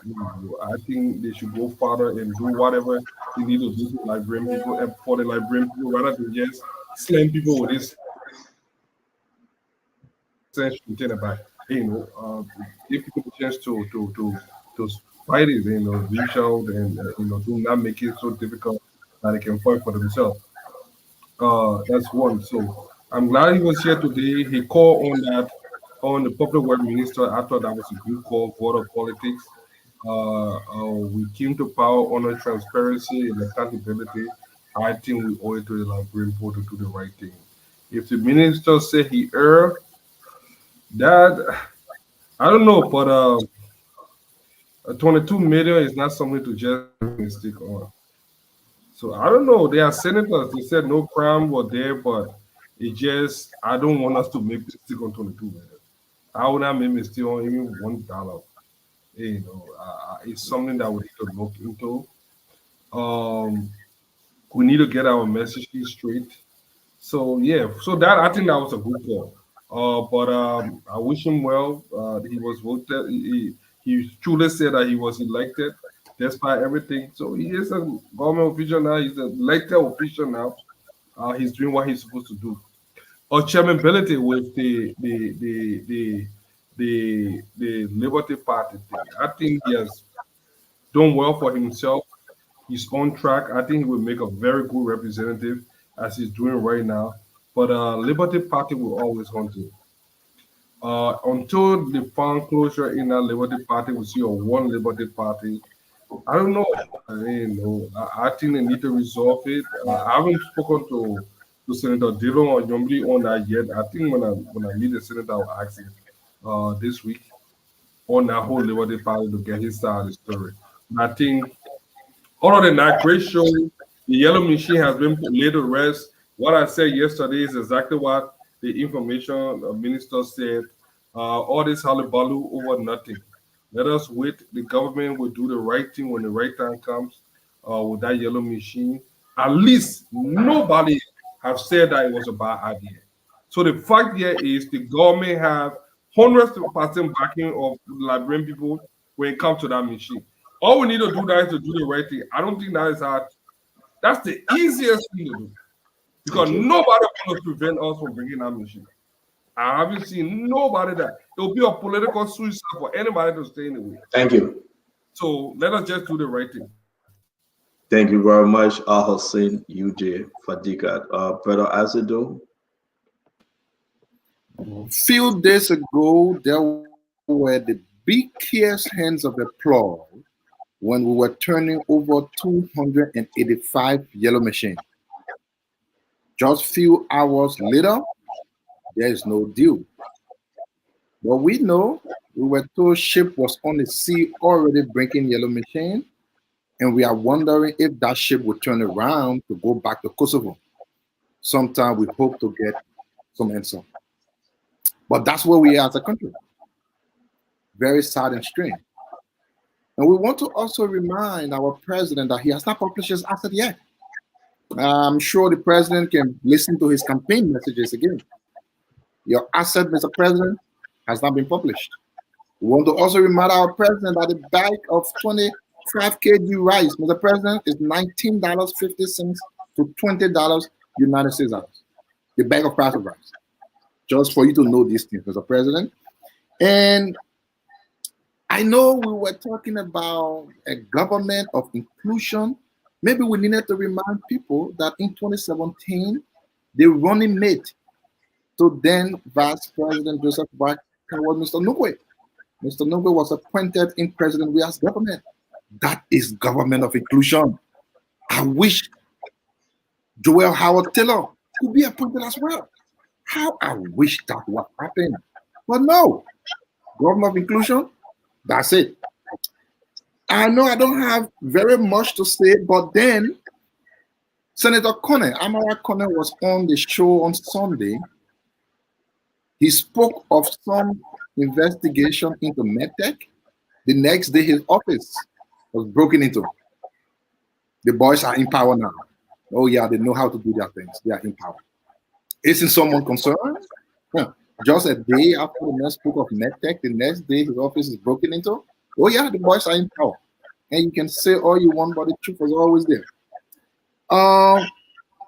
To the Minister of Education, I want to make this as a public appeal on behalf of our brothers and sisters and kids and friends who are outside of the country in pursuit of education, especially those from Morocco, Rwanda, who've been reaching out to me, told me, I think the minister has tried to get involved, and there was some checks or something sent to Morocco, but they have not received anything yet concerning their staff paying to help themselves pay their bills while they are learning. We want to kindly ask the Minister of Education to please look into that for our brothers and sisters who are outside the country. And lastly, in my next 23 seconds, because I'm looking at time, I want to take this and personally talk to seditions. If I mean seditions, I mean those who President Weah gave green letters. You were in a government for 6 years. You were ministers, you were directors, you were proud. This is the time you show that you meant for country when you were there and not your own pocket. You need to come out of your struggle. You need to speak up. You need to prove that you were there for Liberia. And you need to defend what you did. I will always say, don't be a coward, that when there was a green letter you were enjoying, and after green letter you are all quiet, and sometimes you say it's too soon. Save me that. Traditions, especially those who got green letters from President Weah, you served President Weah for 6 years. If you know you felt when you were serving, you need to tell the Liberian people. But if you were successful, you need to come out of your wherever you are, get out there and make sure the Liberian people get hope again. It is disgusting to see a lot of us, our friends, just quiet, looking for what reason. All of us lost elections. We're not going to die. United Party people did not win 2017. They didn't die. 2017, they came back 6 years later. You will not die. Come up and ensure this country, we can save it back. You are seeing what is going on. I'm sure we are all not happy. Thank you. Thank you very much, Asido. Let's move to Mr. Kennedy. Paul? Thank you. I thought it was a very good show, as always. You know, having our statesmen and actually having the opportunity to throw conversation around ourselves is a good thing. My passion is back to the educational system. And I was glad that the chairman on education was us tonight. He's probably still listening. Our education system is not good. Most of the problem we have in Liberia comes out of, the challenges we are having with the educational system. Every successful country that is built from the education system up. When people in the country are educated, they will innovate new ideas, and the innovation will bring wealth and development. Hunger has a very strong impact on connective function. When people go to school hungry, they do not think. Your judgment are impaired. You lose concentration. You will not be retentive. As a matter of that, most of our students in Liberia don't do very well, especially at the fundamental elementary level. I mean, in high school and college, some of the students are able to find food for themselves. But at the elementary level, where we have our parents very poor, most of the time they don't have electricity. They cook food, they keep overnight to give the children. By the time it's daytime, that food is rotten in the morning, and the kids either have to eat their spoiled food or decide to go to school hungry, leaving them uncatered to is a challenge. If the kids are hungry, they're not going to learn anything. You know, Liberia has to do better for its citizens. Do not overlook the education system, because that's one of our problems. You know, to have a civilized conversation among Liberians is a problem. One person disagree with another, mother calls start coming in, father calls start coming in. It is because of the level of education we are getting. Education has a maximum part and role to play in how we address each other and how we see issues from other people's perspective. Critical thinking. You're hungry, you cannot think critically, right? And once you're not built from that foundation up, in the adult age, you would not be a critical thinker. Most of the decisions we make do not, lead us into that. Tonight, what I saw on this show, really challenged me. I don't think we should be exhibiting such behavior on the show. I think we have the back room so that we can always iron out our issues in the back room. And just finally, CEO, I really think that the senators should work into making sure that the education system is giving to the hands of the county. They can work on some plans to do that. Decentralized education is that way in Pennsylvania. The counties are running the schools. You don't see the federal government doesn't run a school. It only give the policy aspect. So we can adapt that and bring it to the national unitary government system we have in Liberia. The Ministry of Education could be the policy arm, but then counties should be held responsible for making sure the implementation of education is done, and we can work on documentation to do the development that can put schools into the hands of the county. It becomes county school system. So every county is responsible for providing their teachers, for paying the teachers, with subsidies coming from the Ministry of Finance to the county level. But you have to strengthen the county to do so. That's why the superintendents you are appointing have to be people who have understanding of developing system. The city mayors you are appointing have to be people who have the line of understanding in how to read and write. You cannot send a city mayor who does not know how to develop the pillars and cradles of managing a city. So thank you. I thought it's a good show. We'll continue to talk. People say you're talk tired, but this is our country. This is the only thing we got. We'll talk tired until they start doing the right thing. Thank you. Thank you very much, Paul Kennedy. We appreciate your closing. Glendy? What a rocky show today. I'm just going to be honest. I think sometimes for us, as for me, this is, it can be difficult. It can be challenging, knowing yourself and wanting to be able to have your point of view and to say, to talk about you. And sometimes the audience and the guests too sometimes can be also a bit difficult too to talk to. So I think the burden of proof rests upon both sides of the aisle. It rests upon us as panelists, yes, because we're here, we're inviting them into our space here to come and talk. But it also means that we have to also be able to caution ourselves.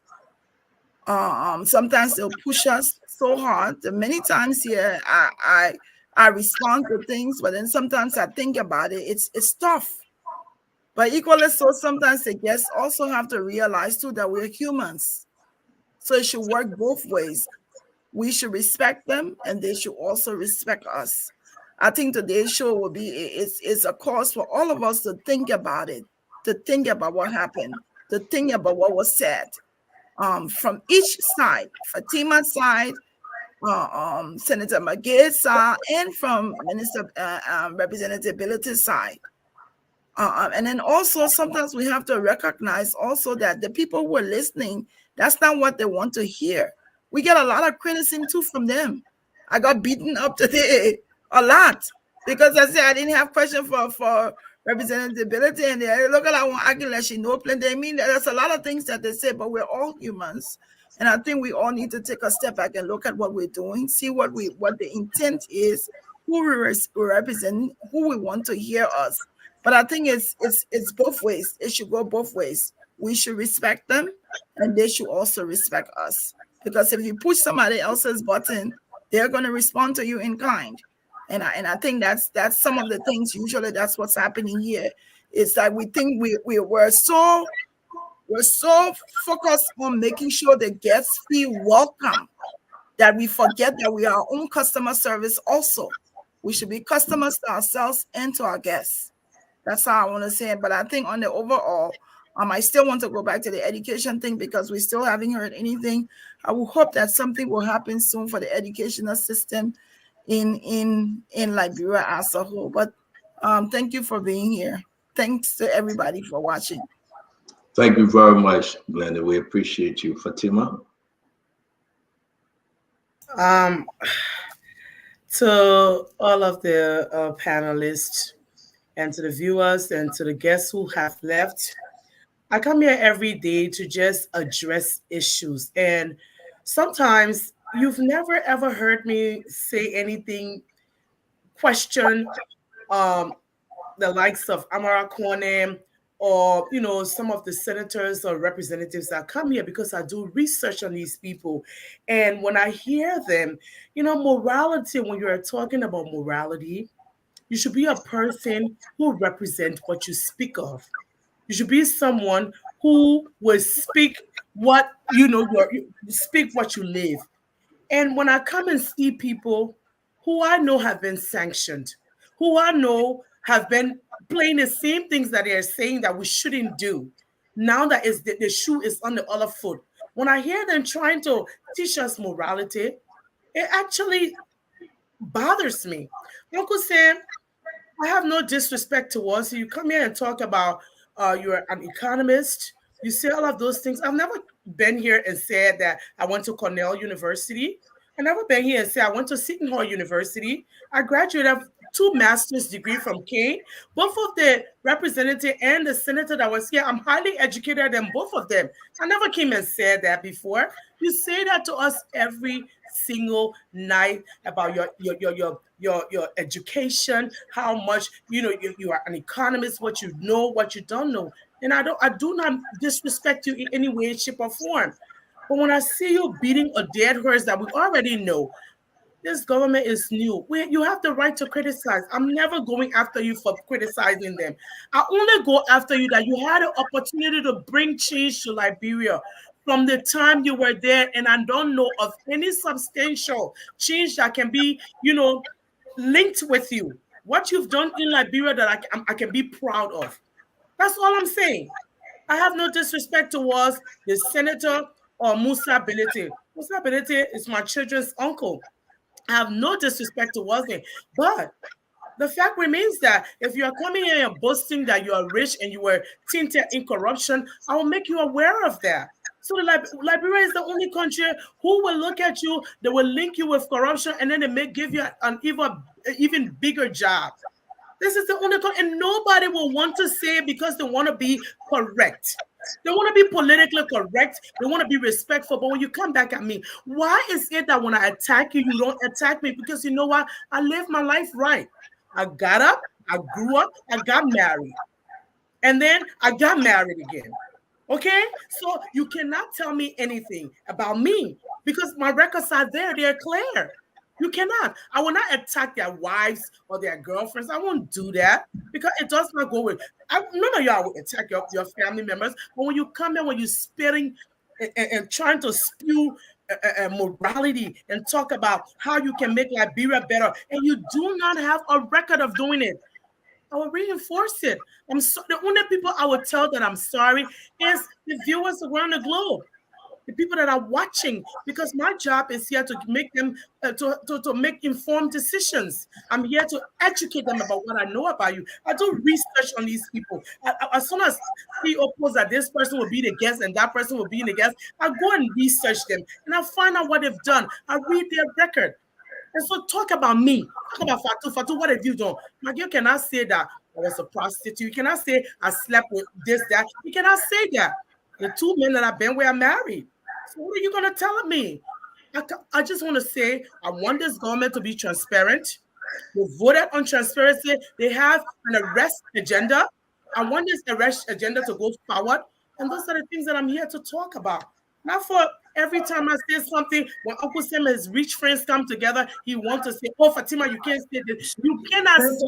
You can talk later. Talk later.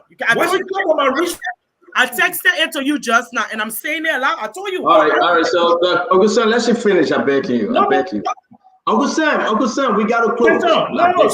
But we still got Dr. Richardson to speak. Don't not interrupt her. No, but take control, Stanton. We can give you extra time. Don't interrupt her, please. Fatima, When thank you very and much. your Are you rich done? friends who have enriched themselves for road fund money, stolen money from Liberia, who have enriched themselves from former government, stealing money from the Liberian public, come here and try to showcase how wealthy we are, we will check them. Checkmate. Thank you to the viewers and everybody that's watching. I'm sorry to the viewers if I said anything that hurt you guys, but I don't mean to hurt anybody. I just want these people to know that Fatima. we cannot come here and just spew all kinds of things and we celebrate them. I will not Thank you. celebrate filth. Let's go to that. Fatima, thank you for joining us today. Dr. Richardson? Well, I want to just tell the representative, thank you for coming to speak to the Liberian people. I also want to tell the senator the same thing. Thank you for speaking to the Liberian people. This is how it's supposed to be. You are in a leadership position. Liberians are eager to hear what you are doing for them. They are expecting you to speak to them. By you hiding or acting bigger than them and refusing to tell them what is going on, it creates a dead zone for them. I come from the professional background where when there are disagreements or when you have any kind of dissent, there's a place to do that. You go through the proper channel. You don't do it publicly, and this is what I've always advocated for on this show. It's been like that previously. That the chat room was created. Whatever we feel somewhere somehow about somebody, that's where we went. We went to the chat room and have discussions. But increasingly, people are expressing their anger or their views about another panelist. This is not what the Liberian people don't come to listen to how we panelists feel or what's going on with us or our disagreements. They come to listen to the guests and how we discuss the issues relating to Liberia. And sometimes when we find people just boasting about their credentials, it triggers we who are in this human service field. It triggers me to wonder, why is it that you do that all the time? It presents some sort of arrogance. It presents some kind of something that you're trying to prove to the Liberian people. Perhaps you have low self-esteem and you're trying to prove, that you're a bigger person. So that's what it triggers for me. But I withhold those thoughts. I'm just sharing why I can sit here and talk about, what all the papers I've written. You can go to Google me and all of that stuff, how many students I teach and what have you. But I don't care to do that because that's not important to the Liberian people right now. That's probably some of the things that got us in trouble because we knew too much book, or we consider ourselves book people in Liberia. In our country can barely get good drinking water from a faucet. I also want to just move forward and tell Mr. Representability, congratulations. You are doing very well for the people of District 7, Secretary in Nima County. We saw the bridge that you built. I've been on the roads that you have used your yellow machine to fix for the people. On this show, I asked my last question to Senator McGill is, what was his plan for the people of Margibi County? I have some interest in Margibi County. I happen to be from a lot of counties, 3 or 4 counties in Liberia because of my parents, where they settled, where my family of origins from, and different reasons, which I don't care to boast about on the show. That's not why you listen to me. But I want Senator McGill to take a lesson from Benedict Play's book, okay? See how Benedict is developing his county, Nima County. I want you to do that for Margibi County. So the next time when you come here, please give us some kind of vision that you have for Margibi County. Tell us the plan. Otherwise, it was a great show. I want to have more guests, more senators to come on and tell and speak to the Liberian people. Senator, thank you for giving us the opportunity, and we'll continue the discussion in the back. Thank you very much. I want to say thanks to Asadu, thanks to Sis Glendy, Uncle Sam, thank you very much. Fatima, as always, thank you. Paul Kennedy, thanks. Fadika, Francine Chinwe, thanks. Let me say this. Don't forget it, Dr. Richardson. What? Let me boost a little bit. Please call me Dr. Francine Chenoweth Richardson, please. Special thank you. No, don't call me special. Let me, let me, That's my name. Respect for styles. Thank you, Dr. Richardson. Let me say this. Folks, thank you for joining us always. What you see here today, you will not see again. We will take the appropriate step. We will implement some rules and regulation that govern us. We'll be respectful to ourselves and our guests. What you saw today, what you heard today, it will not repeat itself. Because of you, we are here. We come here every evening to talk amongst ourselves. It's a privilege and honor to bring in the guests. They are not there to disrespect us. We are not there to disrespect them. We'll be professionals. We'll be mature. But I can guarantee you, what you saw today, what you see today, you will see them no more. If we cannot govern ourselves and stick with the issues and discuss the issue and leave personal issues, then we shouldn't come here to talk to you. It's time and season for everything. There came a time that Musa Bediti and myself never got along. Even not telling McGill, it was election time. Election finish is done. McGill said it right. We sent people over and we heard that McGill was going to SKD. We sent people live. They carry live. Yeah, on spoon. McGill called me and started crying. Sent out to my heart. I said, my man, I heard that you were to SKD. They saw you in white pickup truck. I have to announce it. It was election time. But let me say this. Because of you, Liberians, home and abroad, we are here. What you saw today, you would never ever see it again. And we'll have to serve you right. Again, even be myself, will remove you from set. I will remove myself from set. But I will remove the guests that feel that it is important to disrespect any one of us. So we appreciate you. We say come again tomorrow.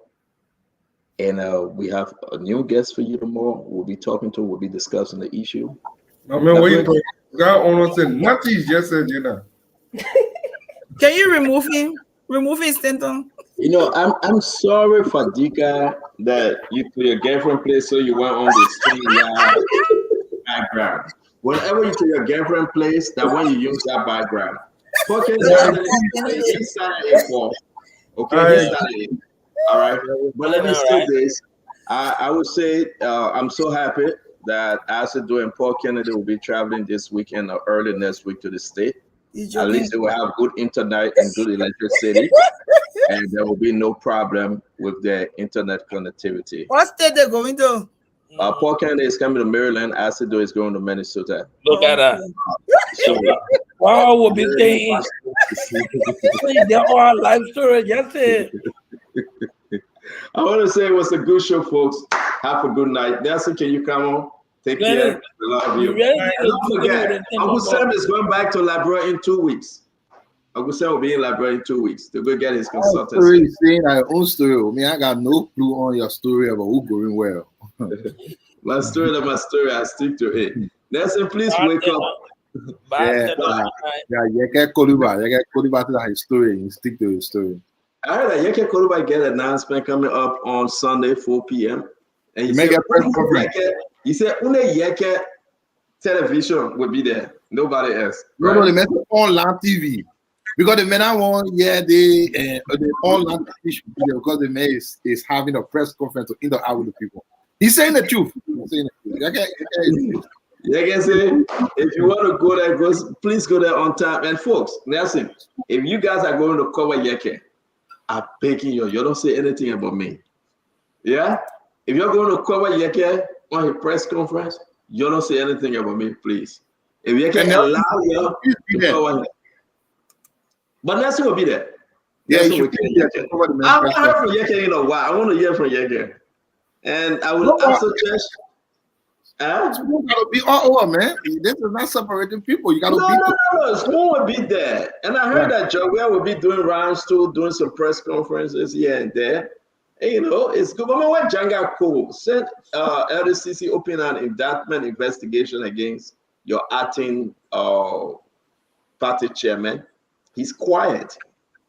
And the LDCC is chasing him because he formed part of that FIA. You know, every day you get your own news. Where LDCC going? Where LDCC? The man is the man signed those. The man signed those checks. He, Samura Wudakodi, and Samuel Tua. The guys just got reached from finance ministry.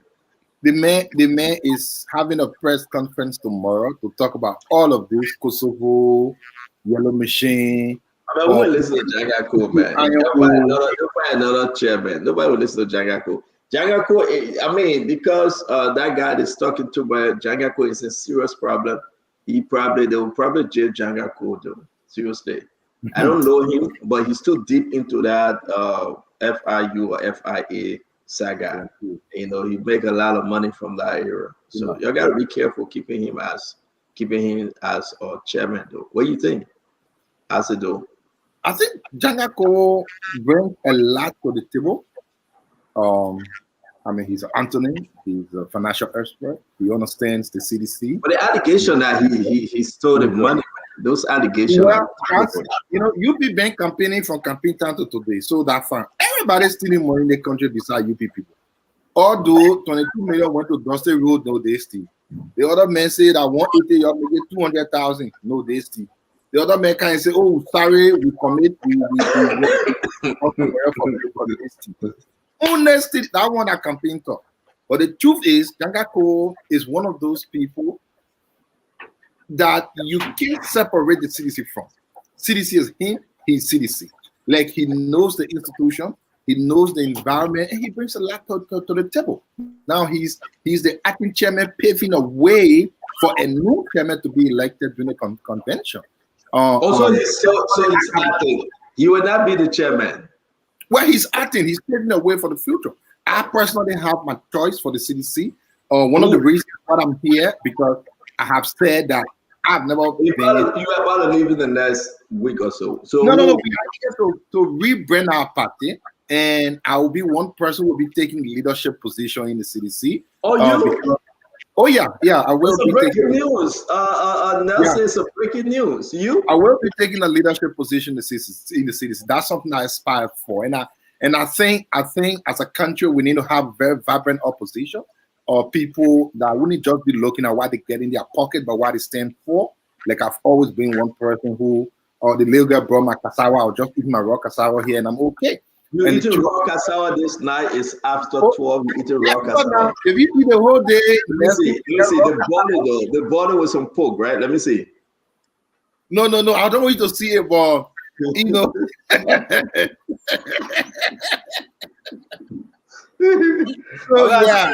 I saw the lady passing. She brought your cassava, right? With what? What in it? No, that red oil. She just bring a red oil on it. Oh, you know that food, right? The cassava, the red oil, and then rich cassava there. Now, my brother. At this time, because the whole day today, nothing to eat. So she don't go small now. She probably eating it. But the truth of the matter is that the opposition community, we know the country is not doing better. Listen, out of politics. Let me interrupt you, Isaac. So you must say and Nelson, right? I strongly believe after everything and all, I think the dust is settling, Isaac. Of what? From where? You want your daughter to get off camera, my man? People say that she's I think the dust is settling, Isaac. Of what now? From where? With all the 4 months trouble. I agree, Isaac. It started with the Miata Formula 650,000 investigation that there's no report. And, you know, the allegation that involved the Reverend Tappet, the chairman, which he proved, he said it wasn't true. You know, the money that Sylvester Graceful took from NASCAR, you know, illegally, the poor people money, the appointments issue, the army wide problem that have never been solved up to now. The LDC issue, man. People stay in darkness, and all these different issues. I think the leadership aspect is settling. I think personally, Bwaka is recalibrating his mindset about people. The $22 million road, and now this guy is apologizing to the lawmakers for misappropriation. I mean, all these different stuff that is on the precedent decks with less than 6 months. But I still believe somewhere in my mind, somewhere in the inner part of my aorta, Isaac, I still believe that President Bwaka will make a better president than George Panelist. I may be wrong. I just still believe that President Bwaka will transform bigly. He will transform Liberia bigly than George Panelist. I'm not there yet. I'm not there yet. Is something still hitting? I don't know. Maybe because, the president, Joseph Yima Bwaka, when he talked to you, the way in which you want to move the country, the good things that you want to bring, I can get mad with him. But yet and still, I still believe that he coming to that place. Now, for the sake of Liberia, he would do better than George Panelist. I said, you can argue me. I agree. We're not forcing.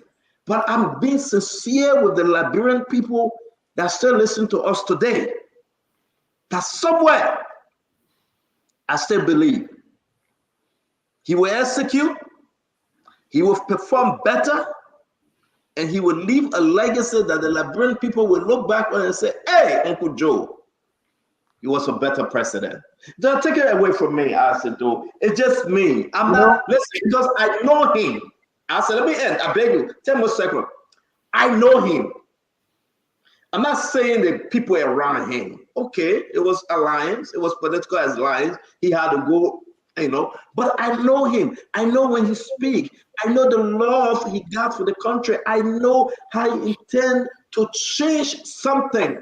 And anybody that's staying on the way of this president transformation and changes, I think they will have themselves to blame. I believe it. Listen, Isaac, and I want Liberian people to just take this. I don't know. Talk to me, Isaac. So, I'm going to be, unfortunately, whenever I talk, people see it as being political because I'm CDC and I'll always remain one. But I'm going to try as hard as I can to get out of that and be sincere to my inner cause-giving conscience that I believe from the bottom of my soul. Start off with hope that Liberia gets better.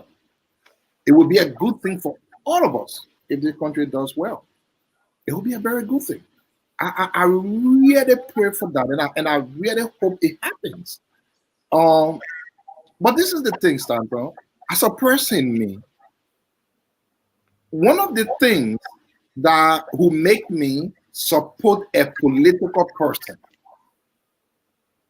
has always been the past of the person at the time they have not had the mind of being that political person. What do I mean, Stanton? Let's say Nelson is not thinking about being a representative today. Things that Nelson will be doing today define him. If Nelson decides to be a representative tomorrow and then he starts doing good, all of that good he's doing is only because he wants to be a representative. So I will go back at the time Nelson did not have the mind of being a representative. Those things he was doing will actually define him. That's one of the key ways, personally, I choose people. So let's come to President Bwaka. Like, I hope the president does better. Santo, Mr. Boyka is one of those people who we cannot point to a work he did outside of government in his entire life. Should I say a lot or not lot? I don't know, but he has been in government almost his entire life. And sometimes I want to sit and be sincere to point to successes or a success President Biden has enjoyed throughout his life. Sincerely, so Stanton, I can see why. Let's not go far off. Let's start from right here now. Current reality, the CPP. When Cummings was the chair for CPP, CPP did so much better. When Yombly was the chair, they did better. When Penina Yue was the chair, they did better. When President Baka assumed the chairperson, the CPP went to the dustbin. Ask yourself, was there no problem when all of these other three people were chairs? There were problems. Why is it now? It only went the way they went with only the, maybe he has the thinking. Or probably he does not just have the luck for success. Maybe. Stanton, what I can tell you in government is every month comes with its own problem. I'm very not sure how the government can do it. Quickly and to go over to you. One big problem that this president has that will take his presidency, you can take me for that, is the issue of lack of commitment towards him, but commitment towards future ambitions for people. If anybody tells you that loyalty and commitment to a person is not good for a country, that person doesn't understand what is loyalty, because if you are committed to President Biden as a minister, you will want to see him succeed. So everything you do will be in the best interest of his success as a president. But if you are not, and you are only committed to who you will be tomorrow, you will only be doing those things that will help your case tomorrow. There where President Biden is. He has too many presidents around that want to be president. Too many. And those people will not be doing things to help his leadership. They will be doing things to help their future ambitions. That's where he falls. Unfortunately, it will be a rocky 12 years. You can take this from me. You will be here. Listen, and I would say this, Nelson, a rocky 12 years is not because President Bwaka would fail. You are right when you say a rocky 12 years. It's because of where the president is taking this country from. And I want you to understand. Who said we're going to be easy? I said, though. Even Jesus Christ, no. Taking the country from George Manuel was never ever going to be easy. I mean, we can go down the line. And who said this government will not make their own mistakes? But the willpower of the president to come and step in and bring correction like he did on the rice issue and fighting to reduce the price of rice, that rice will be on the market, the Liberian people will appreciate him for that. You know how it is, as it do. 2018, the first 4 months, George Manuel were building condominiums. Let's see myself talking now. 2018, 16 billion disappeared.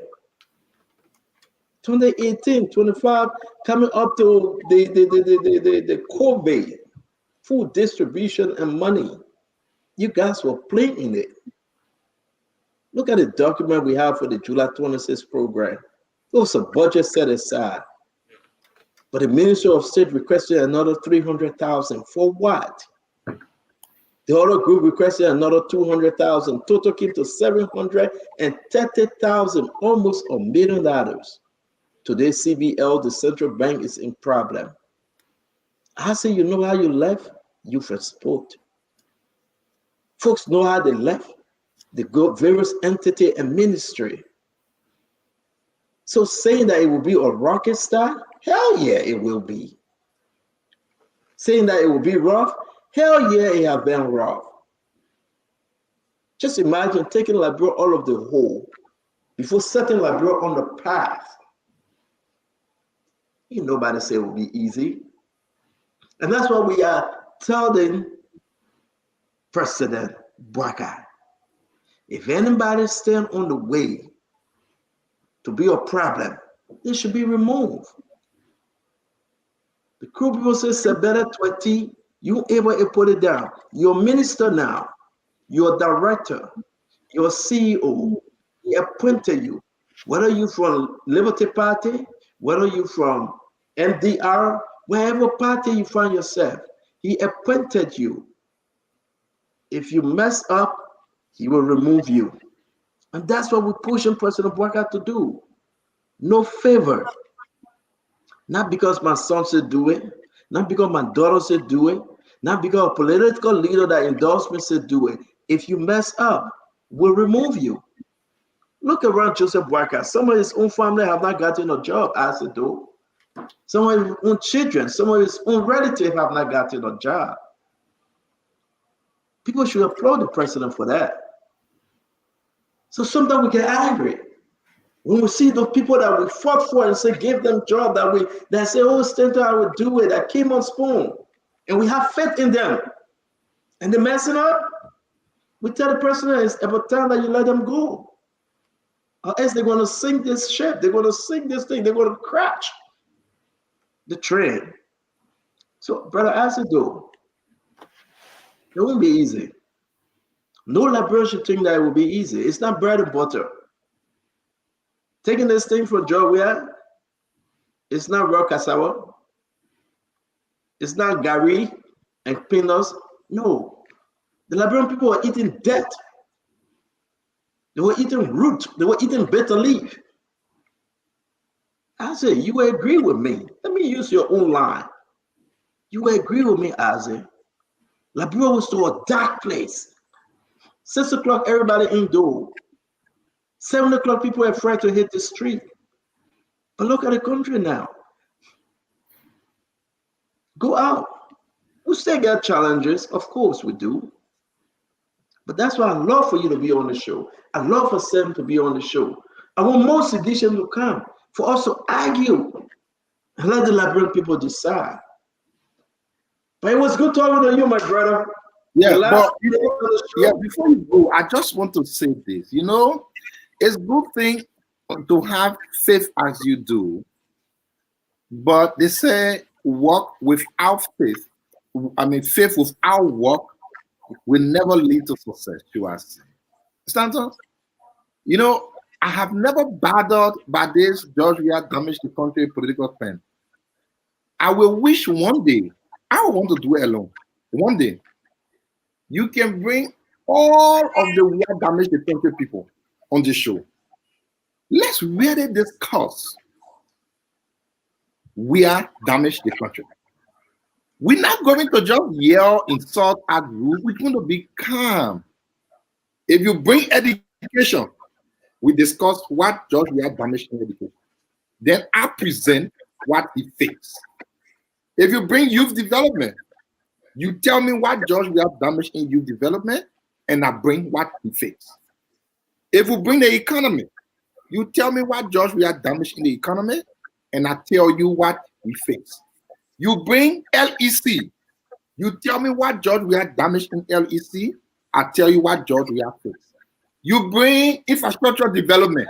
Okay. Now, I will really wonder, Stanton, if you say people were eating fever leaf. No, and fever leaf is a good for diet. Okay, you said diet. People were eating diet. Okay. Yeah. Stanton, people were eating diet when rice was $17. And you think people eating cow meat when rice is $19. Stanton, people were eating diet when transportation from ELWA to Broad Street was $100 or $150. People are eating baked chicken today when the transportation is $200, $250.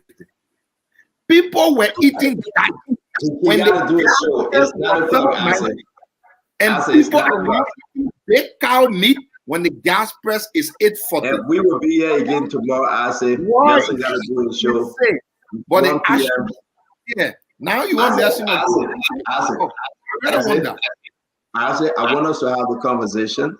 Oh, yeah. Everything you see today is because of the foundation Joria laid after Madame Salif. Madame Salif led Joria with good things, and Joria took it personally. And we can go into it, entity by entity, ministry by ministry. You're right, I say. You are quite correct. We should have this conversation. And I wish that one day, and I will say this, maybe people will get mad, and I'm about to run. So soon as I say that, let me run, yeah, Nelson. And everybody going to start calling me, listen, it's just a job. But seriously, I wish that one day I can have your friend. Yeah, one day. Your friend Kev Hassan. One day, if the people agree to have your friend here, because he disturbing my phone, and let me teach you some sense, the reason why the people rejected him and rejected his government. Now I say this, I'm running before they attack me. Folks, thank you very much. It was just, yeah, have a good night.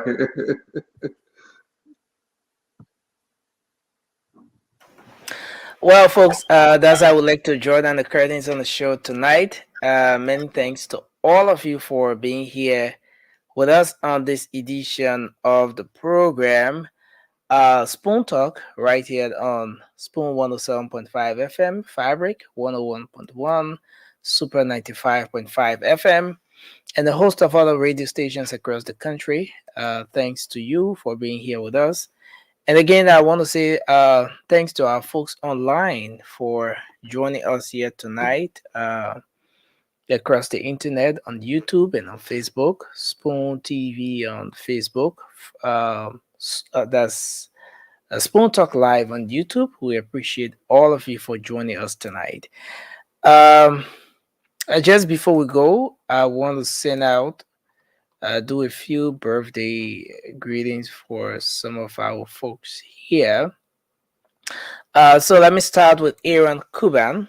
Aaron Kuban, a very good friend, a media colleague, former workmate here at Spoon Network. Now works at the legislature. A good friend from way down the line. Aaron celebrates his birthday today. I want to say happy birthday to you, Aaron Kuban, as you celebrate your natal day today. All the best on your endeavors as you celebrate another milestone today. So happy birthday to you, Aaron Kuban, as you celebrate your birthday today. Another one is to Ida Reeves. Ida Reeves is celebrating her birthday today as well. Happy birthday, Ida Reeves. And we wish you all the best as you celebrate your natal day today. And another birthday greeting is to Martin K. and Collie. Martin Collie's birthday is today. Happy birthday to you as you celebrate your natal day today. All the best wishes as you continue to make progress in all of your endeavors. Happy birthday to Martin K. and Collie. James Carimo, another media colleague, celebrates his birthday today as well. Happy birthday to you, James Carimo. All the best as you celebrate your natal day today. Lise Comfort Domian is celebrating her birthday today as well. Happy birthday to you, my own Lee. I wish you all the best as you celebrate your natal day today. The beginning of another 365 days. All the best as you celebrate today. And then finally, this one is to Miss Sonia Mimi Davis. Today is her birthday. Happy birthday to you. And it comes from my mama, Madam Joyce Clinton Harris. She said she's wishing you happy birthday today as well. And all the best as you celebrate your natal day today. So again, I want to say thanks to all of you. Yes, and happy birthday if you're celebrating your birthday today. Folks, that's how I would like to draw down the curtains on this edition of the program. Till we'll come your way again. Have a good night. I'm Nelson Colette. Liberia is all we have. So let's remember to keep the peace. Bye-bye for now. Yes, sir. A special one from the CEO, Stanton with the spoon. And your boy, Friday the Southern Band. Charges on the beat.